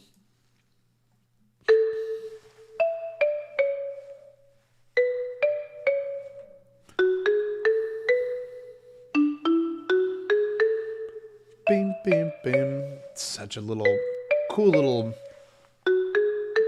melody.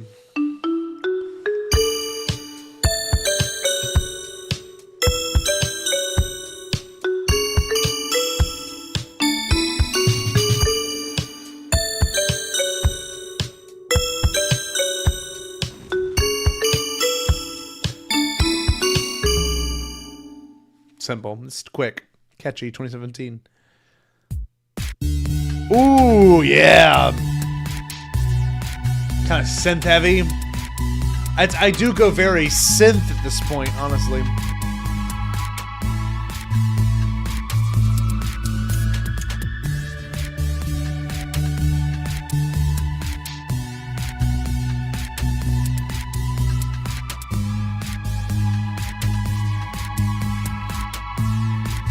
It's a good one. First Mac Mini track. It's the first one ever made in GarageBand, and on a computer at least. Funk-O-Matic's pretty cool too. Very simple song. The rest of these are kind of synth heavy. I like that one. Cool groove. Listen to that. Listen to that groove. Oh, shit. That's cool.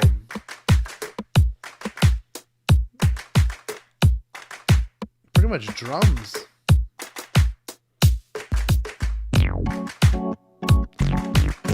My keyboard skills are very rudimentary, but they work. Like for this, as an example, they work pretty good.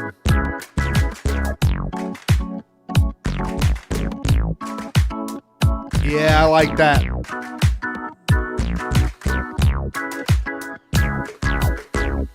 This next one's a cover that I think is technically copyright free. I love this next one. Here we go.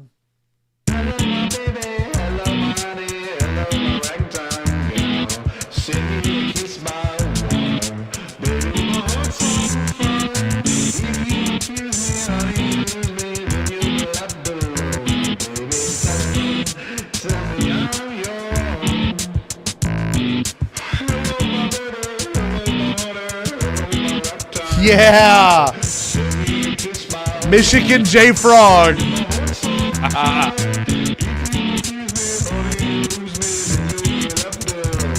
Cool drum track, honestly. Very simple. Hello, my baby. Hello, buddy. Hello, my ragtime gal. Send me a kiss by wire. Baby, my heart's on fire. I think that's technically a copyright-free song now. Michigan J Frog, Looney Tunes. Cool frickin' tune. I love that one. And so now the cool thing is, it goes into more of my synth stuff here. Then it kind of goes back out of synth stuff into the final track. And thank you everyone for joining. This next one is actually a recording from The Blathering. If anyone listens to The Blathering here in the chat, we only got about 7 of y'all here hanging out with us. The Blathering is a show by Ken Knapsack. So what I did was, this is all live. None of this was done later in post-production. I recorded Ken and producer Steve talking, and while they were talking, I was playing synthesizers and putting their voices through filters.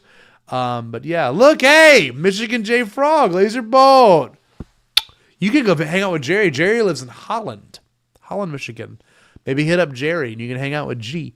But that's, man, you're like right there on the border of Canada. That being said, this next one features my friend Ken Knapsack on here and producer Steve as well, if he's still listening. I don't know if producer Steve's still hanging out. So my Blathering crew might sound a little familiar here. Would not have the clip-on ones. I love this clip together ones. He'd have the actual ones where you glue. No way, Laser Bolt. Time to do it. Hit up I, as a Jerry. kid, had the little snap together ones, and I just never developed anything. I love after this that. one. I think I don't have the patience for recording. that. But I think Tully, you're onto something there, where it allows you to slow down. Jared says getting stoned is a hobby. All right, maybe so. Scotty's here, getting ready for the Bombadcast. I don't know what the hell they're doing on the Bombadcast tonight. Probably something wild. Maybe Jerry's shaving the rest of his face. I don't know.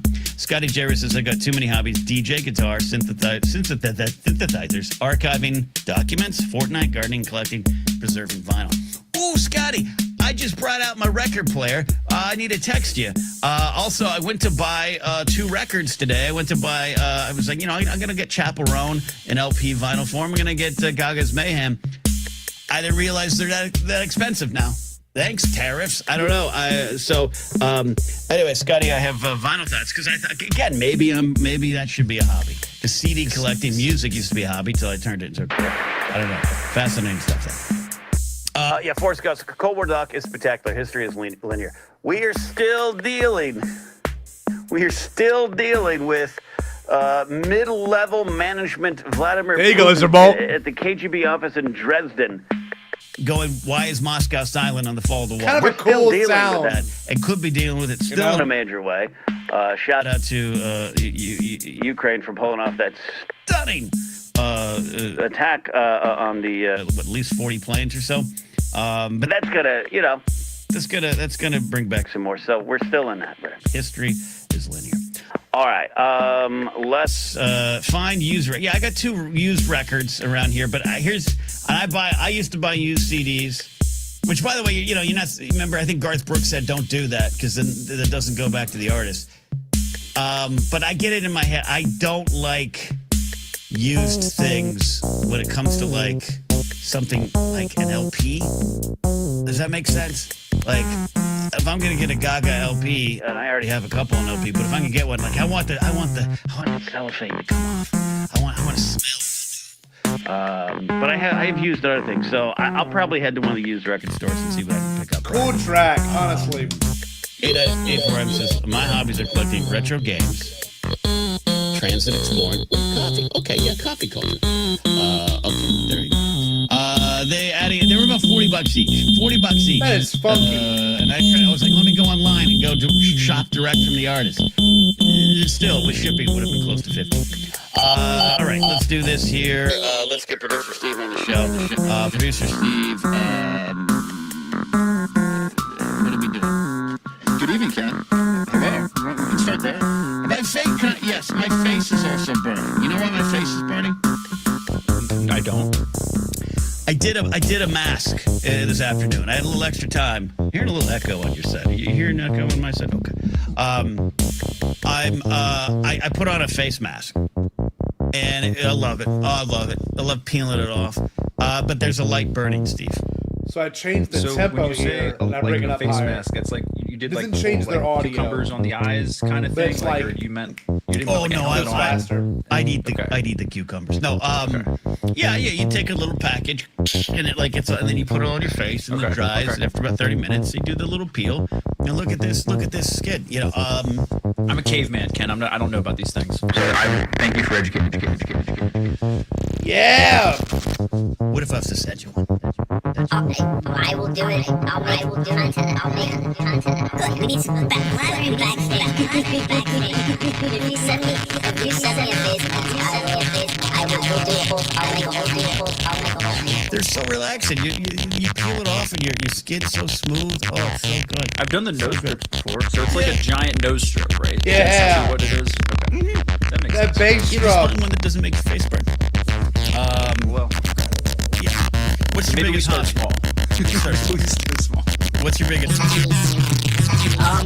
told you I was going to have a better answer for this, but my favorite hobby since the world has really turned to shit has been doing this without sounding it's been a fun ride, and I've enjoyed the. No, that's the end of it. Well, no, we're just finally people playing on the Titanic as it sinks. I'm glad that we played together, and it's been an honor. You know, we're just slowly sinking. You know what I mean? Like we haven't really gone too far yet. You know, the ship's definitely in the water. We definitely hit the iceberg, but you know, the song's probably gonna be pretty long. Is all I'm saying. Yeah, good. I'm glad you're here for that. Before Skills Conversation, Anthony says I can stare at maps all day. I do enjoy Really it. cool I do enjoy it. idea. Steve, you're in that age group where you probably were around just enough for like Thomas Guides and MapQuest, right? Oh yeah, MapQuest, or like having to print out the map, like staple them together, going through the pages, moving places. Pull out the actual map, and get it across the whole dance. Very experimental, if we're gonna be real here. Have fun. Sometimes I just read the map. And then it goes back to normal right here. It was a simple time, Ken. It was okay. It was okay to get lost. You used to get lost in this country. How can you go wrong if you can get turned around the wrong corner in this country? We got some calls lined up. We got some calls. We got some science today. Real quick science update. We got some sports. Big sports day. We got a couple finals going on, right? We had a couple championship series have begun. Weird one. Devo's one of my favorite concert was Tool, Snoop Dogg, Devo. Holy shit. Laserbolt, I bet that was amazing. We've got a lot of sports going on. Between that, there's baseball news. This there's next football one, news. next one was recorded 28 days before I was asked to leave my house. Bunch of bullshit. This one, I was asked to leave by October 15th. Ex-wife problems, but didn't end up happening around that date. But I was recording it in that process, and I was kind of processing it. Very emotional time. So this one's pretty cool. This one I actually used a live drum loop along with the synthesized music. And I love the way this one came out. If I had to do I have another dance album in the works, honestly. I've already made a handful of tracks, but the live drums on top of the synthesized music, it's kind of it's like what's that band? I almost said the Atomic Punks. That is certainly not it. It's almost like Chemical Brothers a little bit. So hope you enjoy this next one. This one's called 28 Days Left. Kind of quiet, and then it builds really nicely at first. So that's a really good lineup, Laserbolt. I am hella jealous of that. But that was amazing, actually.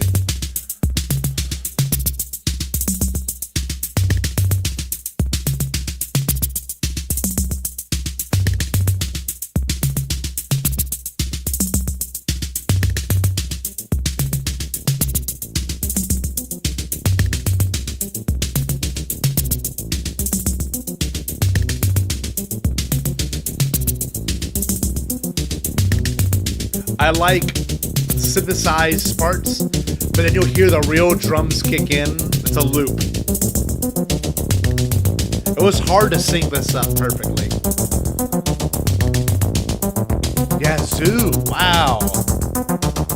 Listen to that. Ooh.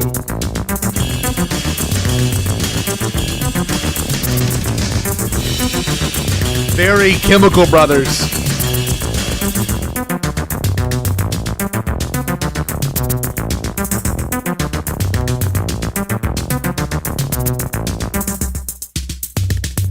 Drums here, so cool, and the effect, like a lot of the delay.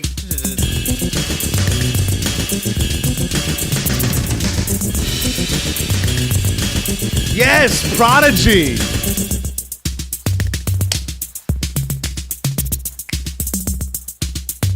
It's kind of industrial, I agree. I can dance this one all night. I really can.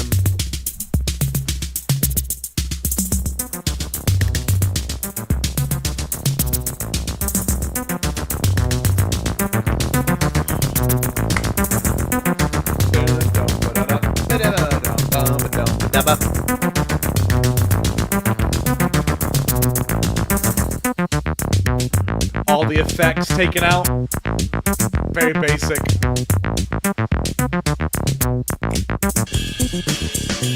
I tie in some George Lucas shit in here later. Yeah.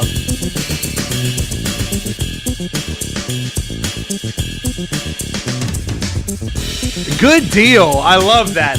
There's some cool ones coming up, Laserbolt. I'm glad you're here, man. I really appreciate that. I love that ride.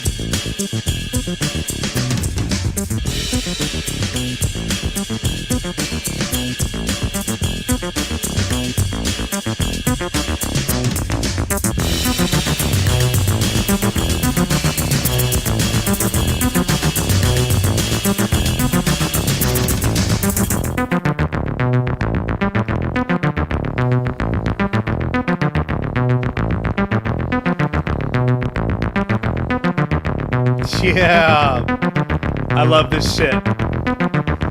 Halfway the track marker. It's a long one.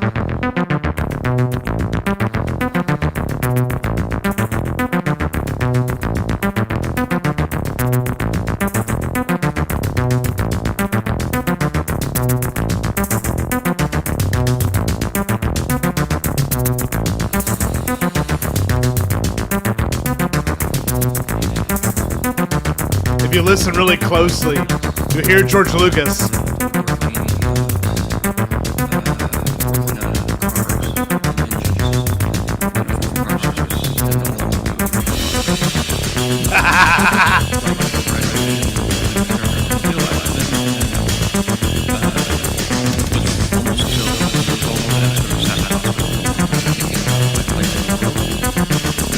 And decided that I would give education another try. And took my very bad grades to a junior college and discovered social science, humanities, became very infatuated with anthropology and psychology, and suddenly found something that I really loved. and did very well. And then when I graduated and I was about to go on to the last 2 years of college at San Francisco State to get a degree in anthropology, my best friend, who I've known since I was 4 years old, said, come with me to Stockton. To Stockton.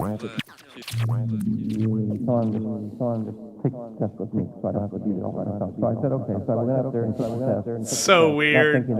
Very experimental. George would like it. Yeah, it is George. You like? Well, now what am I going to do? I said, I really like anthropology. I think I want to do that. Yeah, but you wanted to go to art center. You really wanted to be an artist. This is your second choice anthropology, and I did. I wanted to be an artist, a photographer. I'd done a lot of photography, and I wanted to be an illustrator. My father said, I like getting lost in tones and sounds. Like, this is one of those ones you can close your eyes and it's just going around you. And it's coming back in. And then it stops. Hold on. Kind of chaotic.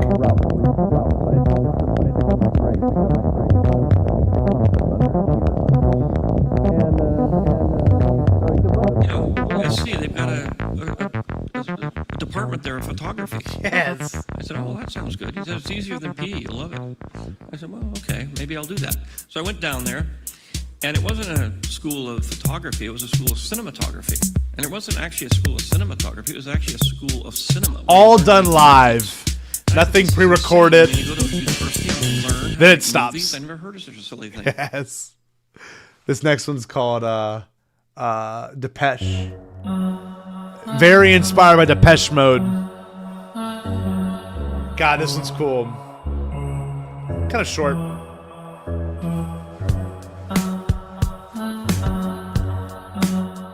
So the next three songs, Depeche, Decker, and Duffer, are all inspired by 80s music. It's atmospheric.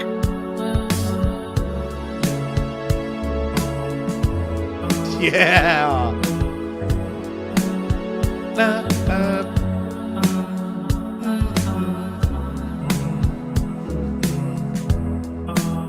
Here we go.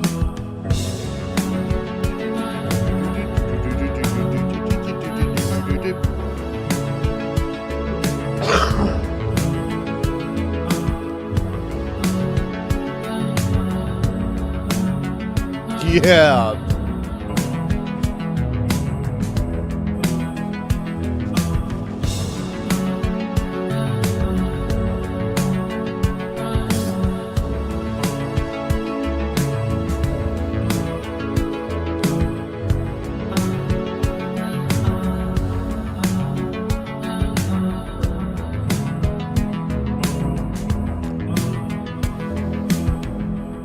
Cool one. This next one is Decker. So Depeche is obviously inspired by Depeche Mode. I just love the sound of it all. It sounds a little bit, just the synth choral thing. Decker, however, 2020, I had never watched Blade Runner. Crazy. I watched it like May of 2020, and all I could do, it was just such a profound watch. All I could do is go outside and just look up. I looked at the stars for maybe an hour, and my wife was my fiance was getting concerned. Not even fiance, my girlfriend at the time was getting concerned. She was like, "Why aren't you out? Come back in." And I got the dog.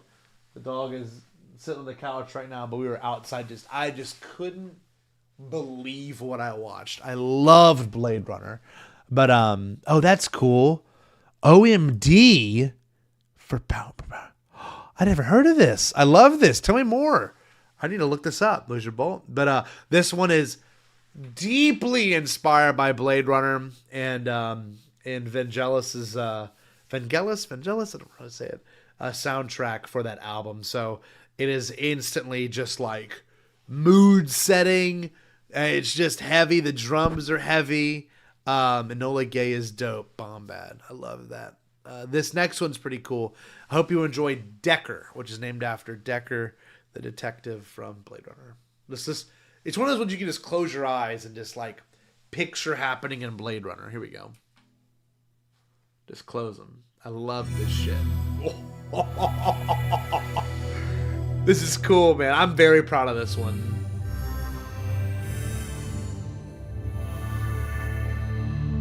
All made in GarageBand, different synths.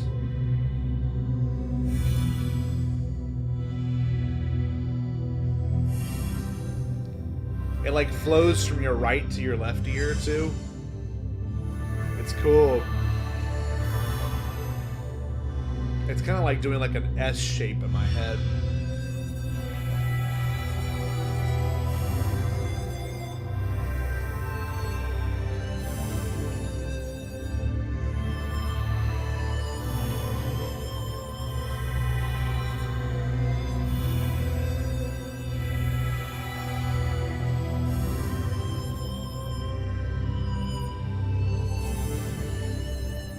This is sick. So then everything, it gets layered more. Oh shit! Kind of Daft Punk sounding.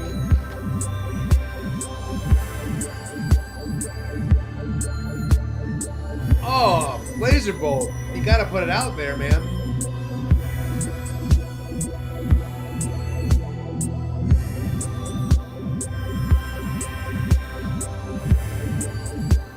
I'm just closing my eyes enjoying this next one.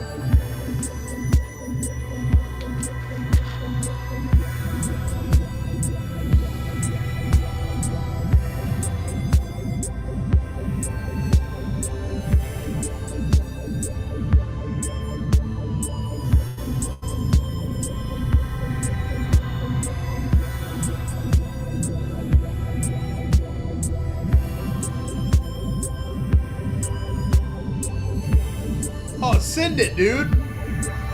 I would love to hear it.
Yeah, I love that one. Decker. That one's a cool one, man. The next one is obviously inspired by the Duffer Brothers. I wrote this in 2018 called Duffer. Happy New Year, Mr. Plow. What's going on, chat? Here we go. This one's called Duffer. So very much inspired by Stranger Things. It's only 1 minute. It's short.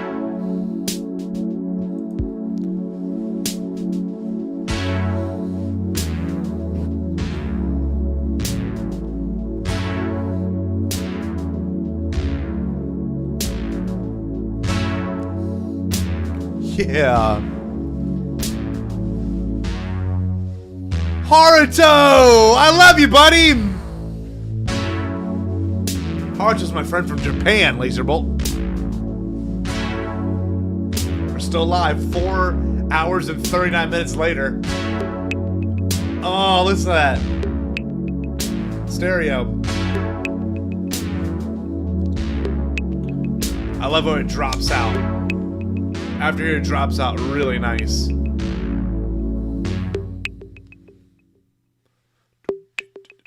Yeah. Cool one. Oh, this one's got such a silly name. The name of this one is Daddy Got a Chill Vibe, fam. I don't know why I named it that in 2018. It made me laugh reading it now. But I do like it's very lo-fi. It's only 34 seconds. It's really short. So here's Daddy Got a Chill Vibe, fam. Stupid. Oh,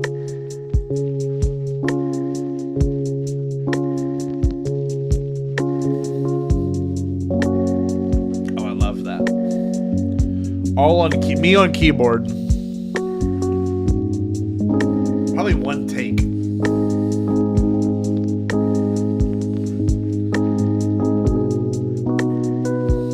Yeah. You could rap over this. Easy as that. Next one is, I think it's Lockdown. Locked Down. Also kind of a chill vibe too. I like this next one.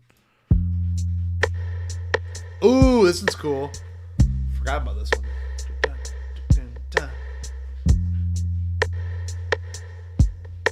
The drums are very blown out, which I like.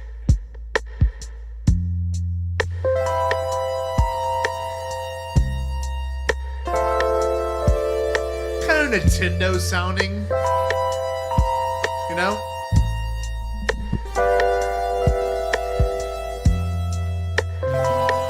Very warm. Oh shit. Then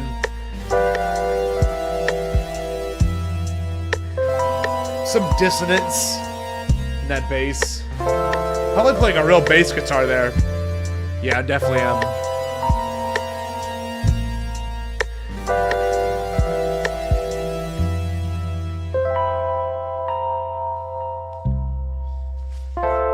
Zelda Dungeon. Yes, Laser Bolt. Kinda. This next one's got vocals called The Urge. The Urge. I like this one. Kind of 9 Inch Nails inspired.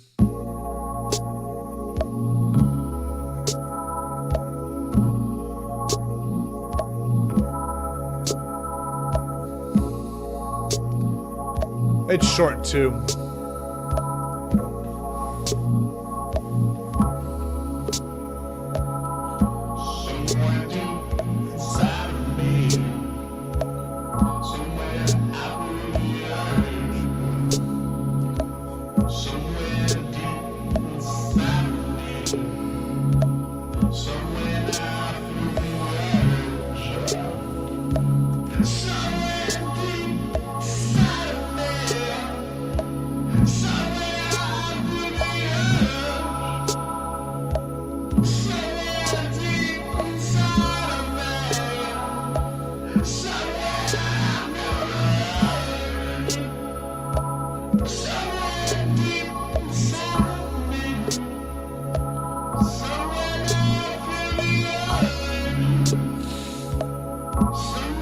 Oh, I love that. Dead and bloated. I love Scott Weiland. I met him like a week before he died, man. Scott Weiland's fucking awesome. He's a good dude. I had a shirt on of the band that, funny enough, the band that broke whenever I guess they didn't ask me to return as their singer, Loudness, or the band Tear that I played earlier. I was wearing a Loudness War shirt when I met Scott Weiland. He walks up and he goes, Loudness War. And apparently he had the flu, but he was overdosing at the time. Like, he was so sick. It made me so sad. I met him outside of he had played a gig at a Mexican restaurant in Baton Rouge. And like 2 weeks later, he was dead in December. It was so fucking sad. But Scott Weiland's a big hero of mine. And I agree, that is kind of a STP sound. This next one is really, if I were to be like, okay, what's the top 5 of this album? This is probably in the top 5. This is called Cortina Mall Goodbye. I wrote this in 2020 when they closed down our local mall in Louisiana. It's just so like real. And I probably shouldn't say this on air, but I'm going to say it just for the sake of the people watching, all like 5 of y'all. I obviously worked on a really, really cool documentary over the summer about American malls. Don't know when that'll be coming out. They're going to be screening it for some film festivals, and not that I have any involvement in it, but I gave my notes and my thoughts on the final product. I've seen pretty much the final edit of this project, and I messaged the director, and I was like, you know, if you were to include any song, you know, if like I was like, you have every right to use this song for your next project, and if you so choose. So it may appear, and I'm not sure, I haven't really heard back from him. I messaged him literally this afternoon, but this one's called Cortana Mall Goodbye. I love this one, Haruto. I love this one. This one's a very warm feeling. Just picture like walking through an empty mall right before it closes for its last time.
Strike. Oh my god. That's wild, Laserbolt. Holy shit. Aren't you the new singer? That's fucking hilarious. What a moment.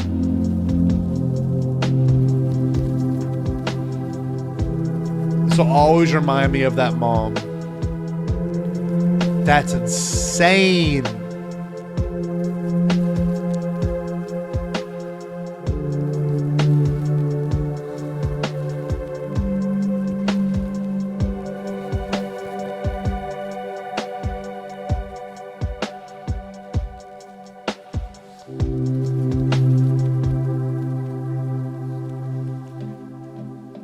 Very warm sounding track. This next one I believe is called Choral, which obviously is a play on like chorus, like C-H-O-R, you know, U-S, or C-H-O-R-A-L, you know, choral. I just spelt it kind of funny just to mess around with it. 2022.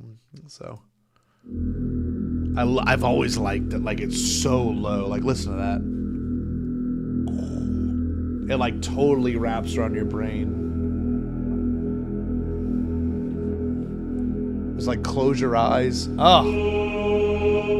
Very Legend of Zelda.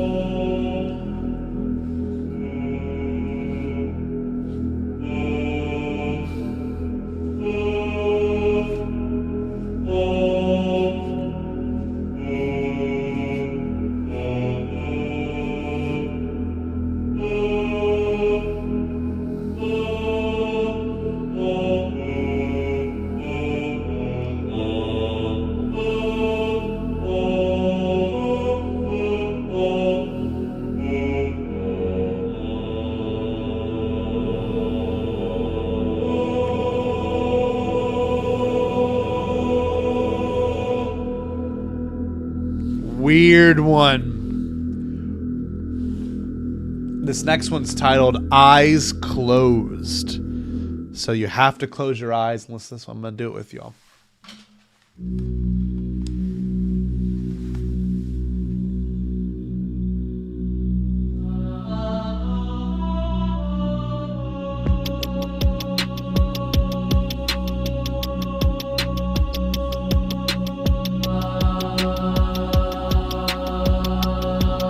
Yeah.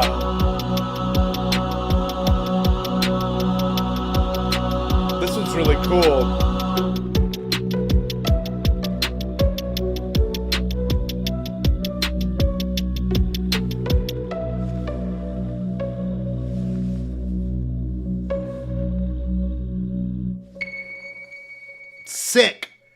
This next one is part of that EP I made a long time ago. It's called The Final Track Meditation.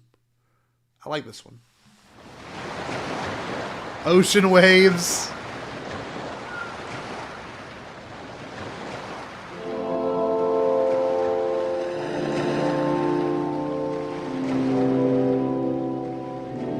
More of a spoken word song. Then the last track of the album, then we're done.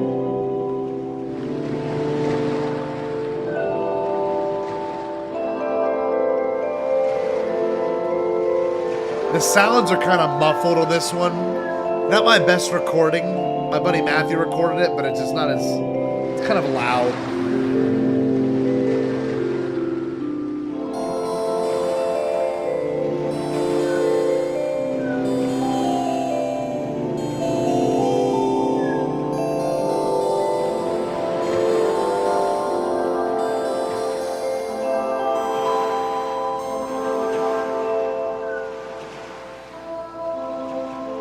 I hope you've enjoyed this collection of songs, but now it must come to an end. Like all good things, all things pure, beautiful, and raw, it must come to an end. But this satisfying conclusion is what you deserve.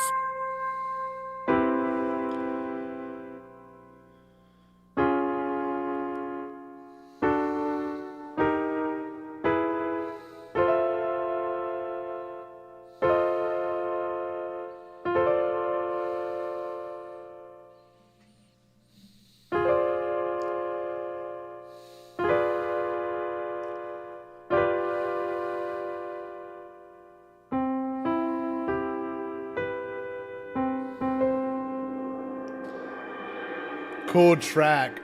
Cool track. So the very, very last one. This is it. This is the 2008. This is the 13-year-old me. Like, I guess you could say, like figuring out guitar. Everyone, you know, every guitarist goes through that phase where they're like, okay, what's this? You know, like, what's this instrument? You know, how can I utilize this instrument? And if you're a person of my age, you hear Eddie Van Halen for the first time and it changes your life. So if you look hard enough, you can actually find this video on YouTube. The song is called Scott Playing Hammer-Ons. And it's on a channel that has a bunch of really old, embarrassing videos of me that I uploaded in 2008. This is very early YouTube. Happy to say that I, you know, had an account for that long. I've got like my old playlist on there. So it's very dated. This last track is kind of the coolest booking of them all, Laserbolt, and anyone else still watching live. It's this idea of, you know, like this is where you are. This is where you were. And this whole album is where you are in those moments. So this is called Scott Playing Hammer-Ons, which is just me tapping. It doesn't sound very good, but it's cool to see the progress of where you were versus where you are now. So hope you enjoy the last track of Scott Playing Hammer-Ons. Hey, buddy. This is Scott from WSC Scott Knows Playing Hammer-Ons, Jerry.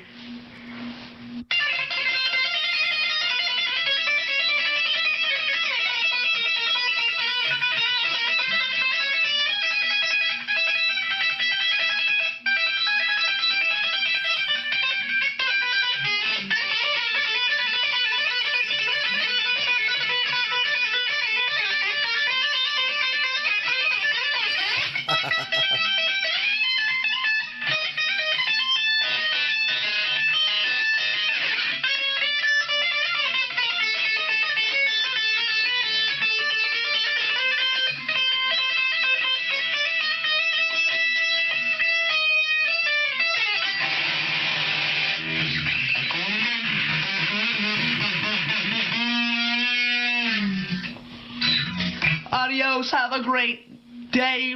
Please rate, comment, subscribe. Bye-bye. Ending an album on the word bye-bye. That's fucking cool. Anyway, We've been here for almost 5 hours. It was very much Scotty eruption. You have me here. I had a whole meal. I drank an entire bottle of champagne. It's empty. Happy New Year's. We're on January 2nd now, so there's no more excuses. Get on your New Year's resolutions. Stay Bombad. Thank you so much for joining. Laserbolt, in particular, Eli, people that still stuck around to the very end. I love you all very much. My AirPods are dying. I will talk to all y'all later. Hope you enjoy the rest of the album. And as always, stay Bombad.